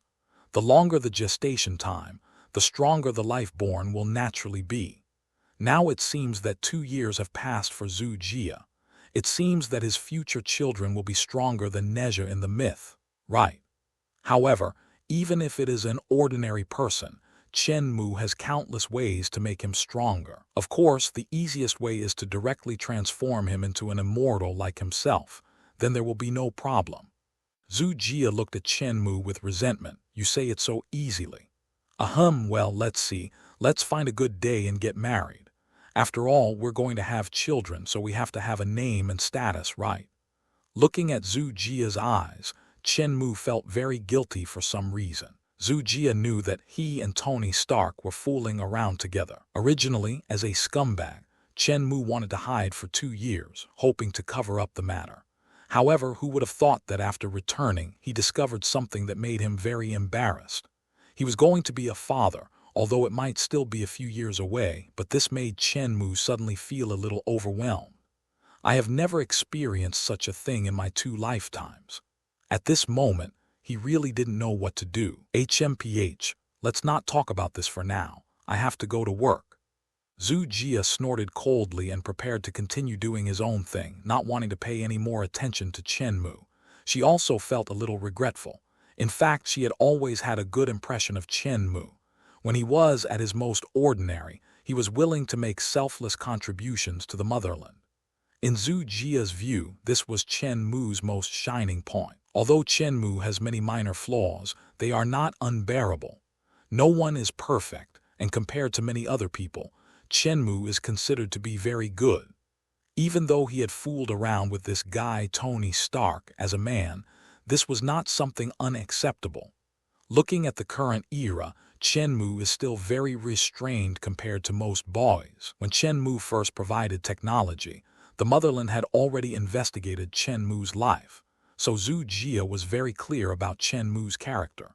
Although he seemed to have had 2 girlfriends when he was in school, that was all. After graduation, although he had nothing to do every day, he never made any mistakes. Although he is a second-generation rich kid, Chen Mu never puts on airs. He just seems a little more withdrawn compared to many people. Zhu Jia knew that the only time Chen Mu had ever looked for a woman was when they went to America with him and visited Tony. Tony took him out to date a cover girl. Actually, this was nothing. It was much better than what he did with most men. No, you are pregnant now, let's take a good rest for a while. Knowing that Zhu Jia was pregnant, how could Chen Mu let Zhu Jia go to work? He immediately went up to her with a shameless face and said, "Well, let's leave the work to others and have a good rest." Chen Mu quickly followed her and massaged her shoulders and legs. Oh my goodness, now the poles have reversed. It's Chen Mu's turn to take care of Zhu Jia. Not to mention the fact that Chen Mu is about to become a father in America in an underground base of SHIELD. Nick Fury is losing his temper. This group of selfish people in China have discovered the secret of human evolution, but they keep it to themselves and don't even publish it to benefit all of humanity. Nick Fury slammed his fist on the table. In the past 2 years, Nick Fury has been to China several times, each time wanting to obtain the secret of human evolution, but obviously, he returned empty-handed every time without any effect. Hill on the side had a blank expression on her face. She didn't want to talk, but she knew very well in her heart that it was impossible to get China to share this technology. Not to mention anything else, if America is the one that possesses this technology, will America share it? This is obviously impossible. Similarly, how could they expect China to contribute its technology? Isn't that what daydreaming does? Have you conducted any research on the Chinese evolved people? Nick Fury and Hill took the elevator to the lower level of the research base and did not forget to ask.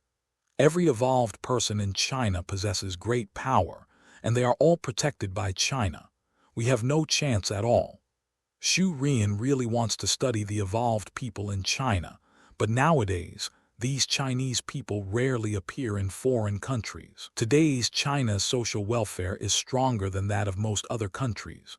In addition, China is now developing outer space and is short of people. Many evolvers have secretly gone to outer space to work, except for some people who are studying or working abroad, which evolver would go abroad for no reason. Of course, some of them might go hunting for beauties, traveling, etc. But with their own powerful strength and the support of China, these evolved people have nothing to worry about. I still can't get in touch with Chen Mu. In the elevator, Nick Fury asked again in disbelief. We suspect he has gone to outer space and we haven't heard from him in 2 years. Hill said calmly, sure enough, the technology that China has now obtained must have been obtained from outer space. This group of selfish Chinese people only care about the development of China and have never cared about the whole world. They have no awareness of being human beings at all. It was obvious that Nick Fury was unhappy, so Hill didn't talk to him again to avoid offending Nick Fury. For a long time, Shield technology can be said to be the most advanced on the Earth. However, now, in just a short period of time, China's strength has far exceeded their imagination. Not to mention, there is also a SHIELD bureau in China now, which is completely opposed to their SHIELD. Plus, the news received today that there was a problem with the cosmic cube made Nick Fury very unhappy. He and Hill came to the base for researching the cosmic cube early in the morning. What is the current situation of the cosmic cube? Seeing that Hill didn't want to continue talking about China with him, Nick Fury changed the subject and asked, "The Rubik's Cube is still demonstrating its energy. Now everyone in the base has been evacuated to avoid danger." Hill immediately reported the current situation. Understood. The elevator stopped and Nick Fury and the other man walked out and a man in armor walked towards them. Hawkeye Barton. Nowadays, Hawkeye's Kirin armor has been modified a lot by SHIELD. It can be said to be the crystallization of its technology. Many of SHIELD's technological crystallizations are on it. You can choose from a variety of powerful firepower options. If you choose a strong firepower configuration, it will be more powerful than the military's war machines. But Hawkeye is not the kind of person who is afraid of insufficient firepower. His armor is equipped with more high-precision weapons, such as sniper rifles or his special arrows and arrowheads. "Have you seen anyone suspicious?" Nick Fury asked as he saw Hawkeye coming over. "No, I've been watching since yesterday, and so far I haven't spotted anyone behaving strangely." Barton continued, "I used infrared scanning to search, and there is no suspicious place in the base where people can hide." "Forget it, let's not worry about those things now." Nick Fury frowned, looked at Hill beside him, and continued to order, "Have someone take away all the research materials. This base can be abandoned, but the data here cannot be lost. Barton, you go outside to guard and use the mobility of the armor to help move some equipment." Nick Fury doesn't care how dangerous this underground base is. In his opinion, the experimental data about the cosmic cube is more important. As for the lives of their SHIELD agents, come on, this is America. Who cares about this stuff? We are about to start the second phase of the experiment on the Rubik's Cube. Can't lose the precious data." Nick Fury said coldly, "Let everyone move faster. The cosmic cube is our only chance to surpass China and SHIE, and we must not miss it. If SHIELD wants to surpass SHIELD, the only thing it can rely on is the cosmic cube. They have conducted a lot of research on the Tesseract. As one of the Infinity Gems, the Space Gem not only has very strange space properties, but also has infinite energy. SHIELD has been researching the Tesseract for a long time. Unfortunately, there have been no results so far. The only result is that they have now manufactured some energy guns that extract the energy from the Tesseract. They are quite powerful and even more powerful than some ordinary guns. But that's all. Moreover, this thing is the legacy of Hydra and Hydra. It is a method found from their scientific research records. And now, it can be said that SHIELD has made no progress in studying the cosmic cube for decades. It was during this time that they recruited Dr. Eric Selvig, the scientist who worked with Jane Foster and Thor. It has to be said that Eric is very talented. Soon after joining SHIELD, he made great progress in the research and development of the cosmic cube and was able to use its spatial properties to create portals. Although the portals currently manufactured are still unstable and we don't even know where they will lead to, this is still a great progress for SHIELD. In their opinion, they might be able to successfully develop a portal technology similar to that used by the SHIEA. So the future is promising. However, Nick Fury didn't know that he had successfully stimulated the spatial ability of the cosmic cube and attracted the attention of some other powerful forces in the universe. The space gate of the cosmic cube is different from the common space jump technology in the universe. As soon as it was used, some powerful civilizations detected the fluctuations of the Infinity Gems. It would be fine if some civilizations didn't have much idea about this thing, But in this universe, there happened to be a force that was looking for the Infinity Stones. They caught the traces at the first time and prepared to come to the Earth to snatch them. Thanos. The Earth is located on the World Tree, which is the territory of Asgard. Many advanced civilizations will not provoke Asgard for the legendary Infinity Stones. Even Thanos would not go there directly at this time. Therefore, Thanos is now ready to send his men to invade the Earth. Prepare to test and see if Asgard will intervene when invading the backward planet Earth. As for the candidates for invading the Earth, Thanos had already chosen them. They were the Asgardians he met in the universe a few years ago, Loki. So, what about Dr. Eric? Does he have any questions? Nick Fury looked at Dr. Selvig, who was nervously operating some equipment not far away, and asked Coulson, who was rushing over. Doctor, he looks fine. Coulson shook his head, thought about it, and continued. If the cosmic cube is like a door, then can we open this door from the other side of the door?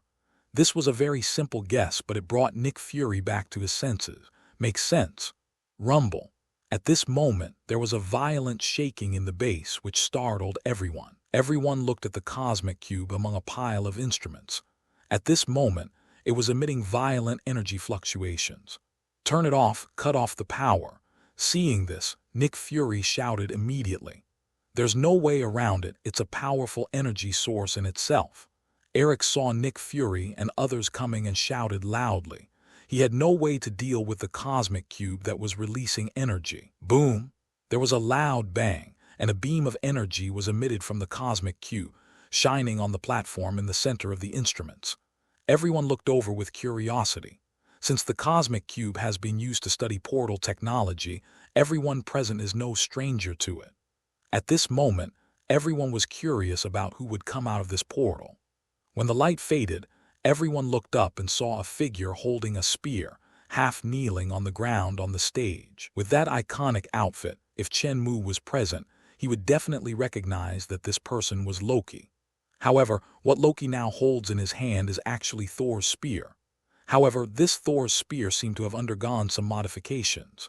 Not to mention other things, just the energy source. The specially made arc reactor is gone, replaced by a yellow gem. Mind gem. Without the scepter of mind, this time it directly turned into a gun of mind. This spear was Chen Mu's original experimental product. It possessed the power of Thor, but it did not have any restrictions. Anyone who could pick up this spear would have the power of Thor. This thing was the weapon that Chen Mu lent to Thor, the god of thunder. However, this guy was provoked by Loki in just a few words and handed over the Thor's spear to Loki. After the battle between Thor and Loki, the weapon fell into the universe along with Loki and was transported to an unknown place by the magic of the Rainbow Bridge. Anyway, not long ago, it was found by Thanos' army. Because the energy of the arc reactor was used up, Loki was looking for alternative energy sources everywhere. Unexpectedly, he met Thanos, who gave him a task and handed the Mind Stone to Loki. It just so happened that the Mind Stone, one of the Infinity Stones, was used as an energy source and was placed directly into Thor's spear by Loki. Wow, this spear of Thor not only has the power of Thor, it also has unlimited energy. At the same time, because of the special nature of the Mind Gem, this spear now also has the power to control people's hearts. Sir, please put down your spear. Nick Fury didn't recognize the person who came, but when he saw that the other party was holding a weapon, Nick Fury took a step forward and shouted loudly. Of course, Nick Fury had never met Loki and didn't know him, but Loki knew who he was. After all, he had dealt with Nick Fury before. Did this black salted egg want to frame him and make him cause trouble for China? Moreover, Loki was controlling the destroyer at the time and gave Nick Fury a solid slap in the face, sending Nick Fury flying with one slap. I have to say, Nick Fury is really lucky. He miraculously survived this slap. Is that what you mean, nigger? Loki grinned and looked at Nick Fury with contempt. My goodness, the other S.H.I.E.L.D. agents present all lowered their heads and dared not speak. Who is responsible? How brave of you to call Director Nick Fury a nigger. Who in S.H.I.E.L.D. doesn't know what kind of person their director is. His heart is as black as his skin, and no one dares to mess with him anyway. Well, of course, the people who don't dare to mess with Nick Fury are from Shield, but Loki is definitely not among them. Boom! Loki would not tolerate Nick Fury. He picked up the spear in his hand and attacked Nick Fury. A bolt of lightning struck Nick Fury. The latter was not able to be faster than lightning and was struck directly by the lightning. It seemed that his entire body was charred black. Well, it couldn't be seen anyway. Only the slight rise and fall of his chest proved that he was still alive. Bang, bang, bang. At this time, the agents who had just reacted launched a frantic attack on Loki, and gunshots rang out one after another. Noisy. Loki, who possesses the power of Thor, is not worried about these bullets, but it will still hurt when they hit his body, which makes people feel uncomfortable. So, Loki took out a few throwing knives from his pocket and threw them at a few soldiers in the distance. As the #1 wizard in the 9 realms, it is reasonable for him to know some flying knife techniques, right? Others in Naruto can throw shuriken at a young age, but for me, Loki, who is over 1,000 years old, it shouldn't be a problem for me to hit the target accurately with a throwing knife, right? The flying knives accurately pierced the throats of the soldiers in the distance, killing them directly. Then, Loki picked up the Thor's spear and suddenly rushed towards the nearby soldiers. The spear was like a dragon, and he killed them easily. As I said before, I, Loki, am over 1,000 years old, so it's not excessive for me to know some spear skills, right? As the #1 wizard in the 9 realms who loves close combat, Loki, deep down in his heart, is particularly looking forward to exciting battles. A group of weak mortals dare to attack the gods. They are just courting death. As the second princess of Asgard, Loki is very proud. He has always looked down on the people on Earth, and he is very contemptuous of these people on Earth. SHH. At this moment, Loki's hair suddenly stood on end, and without saying a word, he rolled over. At his original position, there was an arrow with its tail feathers trembling. If Loki had not dodged, the arrow would have easily penetrated his defense. Oh my God, you scared me. Is this the kill in armor?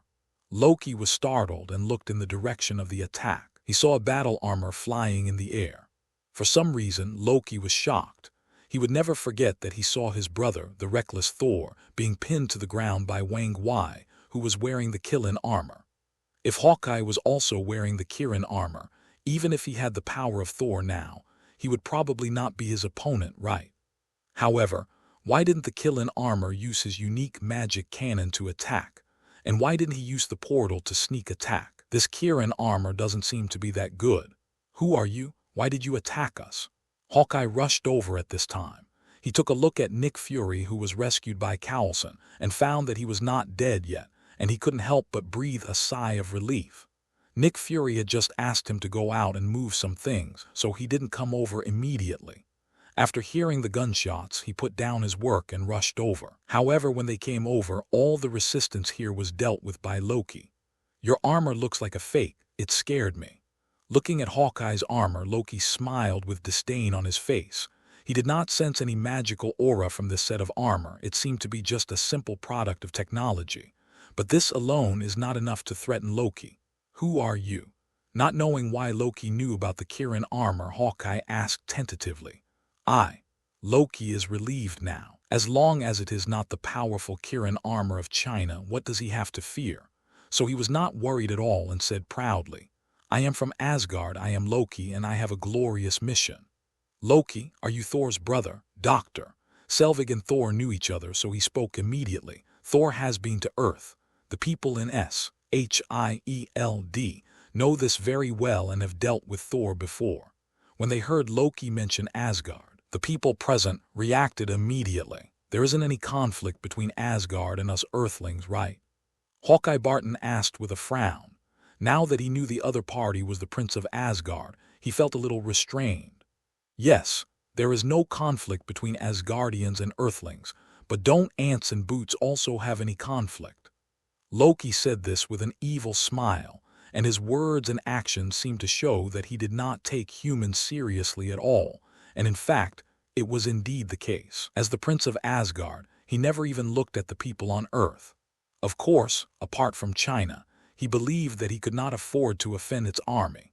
Even though there is Thanos standing behind Loki now, there is still an army of Chitauri standing by in the distant space, waiting for him to use the cosmic cube to open the portal so that they can invade. Well, speaking of this, it seems that we have to warn the Chitauri army that the Chinese should not be provoked. Don't accidentally provoke that country. God knows what unpredictable consequences will occur. But speaking of it, the relationship between China and America is not so harmonious, so Loki has the courage to invade the Earth. Of course, it is the invasion of America. If it is China, Loki does not have the courage. So, you want to crush us to death. At this time, Nick Fury, who had recovered his breath, came out, frowned at Loki, and asked in a bad tone. Now, after being struck by lightning, his skin has become darker.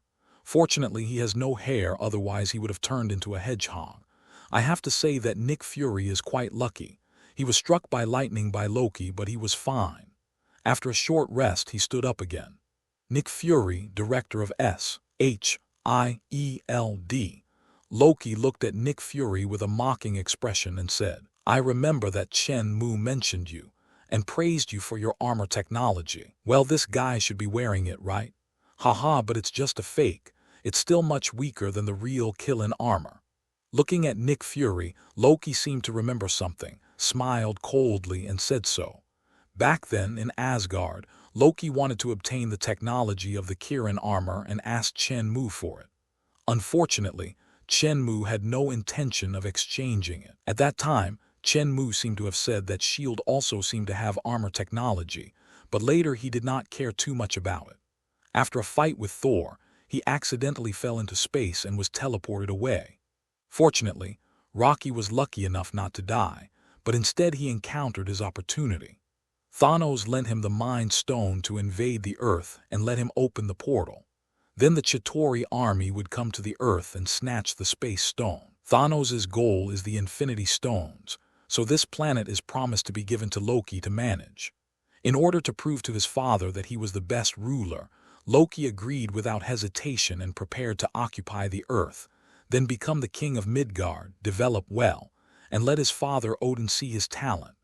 Of course, in order to avoid trouble, Loki will not provoke China and will just prepare to occupy America. Nick Fury looked unhappy. The two sets of Kylan armors from SHIELD were not fakes. They were genuine ones obtained from SHIELD. Of course, it is also the most backward version. The Kirin armor cannot even use magic. No matter how much S.H.I.E.L.D. modifies it, it will not be of much use. However, Loki's words caused Nick Fury to misunderstand. As expected, China has obtained the support of Asgard, and the technology of the Kirin armor must have been provided by Asgard. Look, when Loki said this, isn't it confirmed? Thinking of the destroyer armor that first appeared in New Mexico, it is true that the Kirin armor is not a technology from Earth. We are willing to establish friendly relations with Asgard. Tell me, Mr. Loki, what do you want to gain by coming to Earth? A real man can bend and stretch. Didn't he get shocked? Although it was quite painful, it was not unbearable, so Nick Fury prepared to have friendly consultations with Loki to see if he could stabilize this person, and then establish a good relationship. Maybe he could get some good technology from Asgard through Loki in the future. As for those S.H.I.E.L.D. agents who were killed by Loki with flying knives and stabbed to death with spears, come on, it's just a few deaths. I've said it so many times, this is America. What's the big deal about a few deaths? S.H.I.E.L.D. can afford to die. I have to say that Nick Fury's idea is quite nice, but obviously Loki doesn't have such an idea. Haha, I came to Earth just to bring you a world without constraints. Loki smiled coldly, holding a spear, and paced slowly in the base. He looked calm and everything seemed to be under his control. Not bound by what? Nick Fury looked strange. Free? Loki smiled and sneered. Freedom is the biggest lie in this world. Only when we get rid of it can humans truly experience what peace is. After saying that, Loki's voice disappeared from the spot but appeared behind Hawkeye. Before he could react, the spear in his hand was already against Hawkeye's back. The gun body made of vibranium was hard and sharp.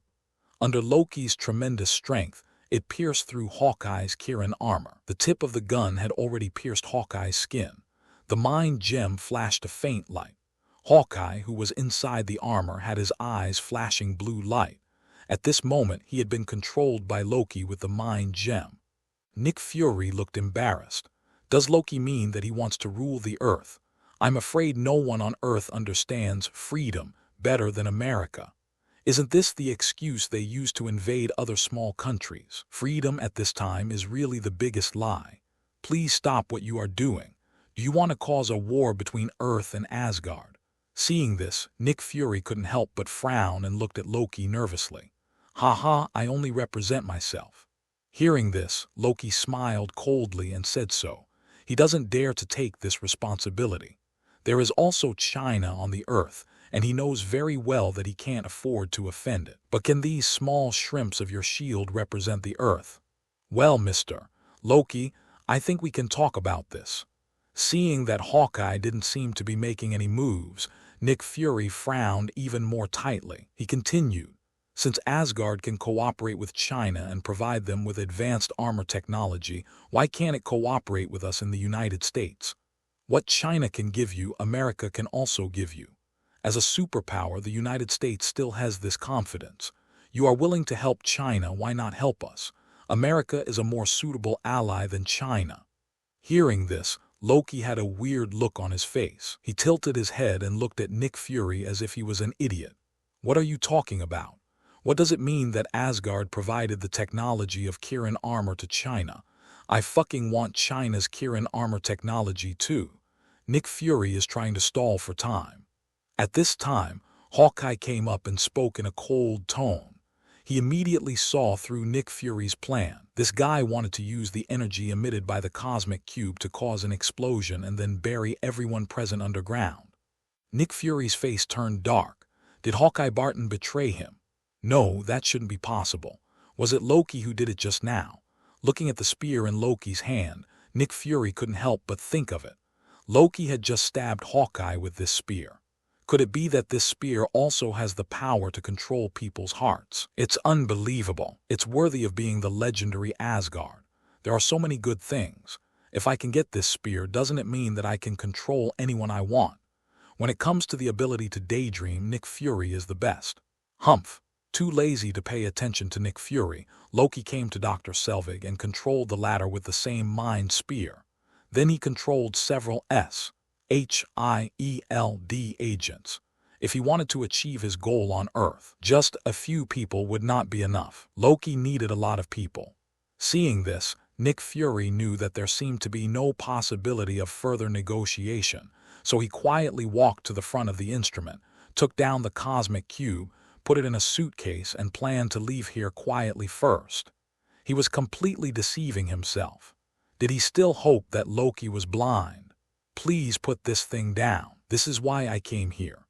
After controlling the last surviving SHIELD agent, Loki looked at Nick Fury with a smile. Bang bang.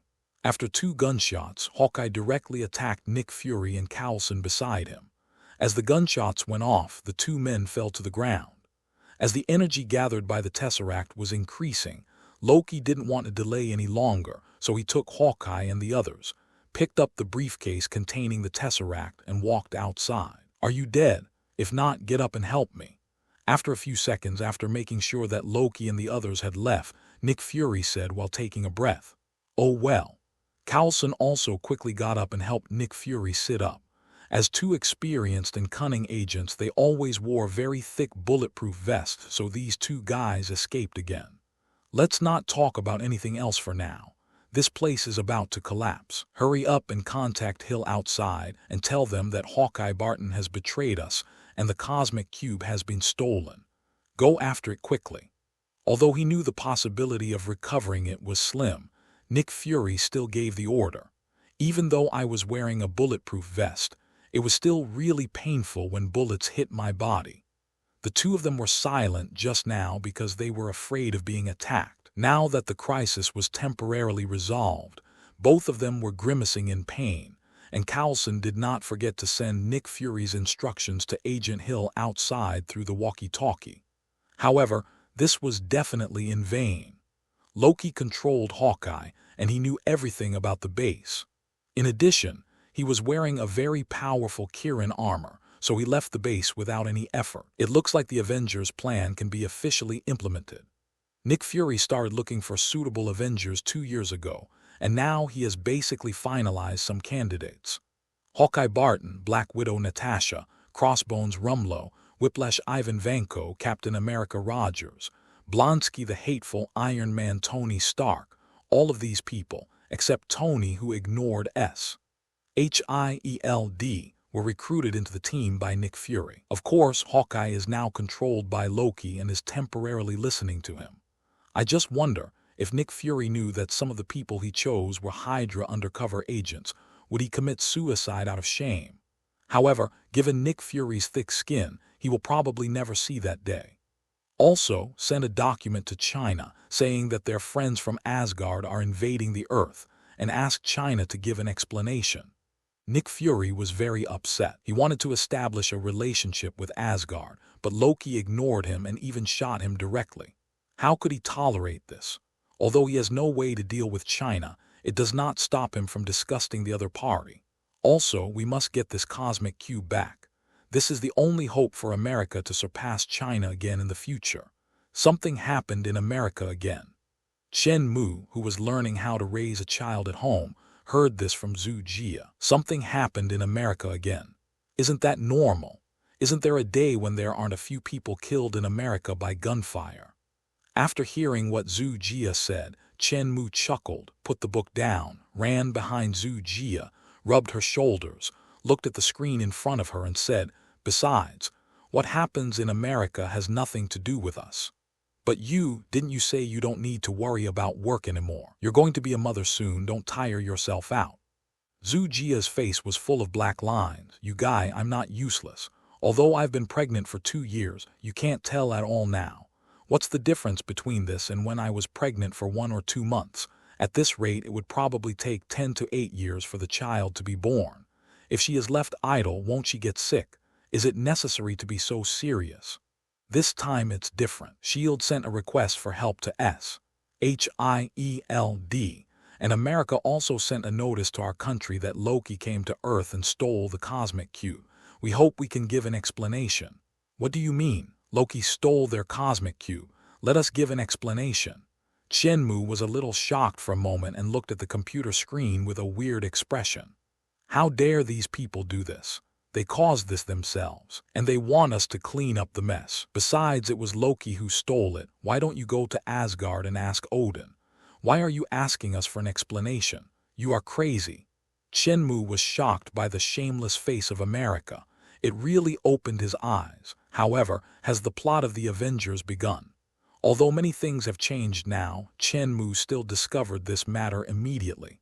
Maybe you can go and see what the fun is. We are soldiers, what's the difference?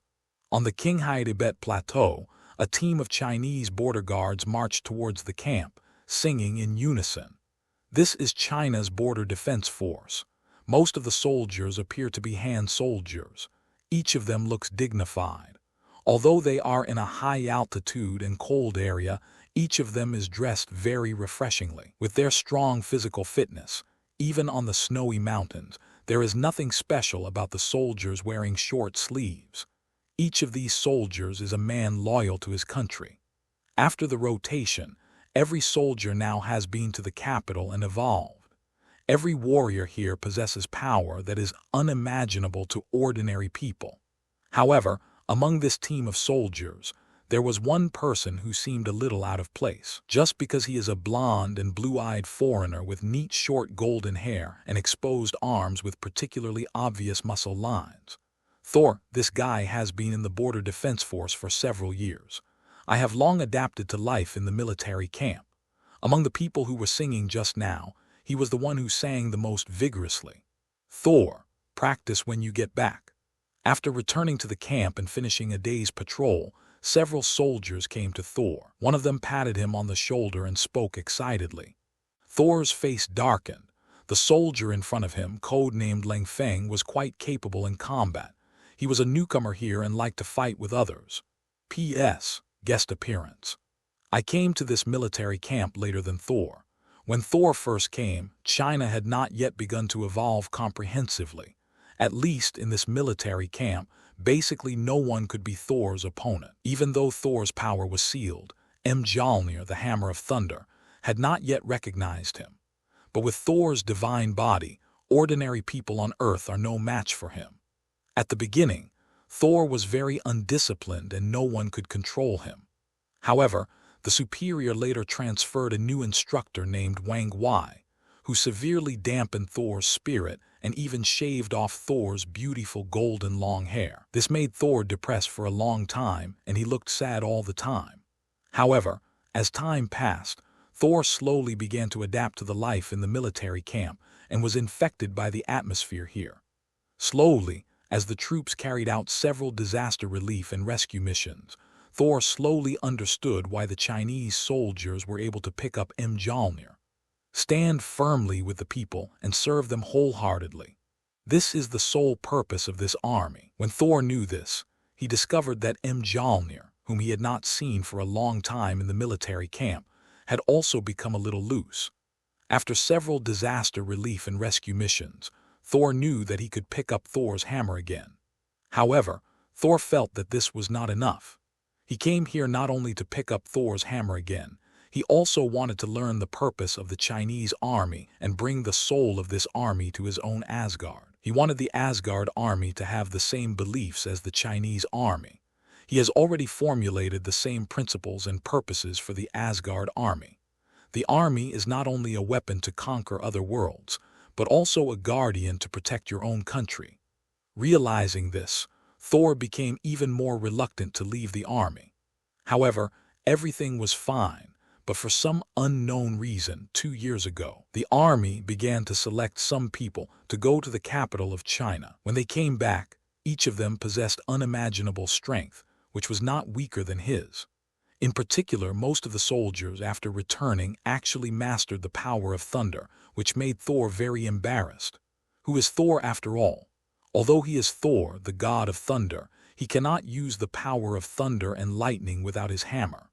But look at it now, almost all the soldiers in this camp can discharge thunder and lightning. How should Thor, the god of thunder, deal with this? You can spar, but you can't use lightning. Thor touched his nose and said seriously, as the god of thunder, although he has regained the recognition of Thor's hammer and has regained his divine power, if he does not pick up Thor's hammer, he really cannot summon thunder. If Lang Feng uses thunder and lightning, he will not be able to withstand it. Therefore, this premise must be made clear first. You can use a hammer. Lang Feng was speechless. He took out a Thor spear from his storage device and looked at Thor with fighting spirit. Let's stop. We are all brothers in the camp. We can just spar if we want to. Using weapons or something will affect our friendship. Thor gave an awkward but polite smile.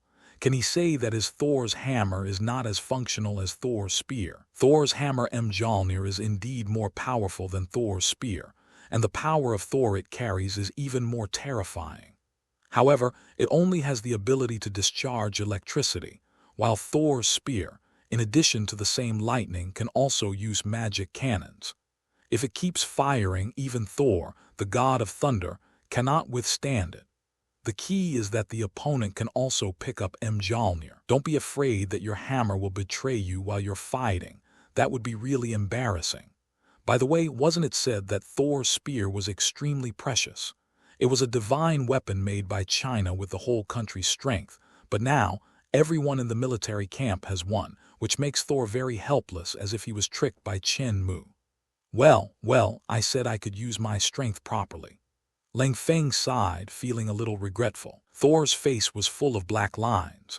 He knew very well that Lang Feng was preparing to take revenge on him. After all, when Lang Feng first came to the camp, he was beaten up several times by him in the name of sparring.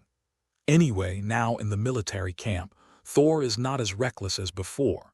At least, he no longer wants to compete with anyone he sees like before. The main thing is that now in this camp, Thor seems unable to beat anyone. Of course, the premise is that he doesn't fight to the death. If he does, Thor can still give it a try. Now, everyone in this military camp has evolved, and their bodies are now stronger than most Asgard warriors.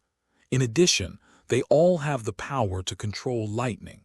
In fact, every soldier has combat effectiveness that is not weaker than Thor. Let's go to the playground. Lang Feng seemed eager to try, rubbing his hands, and even couldn't wait, so he directly opened a portal leading to the training ground. Let's go, let's see some fun. Seeing this scene, the soldiers who had been doing nothing became excited. Okay, stop messing around, there's a mission coming. At this time, Wang Wei walked over and came in front of Thor with a calm face. What mission? Is there another disaster somewhere? Thor rolled up his sleeves and asked curiously. Well, it's nice to avoid an unnecessary fight. Of course, Thor is afraid of losing. Although he may not lose in the battle with Lang Feng, what if? Doesn't Thor, the god of thunder, have any respect? Now Lang Feng is the only one in the camp except for the cook, who has not defeated him. If he loses, he will lose all his face. Although Thor has long lost his face now, and he no longer cares about his face as much as before. Your brother Loki has appeared. He came to Earth and stole SHIELD's things. We think that matters concerning Asgard still need you to handle them personally. Loki. Hearing this name, Thor completely lost his composure. If you were to ask what Thor cares about most in this world, it would definitely be Mjolnir, the hammer of thunder, and who he cares about most, it would undoubtedly be his younger brother Loki. As the most brother-confused character in the Marvel world, Thor's feelings for Loki are testified by heaven and earth. Ever since Thor smashed the Rainbow Bridge to save Jotunheim and stop it, causing Loki to be teleported to an unknown place, Thor has always felt very guilty in his heart. Now that he heard about Loki's whereabouts, he naturally became excited. Tell me, where is he now? I want to go find him. Thor seemed very anxious and looked like he wanted to leave immediately. Look at you, what you look like now. Wang Wei rolled his eyes and said unhappily, why are you in such a hurry? Your brother Loki is not an ignorant virgin. Are you afraid that someone will cheat him away? Hey, Thor scratched his head awkwardly. It was true. Loki was very shrewd. He should be thankful if he didn't cheat others.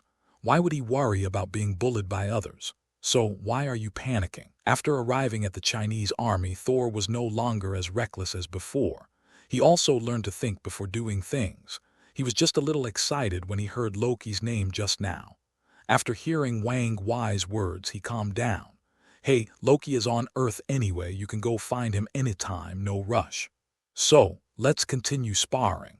Lang Feng came up with a smile on his face. He really wanted to beat Thor up. Who let this guy catch me and beat me up when I hadn't evolved yet? If he didn't take revenge, Lang Feng would always feel like something was missing. Thor was speechless. In his heart, he rejected this. He didn't want to spar with the Chinese soldiers anymore. In Asgard, he was a prince, a good soldier, and a responsible force. But here in China, he often suffered setbacks. If he had not practiced a lot of fighting skills over the past 1,000 years, any random soldier would have been able to beat him so hard that he could not walk. Thor is not stupid actually. On the contrary, he is very smart. It's just that he has a reckless character and does things without considering the consequences, so he appears to be a reckless man.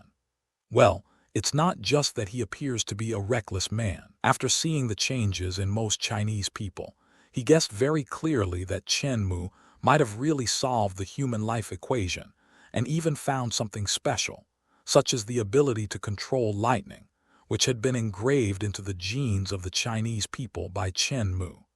It's like a new race has appeared a long time ago that can be compared with the Asgardians. All this made Thor admire Chen Mu. He knew very well that the only person on Earth who could solve the equation of life was Chen Mu. Stop playing. Isn't Thor going to leave soon? Let's go find something fun. Wang Wei patted Lang Feng's shoulder and said with a smile, Asan has been quite active online recently. Yesterday, he even tried to secretly build a watchtower on our territory. It's really a disgrace to us. They also made a lot of nonsense on the internet, saying that our border troops have run out of supplies, saying that we are on the plateau and are still wearing summer clothes like short-sleeved shirts. They don't even think about how there is summer in the snowy mountains.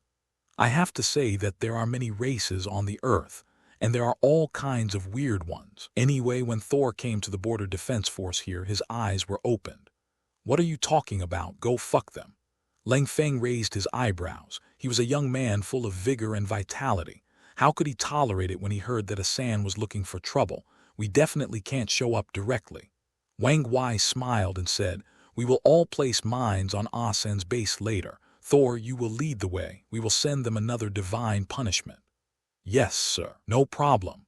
Thor was very speechless during this period of time regarding weirdos like Asan, but he and his comrades did cooperate with them a few times to play tricks on them.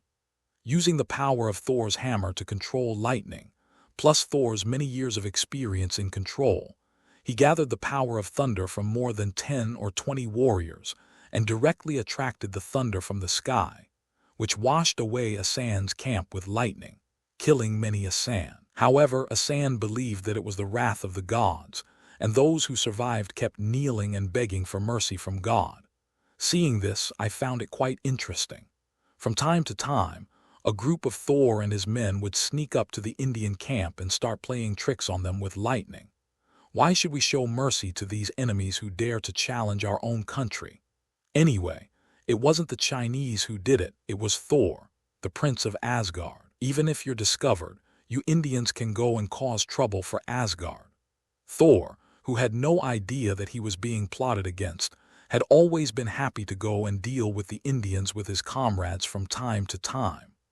Over the past few years, the border guards on the Chinese side have not changed much, but on the Indian side, there have been more than 10 waves of changes. Of course, even if Thor knew, he would not take it too seriously, because in the heart of Thor, an Asgardian, the Chinese are the only people on Earth that he looks up to. As for the others, haha, if he looks at me one more time, he loses. As for the country of India, after these years of contact and having read some reports about them on the internet, Thor felt that they were not even qualified to be called human beings, let alone look at them straight in the eye. In other words, the Chinese people today love peace. Otherwise, they would have destroyed all those countries that dared to provoke them long ago. This is also something that Thor has never understood. China obviously possesses unparalleled power, so why is it so kind? If it were Asgard, people like Asan, who would provoke our country from time to time, would have been destroyed long ago. I saw a news report recently about 4 Indians fighting against a Bengal monitor lizard. Oh my God, it makes me sick just thinking about it. Wang Wei shuddered and said with a look of disgust, the Asan people are really weird. Moreover, it seems that the 4 Indians not only attacked the Bengal monitor lizard, but also did this to some other animals. This matter was exposed only because these perverts recorded the video. Really, there is nothing to say. Bengal monitor lizard. Thor, who usually doesn't care about these things, is full of curiosity. He is not from Earth and doesn't have much idea about what the so-called giant lizards are. Yes, it's what you think it is, a giant lizard. Seeing Thor's curious face, Wang Wei said so directly. Damn it. In this world there are still such disgusting races as the Asan. Why keep them around? Just kill them. Thor felt a chill and looked disgusted. He couldn't bear to hear the report. If the Earth is a living organism, then Asan must be the gate of this organism. Thor couldn't imagine what kind of person would slash a giant lizard with a sword. Did you also record the video? Do you want to revisit it any time? Thinking of this, Thor had the urge to lead the Asgard army to destroy the country of Asan. This country is so fucking disgusting. After I find Loki this time, I will bring him back to Asgard and leave here so. Thor took a deep breath and said, before that I have to kill all the Asan. Well, at least the Asan here. The people of this country are simply disgusting to keep and Thor can't stand it anyway. That's great. Anyway, that country has no power. You can easily destroy it. Wang Wei and others talked happily. Although they don't cause trouble, they also like to watch the fun. People like Asan like to provoke for no reason. Although they will end up in a miserable state, they are still very happy to hear that Thor wants to lead the Asgard army to destroy him. Anyway, it wasn't us who did it. We were just here to watch the fun. Let's go. Let's destroy their military area first. Soldiers such as Leng Feng all seemed eager to try. "No, let me do it." Thor looked righteous and said, "I want justice for the Bengal monitor lizard." On the other side, in the northwest of China, Tony Stark got off the plane with a refreshed look on his face. "Isn't it said that most of China's northwest is barren land?" "Why?" Tony Stark looked curious. He had looked down at this land when he was on the plane. Today, this land is covered with green trees and forests and lakes everywhere, which is completely different from the reports he had heard. However, when Tony thought about the nature of the American media, which would mindlessly smear China whenever something happened, he finally understood. Can we trust what the American media says?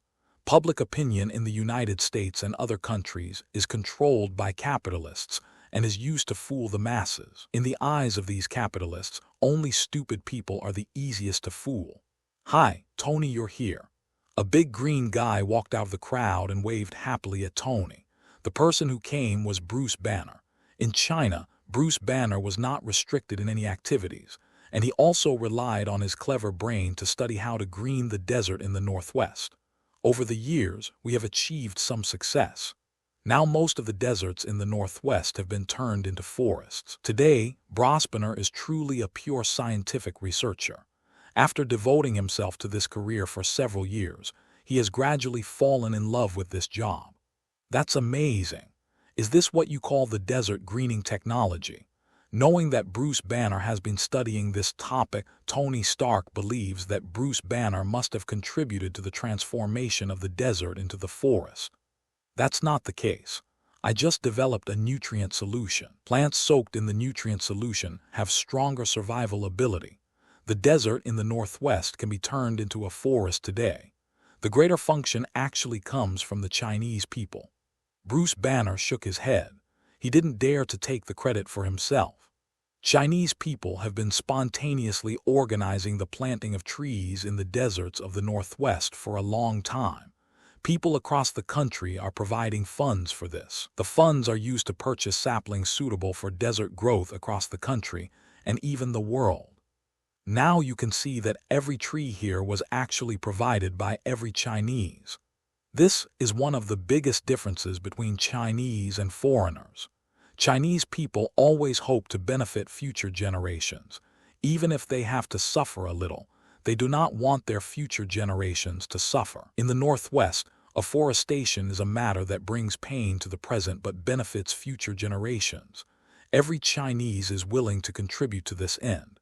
So, the people who pay the money are all Chinese. Tony nodded.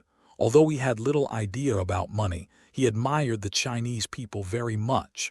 This would never happen in America. Americans are all selfish.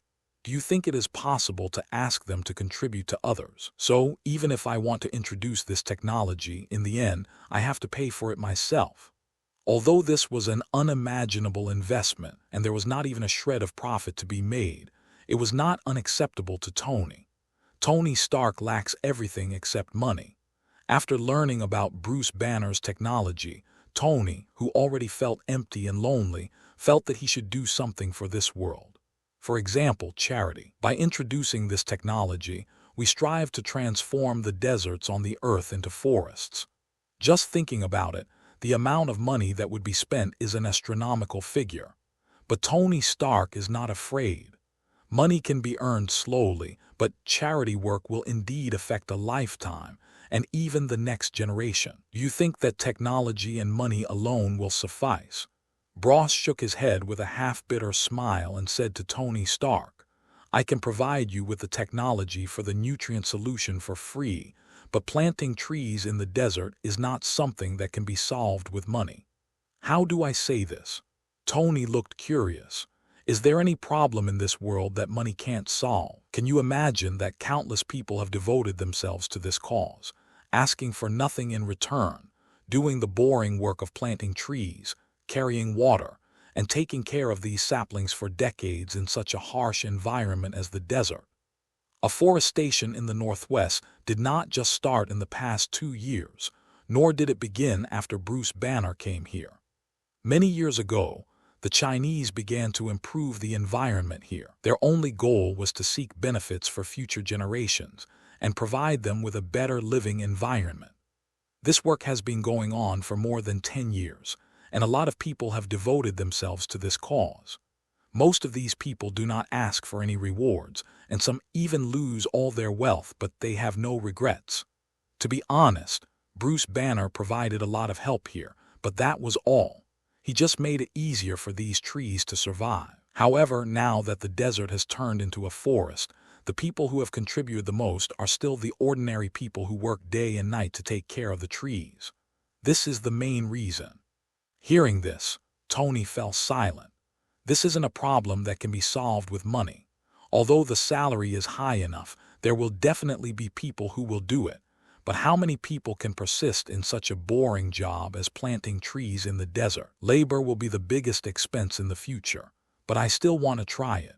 It sounds difficult, but Tony is still prepared to give it a try. Okay, by the way, what did you come to see me for?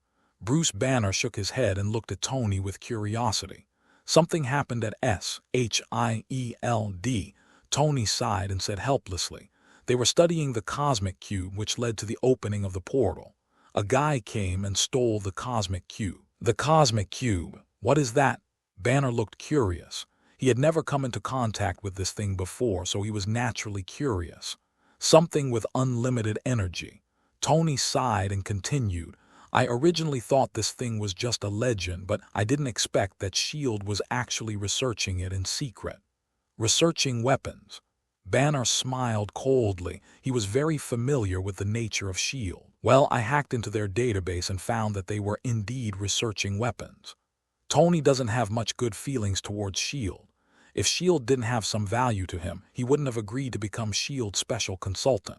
S.H.I.E.L.D. influence is still quite good. With such an identity, Tony can do many things very easily. Tusk, whatever they do. Bruce Banner, who had no good impression of S.H.I.E.L.D., said unhappily, let them solve it themselves. If something goes wrong, they want others to clean up the mess. How can such a good thing happen? I don't want to care, but the cosmic cube must be recovered. Tony sighed and continued, this thing is too important. If it falls into the hands of someone with bad intentions, it will only cause unnecessary trouble. This is also a helpless move. Loki stole the cosmic cube and we can't just ignore this matter. Although Tony didn't want to get involved in all this mess, there was nothing he could do about it. And you are the person on Earth who has done the most in-depth research on gamma rays. Only you can find the cosmic cube. Tony sighed. He came to see Bruce Banner this time because, firstly, he really wanted to do some charity work and invest in greening, and secondly, he was entrusted by S.H.I.E.L.D. Also, the people from S.H.I.E.L.D. hope that you can return to America and work for them. Haha, this is hilarious, working for S.H.I.E.L.D. Bruce Banner looked disdainful. Going back to America, what for? I am Chinese now. As he spoke, Bruce Banner took out a card from his trouser pocket with a proud look on his face. Yes, Chinese ID card. See, a Chinese green card. Bruce looked very proud. You know, at that time in China, the green card was the most difficult thing to obtain. Not to mention that China has now achieved universal evolution. It is even more difficult for foreigners to obtain this green card. Tony's face was filled with black lines. Once upon a time, people all over the world racked their brains for an American green card. Many people even joined the U.S. military in order to get a green card, and then swear to take up arms and target anyone, including their country or even their parents. Just like this, Bruce Banner is now very proud of his Chinese green card. You really don't want to consider returning to America? Tony asked curiously. Before I came to China, I thought Chinese people were all brainwashed by the government, but after I came here, I found that I was the one who was brainwashed. Bruce Banner said angrily, Tony, I consider you my friend, but you must remember that I am proud to be Chinese now, and I will never go to America. Compared to this, I think it would be better for you to join China. Only in this country can you give full play to your intelligence and wisdom, and use all your inventions and creations to truly benefit the people. China is a very inclusive country. If you can join this country, you will surely have many friends. Tony was so upset. This was not right. He was the one who persuaded Bruce Banner to return to America. How come now? Bruce Banner was persuading him to become a Chinese citizen.